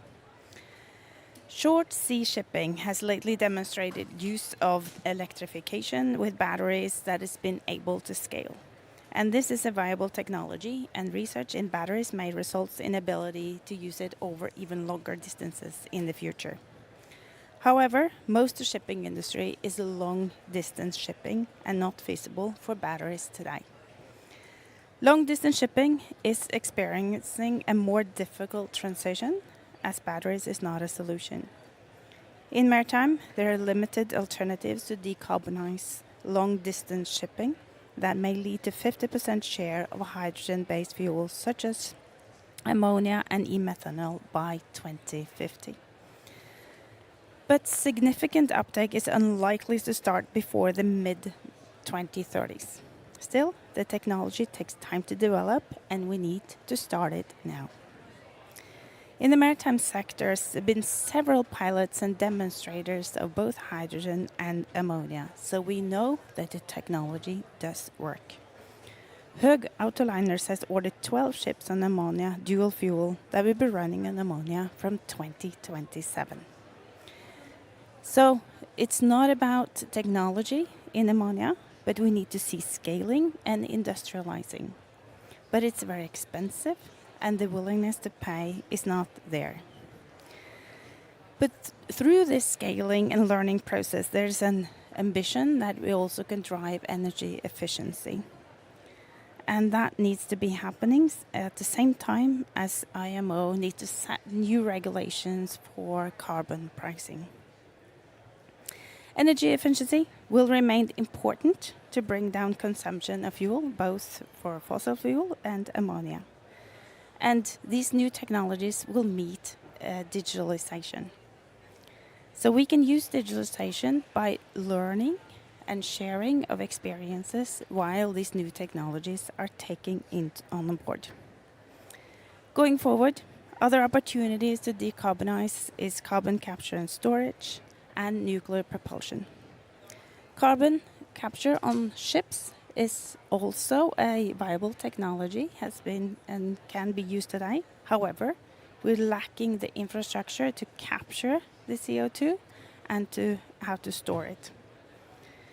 For nuclear propulsion, we're following this closely, this development of SMRs, and evaluate feasibility in the maritime sector, but that will be a longer journey. We are anticipating this not only before 2045. Please. Okay, thank you. Hello, everybody.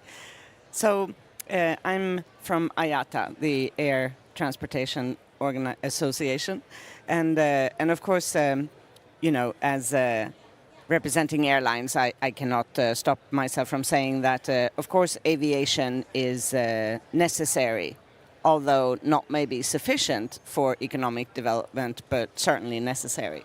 I would totally say this about aviation, but I would also say this about my friends to the left and to the right.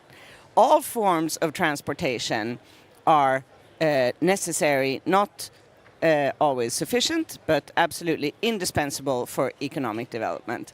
And I would go further and say all forms of connectivity is necessary for economic development, and this obviously includes, internet and whatever forms of connectivity, having access to banking, any kind of connectivity.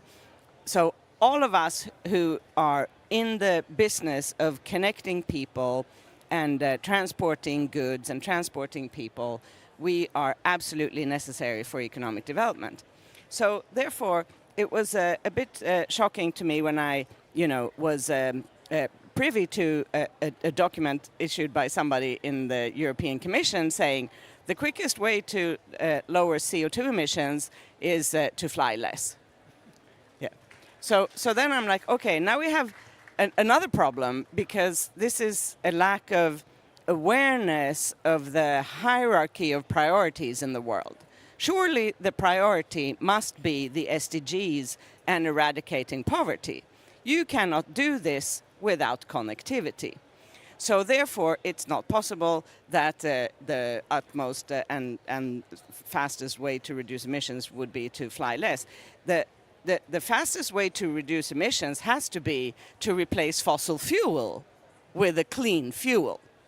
Yeah, that surely, I hope we can all agree, must be the case. And today the world is using 80% of all the energy the world is using is fossil fuel, and that share needs to drop to 20% by 2050. Yeah, so that is obviously a huge undertaking. Now we understand that we're just a small piece of this huge undertaking.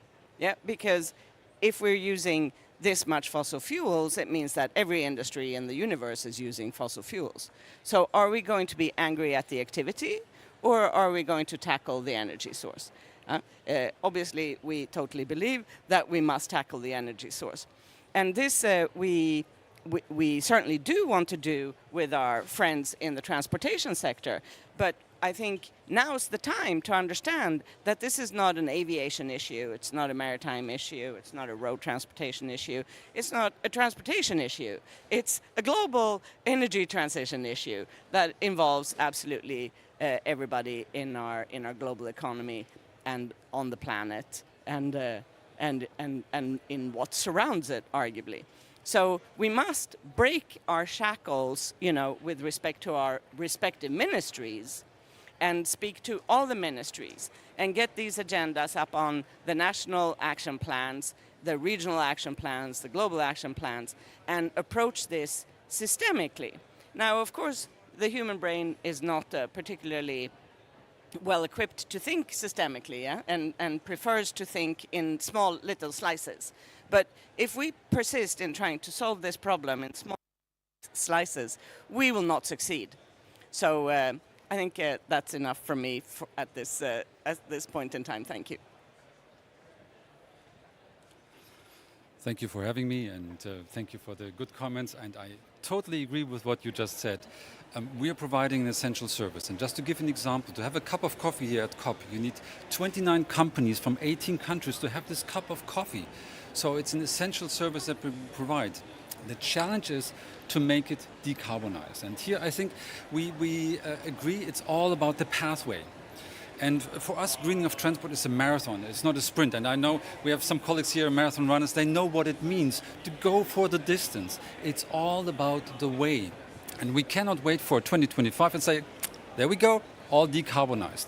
So we get to get the transition at the marathon right.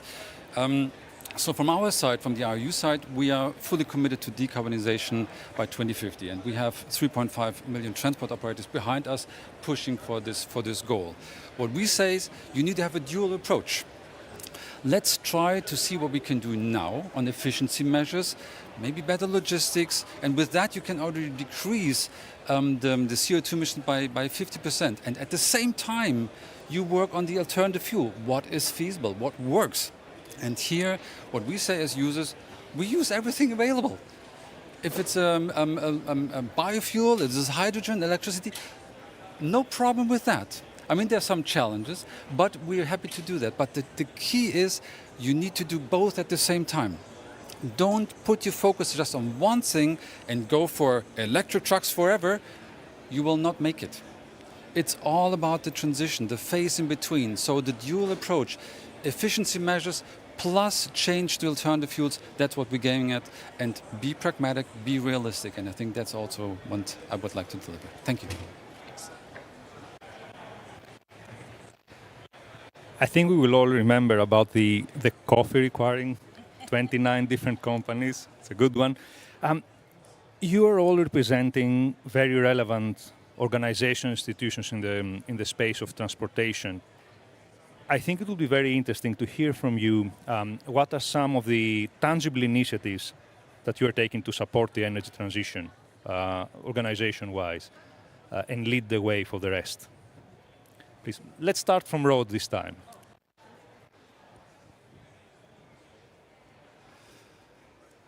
Okay, let me give you a very concrete example. We don't want to wait until the talks are over. We take action.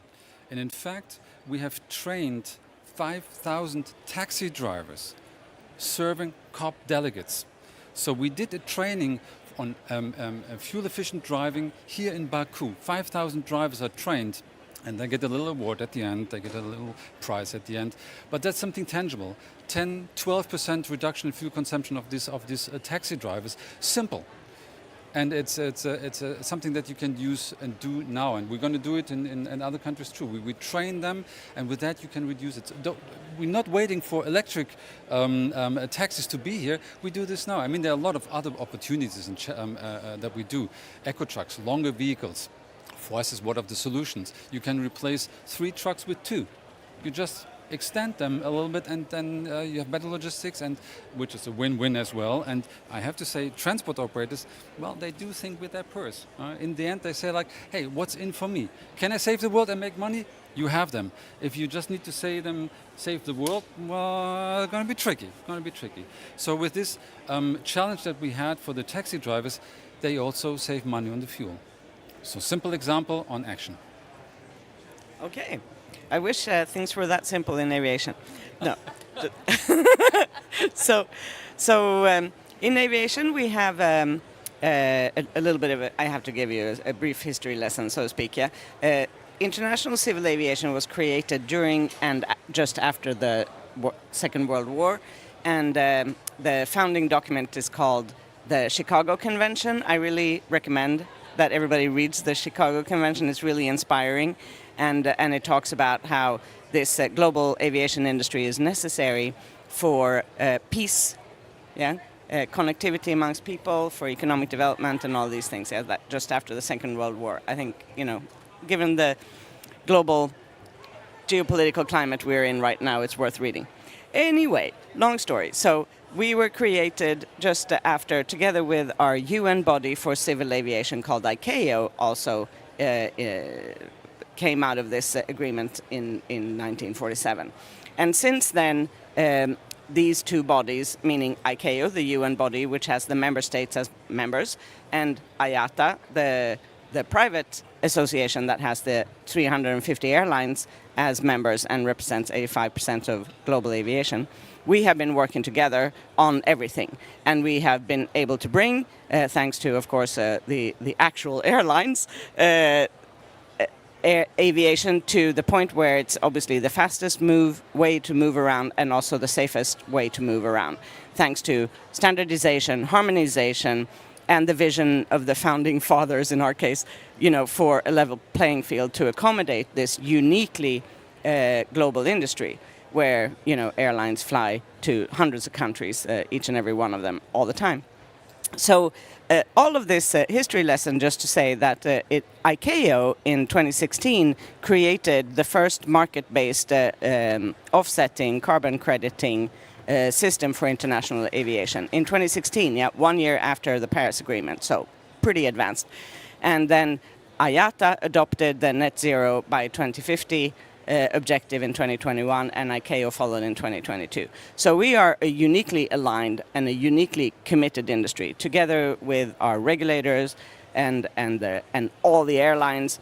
There's no doubt about how committed we are.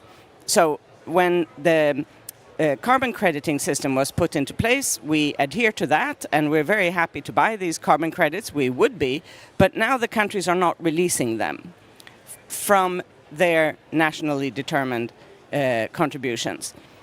So this, I think, is what I was trying to say to you earlier, that it's a case of the left hand not knowing what the right hand is doing. So the same member countries in this building, under this framework, are not aware of what the same countries under the ICAO framework are doing.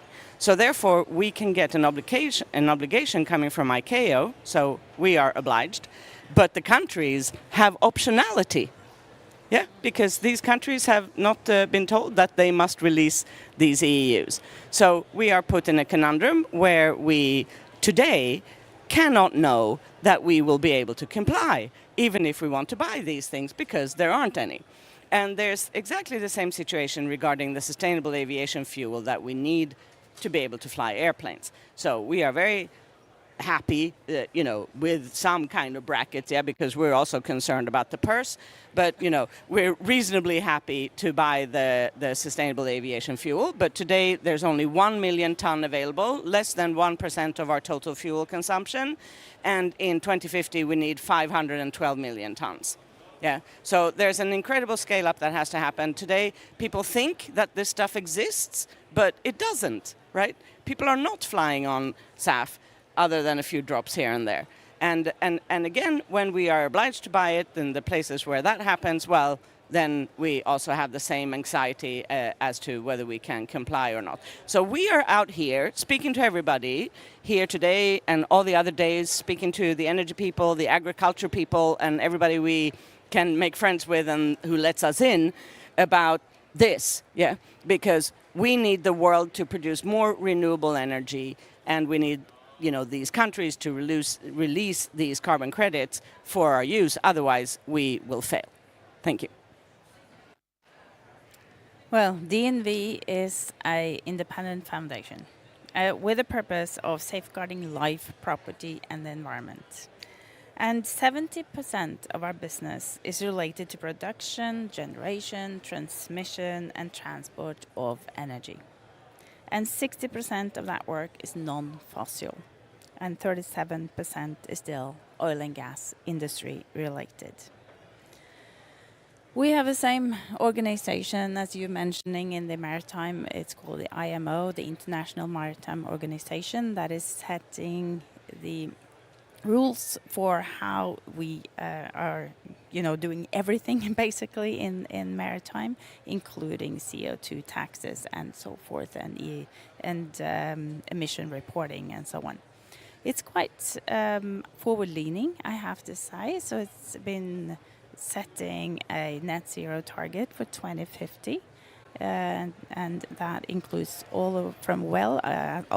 meaning production of the energy, all the way to consumption.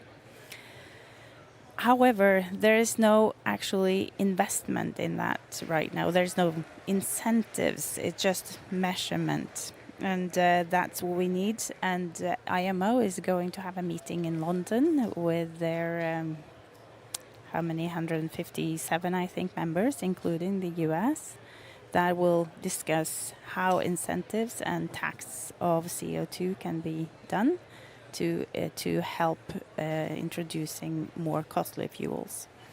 Because they called hard to abate fuels, but it's not really hard. It's actually technically feasible. It's just expensive to abate. And I can even argue, is it that expensive actually? Because transport on maritime is very, very cheap. I am sure that the part that you have transported your shoes or your electrical vehicle car is the part that comes from transportation cost is very, very small. So I can argue that it's not that expensive. It is technically feasible, and it's just how we organize ourselves, because obviously the different industries, they need to have black numbers. You cannot be green on red numbers. So it has to be incentives to actually change to new fuels.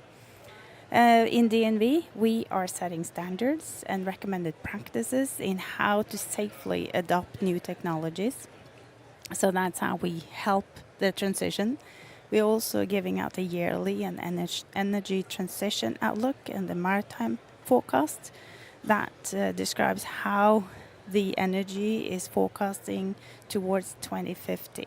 We also give advices to policies, regulation, financials, and technology development in how we can meet net zero.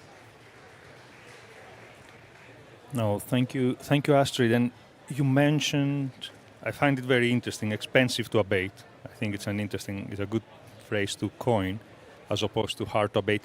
And you talked about technology before, and you mentioned a blend of technologies, which is, especially when it comes to the shipping sector, some of them are in very early stage of development, and there is quite a bit of uncertainty in the shipping sector in particular about who will be the winner, causing perhaps a more timid investment towards transition in this technology by carriers.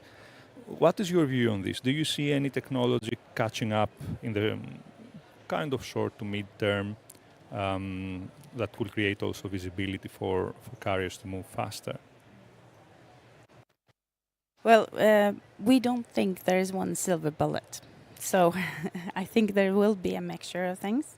And the way that we see it is that we're trying to estimate the future maritime fuel mix. And it includes a gradual phase-in of carbon capture from 2040, encompassing 15% of the fuel in 2050.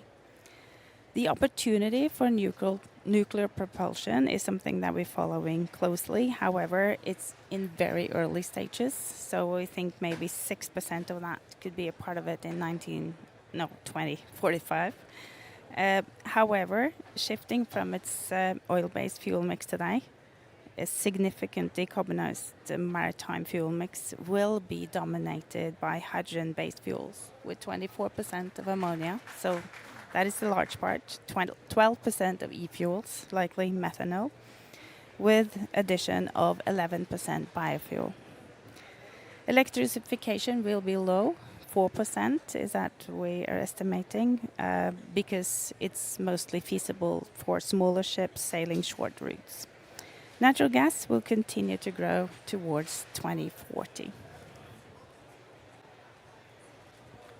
Interesting. So a blend of technologies has to be the way forward for the shipping industry. But looking at air, potentially things that are more, I don't know if black and white is the right statement, but there are less potentially technologies that seem to be visible at the moment. And you mentioned before the unavailability of supply of sustainable aviation fuel, SAF. And we do see hydrogen investments not proceeding very fast, and for audience, hydrogen being the base for sustainable aviation fuels in the long term, the ones that are not biofuel based at least. Do you see supply catching up on time so that the aviation industry can meet its stated targets for 2040, so to speak? Not without help. Yeah. So today the price we pay for the sustainable aviation fuel that exists on the market is 3 times higher than the price of jet fuel.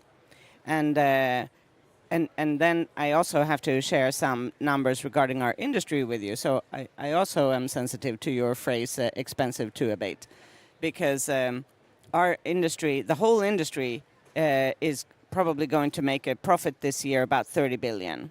So 30 billion is about the amount of quarterly profit any single one oil producing company would make. Yeah, self-respecting such company. So one company makes in one quarter the amount that our whole industry makes in one good year, so to speak. And our net profit that this 30 billion equates to is 3%. Yeah, so we are not the kind of high margin luxury industry that people seemingly think that we are. Yeah, we're a low margin sort of utility style industry. I come from banking. I've spent 30 years in banking, and the last bank I worked for didn't even cover airlines. Yeah, because there was no point recommending an industry or companies with such low margins to investors who would normally demand double-digit net margins, right, for investing. So that's the problem our side, yeah? If we don't help these prices to come down, there will not be any aviation if these things will be forced upon us, so to speak. On the other hand, we have a similar issue with the people who are looking at investing as a producer in sustainable aviation fuels, because although I have to admit, we don't really know. Yeah, this is a very small private market, private deals. Nobody knows. Yeah, no transparency. They don't call us up and tell us what they paid. Right. So we actually don't know. But I still allow myself to think, based on various hints, that these sustainable aviation fuel producers might look at low single-digit net profit margins as well. Let's say 5 as a hypothesis.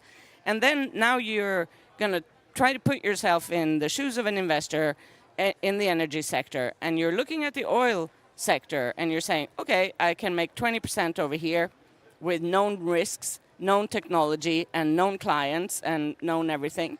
Or I can see if I can invest $1 trillion, okay, that's not the unit price of a factory. Let's say a couple of $100 million in one single factory, and then look forward to a 5% return, maybe. If I've managed my risks, if I've managed to convince myself that the political landscape around this production is stable, what are you going to do? You're probably going to invest in oil. Yeah, so this is the junction at which we need the policymakers. We need the policymakers to come in and change the fundamental investment proposition between these two forms of energy. And if you don't believe me, you can just look at the stock market, yeah, and see what oil stocks are doing now and see what renewable energy stocks are doing now. And that's exactly what I'm talking about. So if we don't change these relative magnitudes, it's not going to happen. And only politicians can change the relative magnitudes. They did this for wind and solar. It's just beyond me why they refuse to do it in our case. So, continuing on in the line of challenging, if I may say, or discussing the challenges, and moving to road now, Jens, with you. Electric vehicles are making progress, of course. However, do you perceive the adoption speed at the moment satisfactory? And if I may say, do you see an inflection point at some point in the near future coming up that will allow a significant acceleration. I would say Europe on the one hand, but speaking globally, really. That's a tough one. That's a really tough one. I mean, we want all solutions available, right? I mean, that's where we start off with. And if governments, and electricity is one of the solutions, and if governments are ambitious, they should set the enabling conditions for us. So we're not only asking for money, we're asking for real business incentives. That's what we're asking for. So if a government says, like, electric trucks, that's what you got to do, our answer is, well, then you got to have green energy. You have to have the right grid, underground grid. You have to have the right fueling infrastructure, and you have to have the right vehicles. So if that's there, fine, we'll take it. If it makes business sense, we'll do it. The thing is, if you just put money into a lighthouse project and say, like, hey, we have invested millions into changing the fleet in New Delhi, well, it's not sustainable, right? I mean, you need to have an adapted approach. What works in Copenhagen doesn't work in Kabul. It's simple as that. And I give you, since we're in the Greek pavilion here, I give you a good example on how to reduce emissions quickly. The average truck fleet in Greece is 29 years old. 29 years. In the average fleet of trucks in Europe, it's 7.5 years. So if you just change the fleet to newer vehicles from Euro 2, it's one of the emission norms, Euro 3 to Euro 6, you save 20% of fuel. Simple as that, with an adapted technology. I have to say, we did a questionnaire with transport operators, a couple thousand. We asked them and said, like, are you okay with the decarbonization efforts? And 75% of them were like, well, we're a bit worried. We don't know where the journey goes to. It's super expensive, and if we don't have guidance, coordination from governments, if we don't have the coordination from governments, if we don't have the right communication from them, and if there's no cooperation with the industry, I think we'll run right into a wall. And I don't want to draw a really black paint here, but I see there's a bit of a bias boycott on electric vehicles because they're 3 times more expensive. You don't know what's going to happen to the second-hand value. You don't know what's going to happen to the battery. And there's so many things. And by the way, talking about one issue on taxation, my favorite topic, if there's no diesel fuel anymore available, right, the governments make a lot of money on diesel tax. Where will the money come from in the future? Electricity tax. Simple as that. So if you think this through to the future, there are a lot of challenges and a lot of uncertainty. And if we don't get this guidance, I think we're going nowhere. I draw a little bit of a painted picture here, but we need some coordination. We need some cooperation and collaboration here. Can I comment? Yeah, okay. I feel that we need to lift this discussion a little bit higher because basically, electrification is the energy source that is not losing as much energy in all the different transformations. If you use oil and gas, if you use ammonia, if you use hydrogen, anything else is losing energy as you go. So for the society, for everyone, you need to electrify what can be electrified. I understand that you cannot put EV vehicles in a city that doesn't have electricity, but I think we need to acknowledge we're here at COP 29 years, and what have we achieved? Not much. But we know that electrification is the most energy efficient. With renewables, it reduces emissions, so we need to do everything we can in every country to make solar and wind and EV vehicles. And we will do that also in maritime for short sea shipping, where it's feasible, where you can use batteries. I have my 3rd EV vehicle in Norway. We're very lucky because we have clean energy. And the batteries are totally fine. It totally works. It's not a problem, and it's not as expensive as it used to be. So I feel that there's some bias, I agree, towards electric vehicles, which is not really true. And it's the most efficient and clean way of transportation. So I just want to make sure that this is what we need to thrive for. That's what we're doing. That's what China has done. They investing I think 400 gigawatts of solar capacity over the last years. And they're increasing, and they have 50% of their vehicles is now EVs. They're doing it. We can do it also here in Europe. It's totally feasible, and it is the way towards lower emissions and towards net zero. There is no other way. I think before proceeding to the next question, we owe the right to Jens to respond as it pertains to his sector for a second. Thank you, and apologies for this, but this triggered a reaction. I'm sorry for that. We do agree that electrification in the end is a solution. No dispute here. I think the way towards it is the challenge. If you reduce the energy consumption in the middle, the shift to alternative fuel becomes much easier. So that's point one. Point two, what you said works for cars. It doesn't work for a truck. Long distance truck, if you would put the normal truck now runs 1,200 kilometers on the fuel tank. And if you would have an electric truck, you would put all the payload with batteries and you have nothing to transport.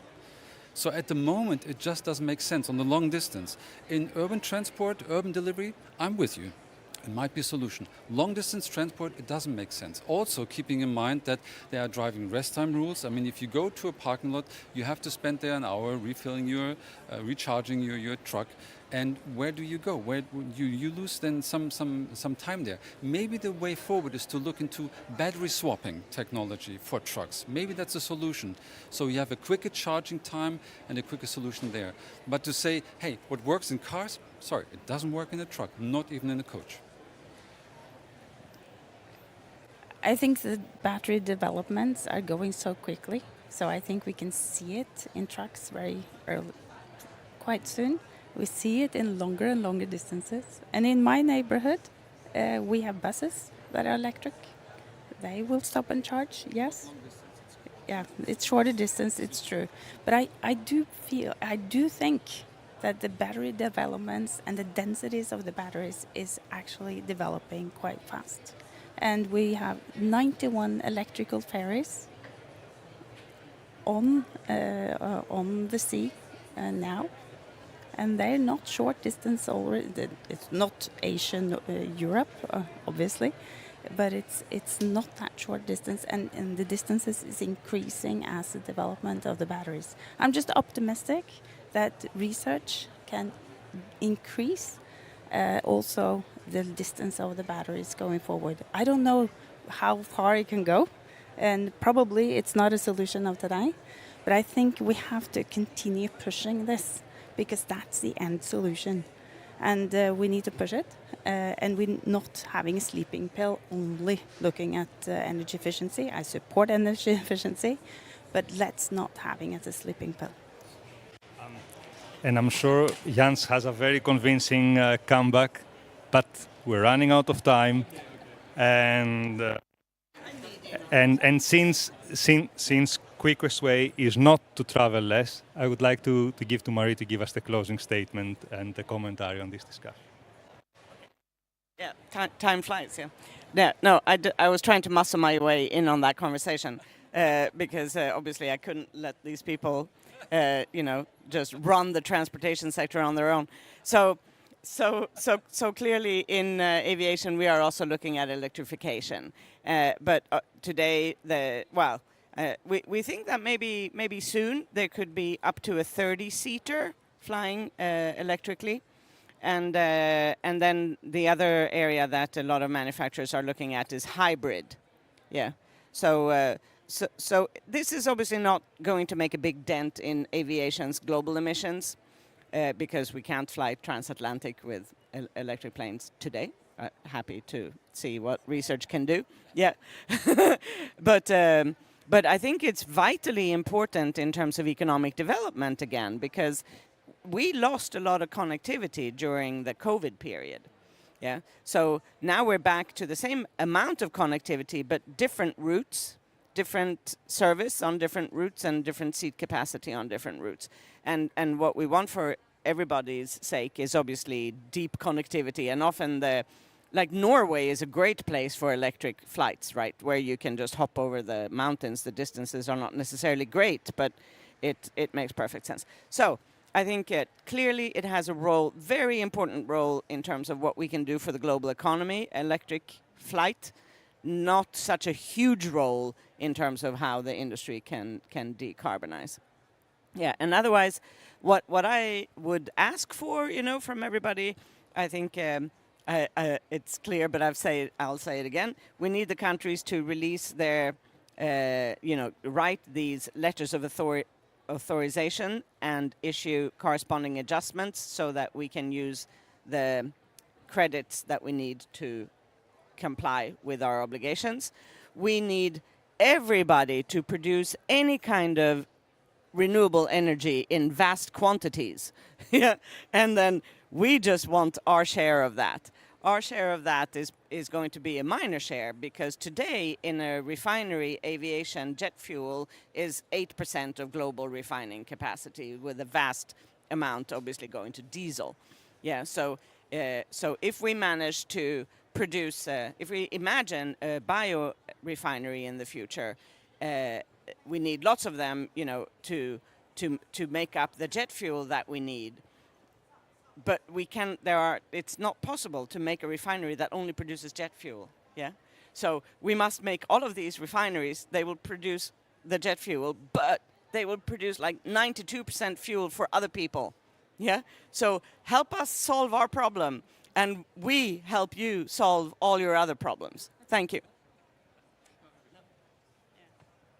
Now, I would like to thank you really for a very open discussion, a true debate. And I enjoyed it a lot. Hope our audience did the same. And solution is not to travel less, is what I keep. Thank you very much.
No, but you for sure got enough to these meetings and stuff.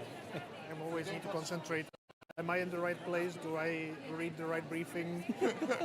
Am I speaking to the right people? And about what? So many topics and all important. And it's very diverse. I mean, like, from extreme heat to financial markets. So this is different. But where do any seating?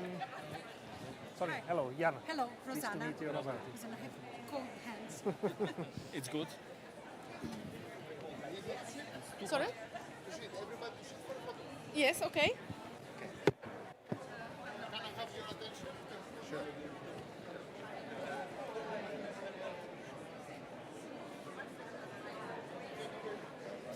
Thank you very much. So I think we can slowly start, and in order to hear ourselves well, I think you need to take earphones, otherwise it will be hard to hear each other. Maybe I introduce myself. I'm Joanna Pandera. I established and run independent energy transition think tank based in Poland. And I would like to warmly thank our Greek colleagues for hosting us here. It was not easy to find a time slot and where we could actually discuss where we are in terms of geopolitics, but also in terms of European policies. Poland will host presidency next year. We work hard with also Polish government stakeholders to make the agenda for Polish presidency on time in the context of different challenges which we have. And generally we know that the European agenda will focus more on industry, but generally our targets still are focused also on climate policy. So it's not that we abandon now and everything what was done in the past, also because we face several challenges as a European continent. But I would like to warmly also introduce my excellent speakers today. Jan Dusik, who is Deputy Director General in the Ministry of, in the DG Klima. Robert Jeschke, who is Deputy Director of Institute for Environmental Protection from Poland. Rosana Santos, who is heading E-Plus think tank from Brazil. And thank you all for joining us today, and I hope we will have dynamic and vivid conversation. And I direct my first question to Jan. Where we are, Jan, in the context of US elections, new agenda in the European Union, where we think will the priorities of the Commission now change? What you would tell us about next months and years? Well, thank you very much, and thank you for the invitation, and all the best to the future Polish presidency of the EU Council. So we are looking forward to your leadership there. But we are, of course, now in the middle, at the end of the first week of the negotiations in COP29, and on one hand, of course, a lot of things are happening geopolitically. On the other hand, the process of implementing the Paris Agreement is a self-standing process which has a firm agenda, and I think that it is important to focus on what it needs to deliver. We are all determined that we want to get as close as possible to 1.5 degree centigrade warming. And we see a lot of progress is happening. We see that the progress is not enough. And next year we will see two things. One will be the transparency reports, which will show us where we actually are globally with the emissions. And then we will see a new set of the nationally determined contributions. So these are important milestones for next year. This year, the core focus of this COP is on finance, and how we update the global finance goal, the so-called NCQG, and how we can define the finance that will be made available to the set of challenges that are caused by climate change, and how it will be collected, who will be the contributors, who will be the beneficiaries of this funding. it's a complex equation. And of course, the geopolitics makes it even more complex. Of course, we are after the elections in the United States of the new president. The administration will come in force early next year, and we don't know whether 1 year from now the United States will still be a part of the Paris Agreement and UNFCCC. Nevertheless, whatever happens on the geopolitical front, we cannot run away from climate change. The colleagues here who are negotiating the different work streams, they are determined to make progress, and I believe that it is possible to make progress, to agree what are the finance that can be put forward, what the agreement on the so-called Article 6, how to enable new operationalization of the international carbon markets, and also to set the way to Brazil for COP30 to zoom in on our mitigation ambition and to show us a positive prospect of how we can close the gap. Thank you very much. And I actually would like to ask now, because probably there will be some shift in European energy and climate policies, or maybe they will be differently communicated. But I'm just wondering how actually Brazil perceives European Green Deal and the current situation. Tell us. We talked about this in the past, and I think it is interesting. So first, thank you so much for inviting me here. It's such a pleasure to be here with you. Likewise. And with you. So Brazil, Green Deal, Trump, it's a lot of very complicated things to discuss.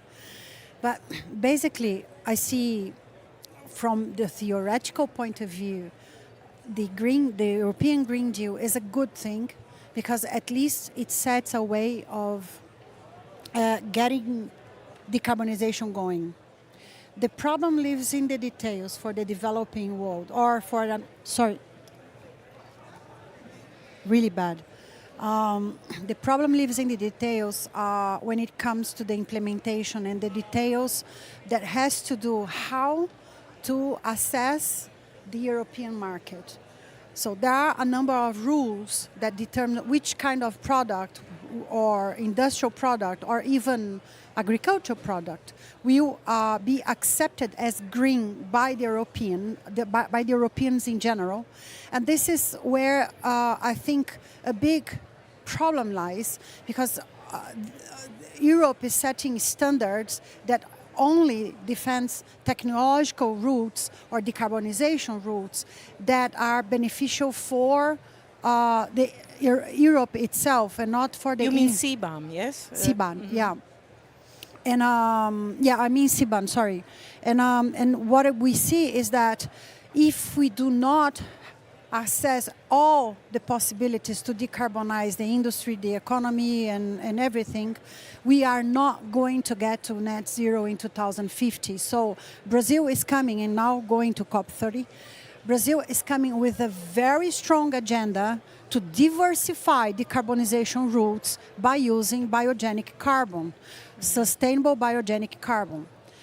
Why sustainable? Of course, no deforestation, right use of water, no slavery jobs, so meaning all the things that is right. But our perception as Brazilians is that if we do not assess other technologies, other ways of doing things, and stick to either electrification or hydrogen, there are a million shades of gray between electrification and hydrogen that we can tackle, and then that can make our lives easier to get to net zero.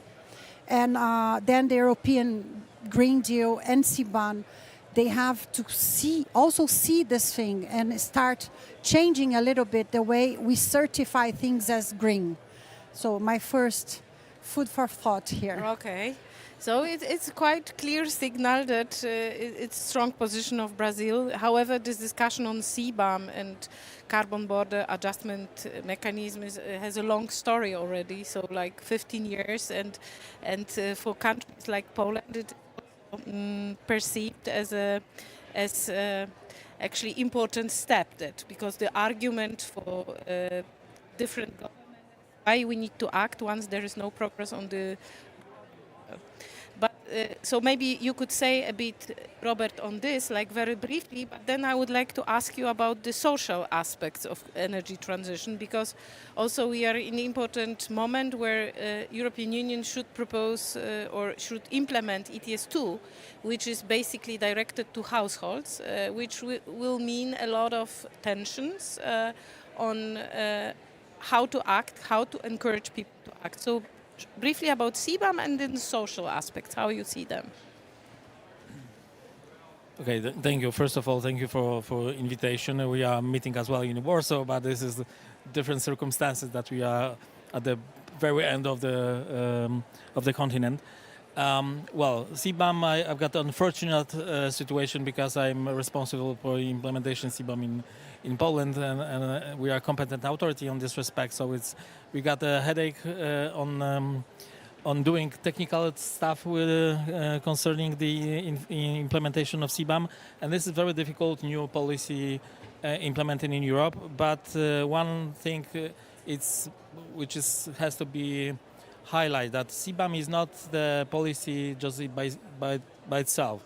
The CBAM is a necessity for Europe to implement the very, let's say, ambitious climate policy that we are following for several years. And in the time with which we are now, the phenomenon of carbon leakage is happening in Europe. So we lose the competitiveness because we are setting very high standards, high emission standards, and then European industry is looking for some cheaper options around the globe. So to maintain the speed of the climate policy in Europe, we have to protect the climate ambitions that we are prolonging, also being in line with the Paris Agreement. So in terms of the other instruments which are also implemented in Europe, which is quite new, is ETS2. So it is the expanding the ETS as we know it in Europe on other sectors, which is transport and building sector, which in differentiator, which is different from ETS1, which covers only energy industry sector, because this carbon price is more or less heading for households. So that means that every and each of citizens of Europe will see the cost of the emission that will occur during transport or within the households, especially heating. And Poland is in a very difficult situation because we were based on coal. So the coal is a main source of the energy, but not only energy, also is used in households. And the second carrier is gas, which we know exactly that we have to, let's say, get rid as soon as possible, because not to be relied on outside sources, especially Russians. So that means that this is energy safety reasons. But it means that the ETS2, which is implemented now in Europe, and a very high speed, it gives some attention for social aspects, so that we don't want society to get back from the climate perspective. And without without social acceptances of the climate policy, there won't be any climate policy. So this is a very, very difficult situation, because within the EU we have to also cover industrial the economic competitiveness, industry staying in Europe, and at the same time social acceptances. So this is very difficult, many-layered job we have to face at the moment. Thank you very much, Robert. Maybe, Jan, I would like to ask you how you see the social aspects, because actually there is a challenge among the member states to implement ETS2. For each member state is a bit different situation, different level of income, different starting point in terms of heating, and also level of awareness, what does it mean climate, and still the main argument why we need to do it, this ETS2, is climate. So we may expect that there will be some turbulence around this, but on the other hand there are social climate plans. But I'm just wondering how you see this in the Commission.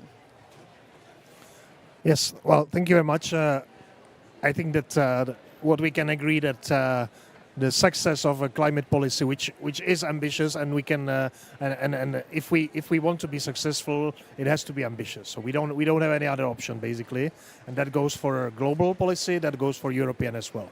Now we have to do it in a smart way.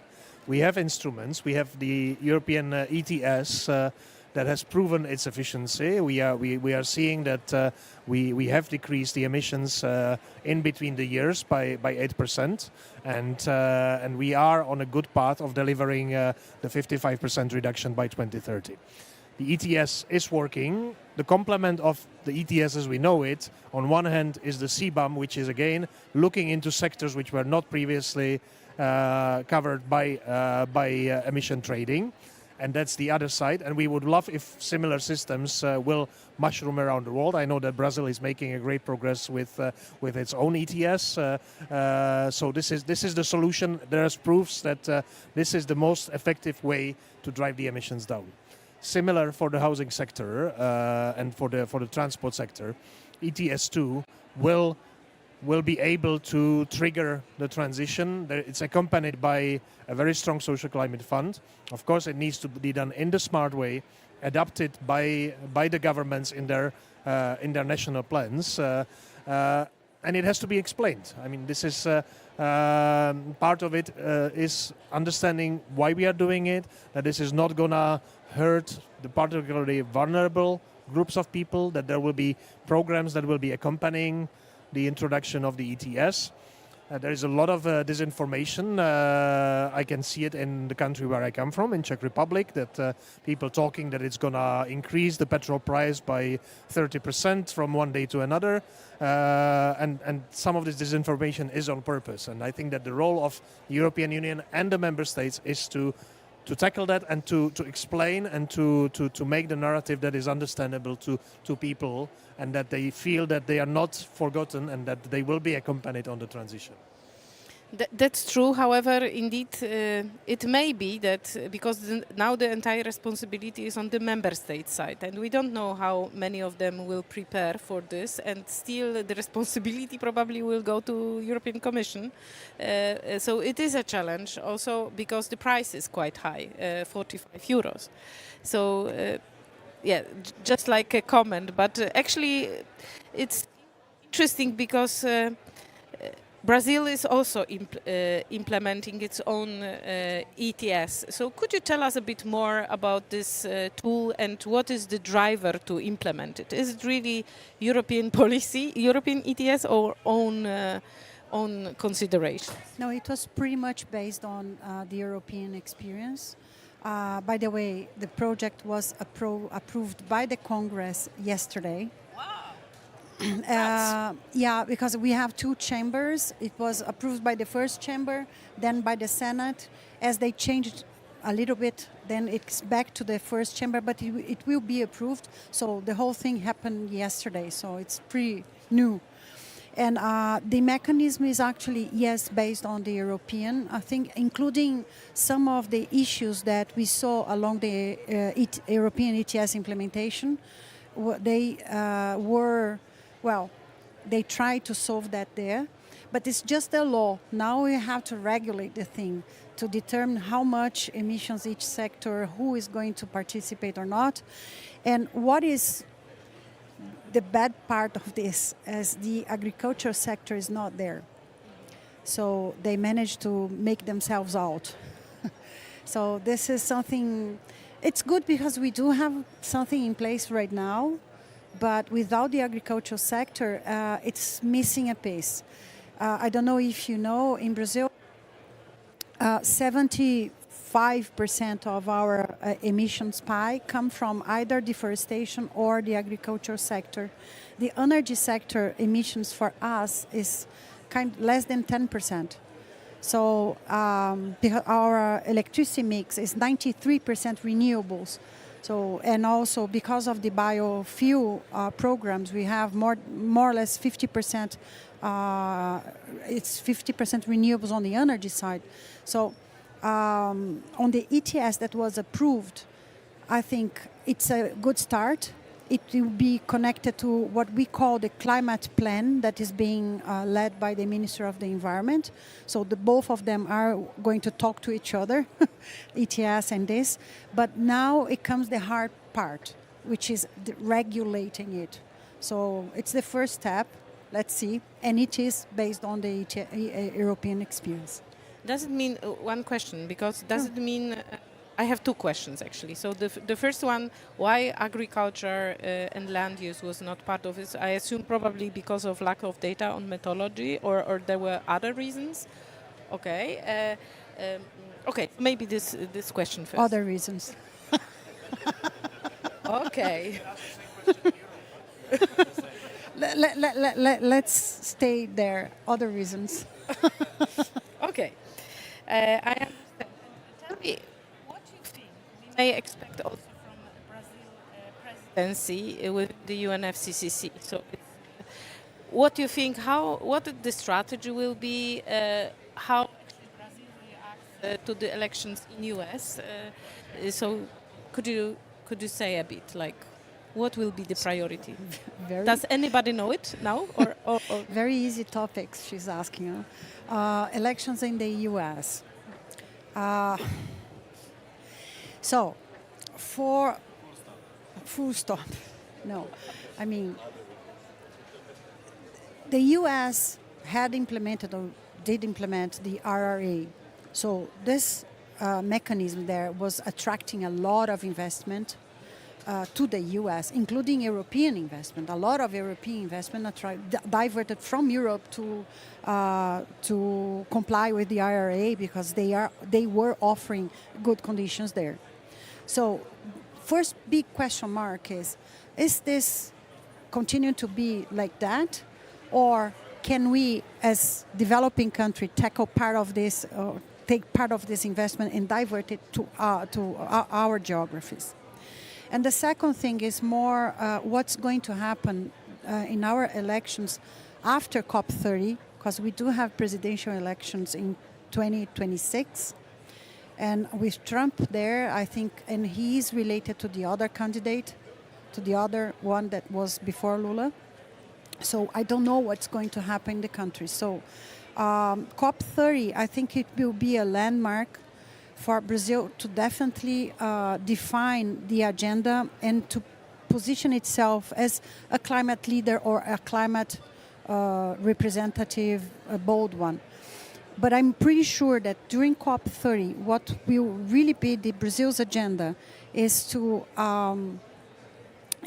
push for other alternatives. As I said in my first speech, is to push for the acceptance of other alternatives. And I do understand when you say that it has to be sound, it has no carbon leakage and so on. But imagine if our country decided to do a CBAM itself and said the only ones that can sell to Brazil, which is Brazil is a big buyer from many products from Europe, if your energy mix is at least 70% renewables. Imagine. So put yourself in our shoes when some kind of rules come to us and say, it doesn't make sense because I cannot do that, but I can do something that has the same emissions content in another way and it's not accepted. So this is the kind of geopolitical discussion that I'm pretty sure we will have during COP30, not only about CBAM or Green Deal, but around the globe. What are we doing to accelerate net zero? Thank you very much. And actually, my next question goes to you anyhow. But comment. Yeah, just short response, because if the world will be constructed the way as we see it, and there won't be any necessity to put CBAM in place.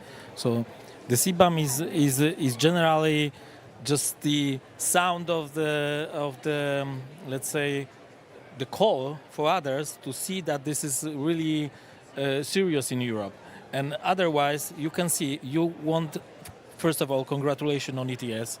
Ukraine also 3 days ago introduced the legal basics for introduction ETS on their territory. So congratulations on that. But I can bet that without CBAM and the discussion on CBAM, which is going for several years, in Brazil there won't be any talks about the ETS itself. So I think this is the paradox, because there wasn't an idea to force others to implement ETS. The idea was to protect the target that is internally in Europe, and the rest is the spread out of different also misunderstanding that why Europe is going the direction that it goes. But you are right that this is a problem also for Europe. So this is not the CBAM is generating the problems also outside of Europe, but also internally, because the cost of the production in Europe will increase. So the costs increase and the price goes to the society. And then we got again the social acceptance of the policy we are doing in Europe. So this is very dynamic and complicated, let's say, policy that we are doing in Europe. Yes, there is interactive discussion. That's and why. you will see. No. But Very good, quickly. Good. Very quickly.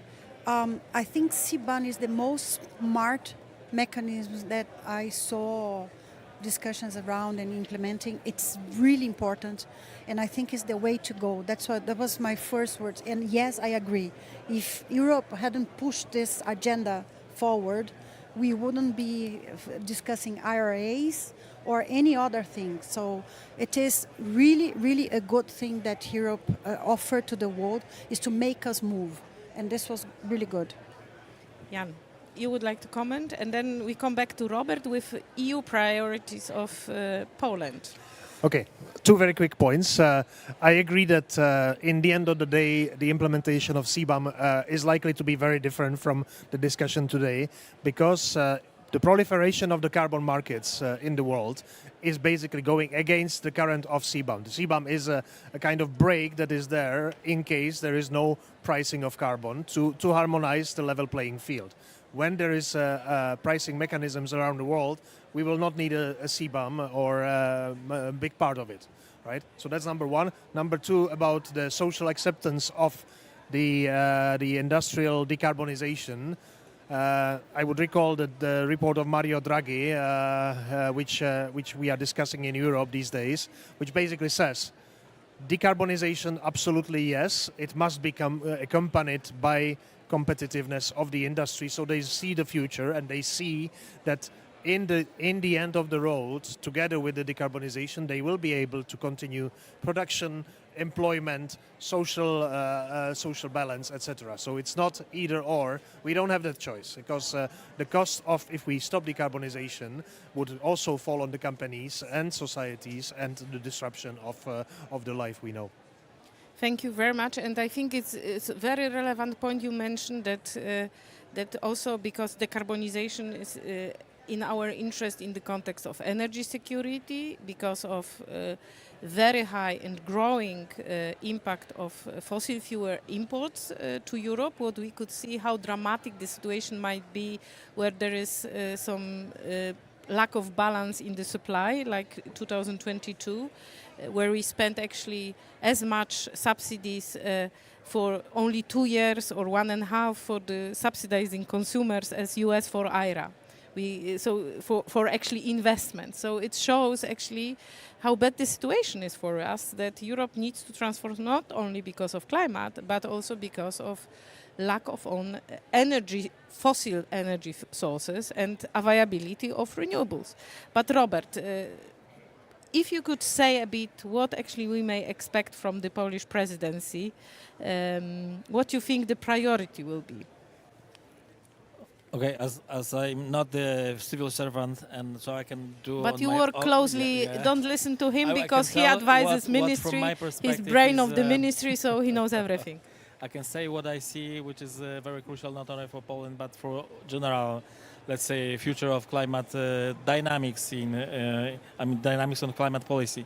So I think you mentioned that we have a very difficult situation coming also in our borders with the war in Ukraine, and we totally changed our behavior in Europe. So the role of gas, which was for us in very much based as a transition fuel for all Europe, now it's changed. So we are thinking in Europe how to invest more in the clean technologies. But many people still say it's yes, transition. But just transition from what it's to gonna what? be still transition because the assets we have and the investments we already have in place,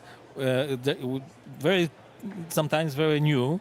They still need some capacity for the maintaining the energy system. So it means that for at least 10 years we will need still have gas and fossil fuels. So we will rely also on imports. So the one thing is to save this transition and invest a lot and as much as we can in renewables and energy storage. So this is the thing that we also focus. It costs a lot of money, so we need to find this money on the market as well because it's so much, let's say, topics that we have to cover with money, especially in ETS1, ETS2, changing the fleet of cars on electric cars. If we have electric cars, we need some additional energy, so we need to produce this energy. So we need the storage, we need the renewables. We need nuclears. I'm not afraid of saying that we need nuclear as well in Europe because we need the diversity. And this diversity, I think, would be one of the main topics that I would like to see during the half year which is coming. And the social acceptances. So we need low energy prices. So we have to arrange the policy the way that we also cover the prices of energy in Europe. And these two aspects also raise some others. So how to do that? And how to do that, I would go what Jan already said, the Article 6. Article 6 says that we can also arrange our instruments like ETS combining with other systems around the globe. So this gives us the space that we can reduce cheaper in the same target that we have in the jurisdiction, for instance. So this opened the let's say discussion how we should follow up after 2030 mostly with our ambition in Europe also being in line with other countries and other jurisdictions that also impose the carbon instrument around inside of their territory. So that means this is the authorization of Article 6 on the one hand and getting rid of CBAM, which is, like Jan said, temporary solution. So I would like to see, maybe this is a very complicated topic, which raised a lot of tensions in Europe, even in discussing that. But I think we should start discussing this as soon as possible, because this is a way forward from my perspective. Thank you very much, and I think we need to slowly close our discussion. I don't know if there are any questions, maybe. And yes, but we need mic. Here you have. Hi there. Can everyone hear me? Yes. Yeah? Okay. Yes. So hi, I'm Elizabeth Harding. I'm from the Negative Emissions Platform. We are a trade association working on carbon removals. And we talked a lot about emission reductions. Absolutely, that's the majority get to net zero. But we also know we need up to 5 to 10 gigatons of carbon removals by 2050, and we need to start working on that now. So I'd just love to hear all of your thoughts around carbon removals, what we can be doing to incentivize that, and especially from the Commission with the Clean Industrial Deal communication, what do you expect in terms of carbon removal policy there? Thank you very much. I think it's we may have time only for Jan to answer this question because it's completely new topic. And okay, well, but maybe obviously we want to get to climate neutrality by 2050.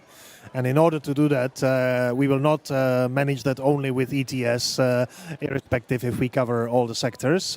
We are looking into the carbon removals already. We have legislation for carbon credits. We are looking at projects that would go into the carbon capture and storage, and we want to have already some capacity by 2030, and this is likely to increase. One of the key objectives in the coming month will be to discuss the 2040 target, which the Commission proposed at 90%, and that's a steep curve from where we are now to where we need to be.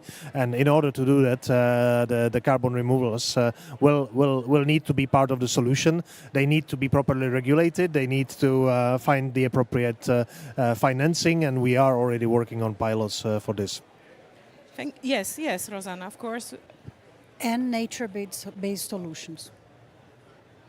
That's it. Maybe you can elaborate like one sentence. If you see the two there, they are mentioned nature-based solutions. So this is a way of doing and also complementary to what you said, to remove carbon and to reconstruct biomass and biodiversity, and also it has to do with water, because we are losing a lot of water because of deforestation. So this nature-based solution has a lot to do with carbon removals as well, and it's complementary to what he said. Robert, one last sentence. Yeah, just to mention all this, because I also organized the site event on the carbon removals as well.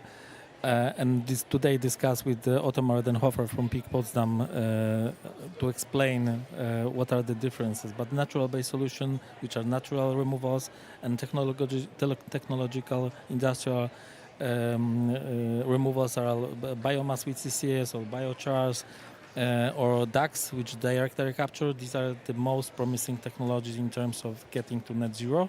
And what Jan said, this in Europe is very much focused on at the discussion on target to 2040, but even without, it doesn't matter what target will be for 2040. We still have a target for agreed target for 2050. So Europe wants to be net zero, and without removals, there won't be any net zero. So full stop. Full stop is full stop. Thank you very much for the conversation, and thank you for also accepting our invitation to come, and thank you all. See you on the road.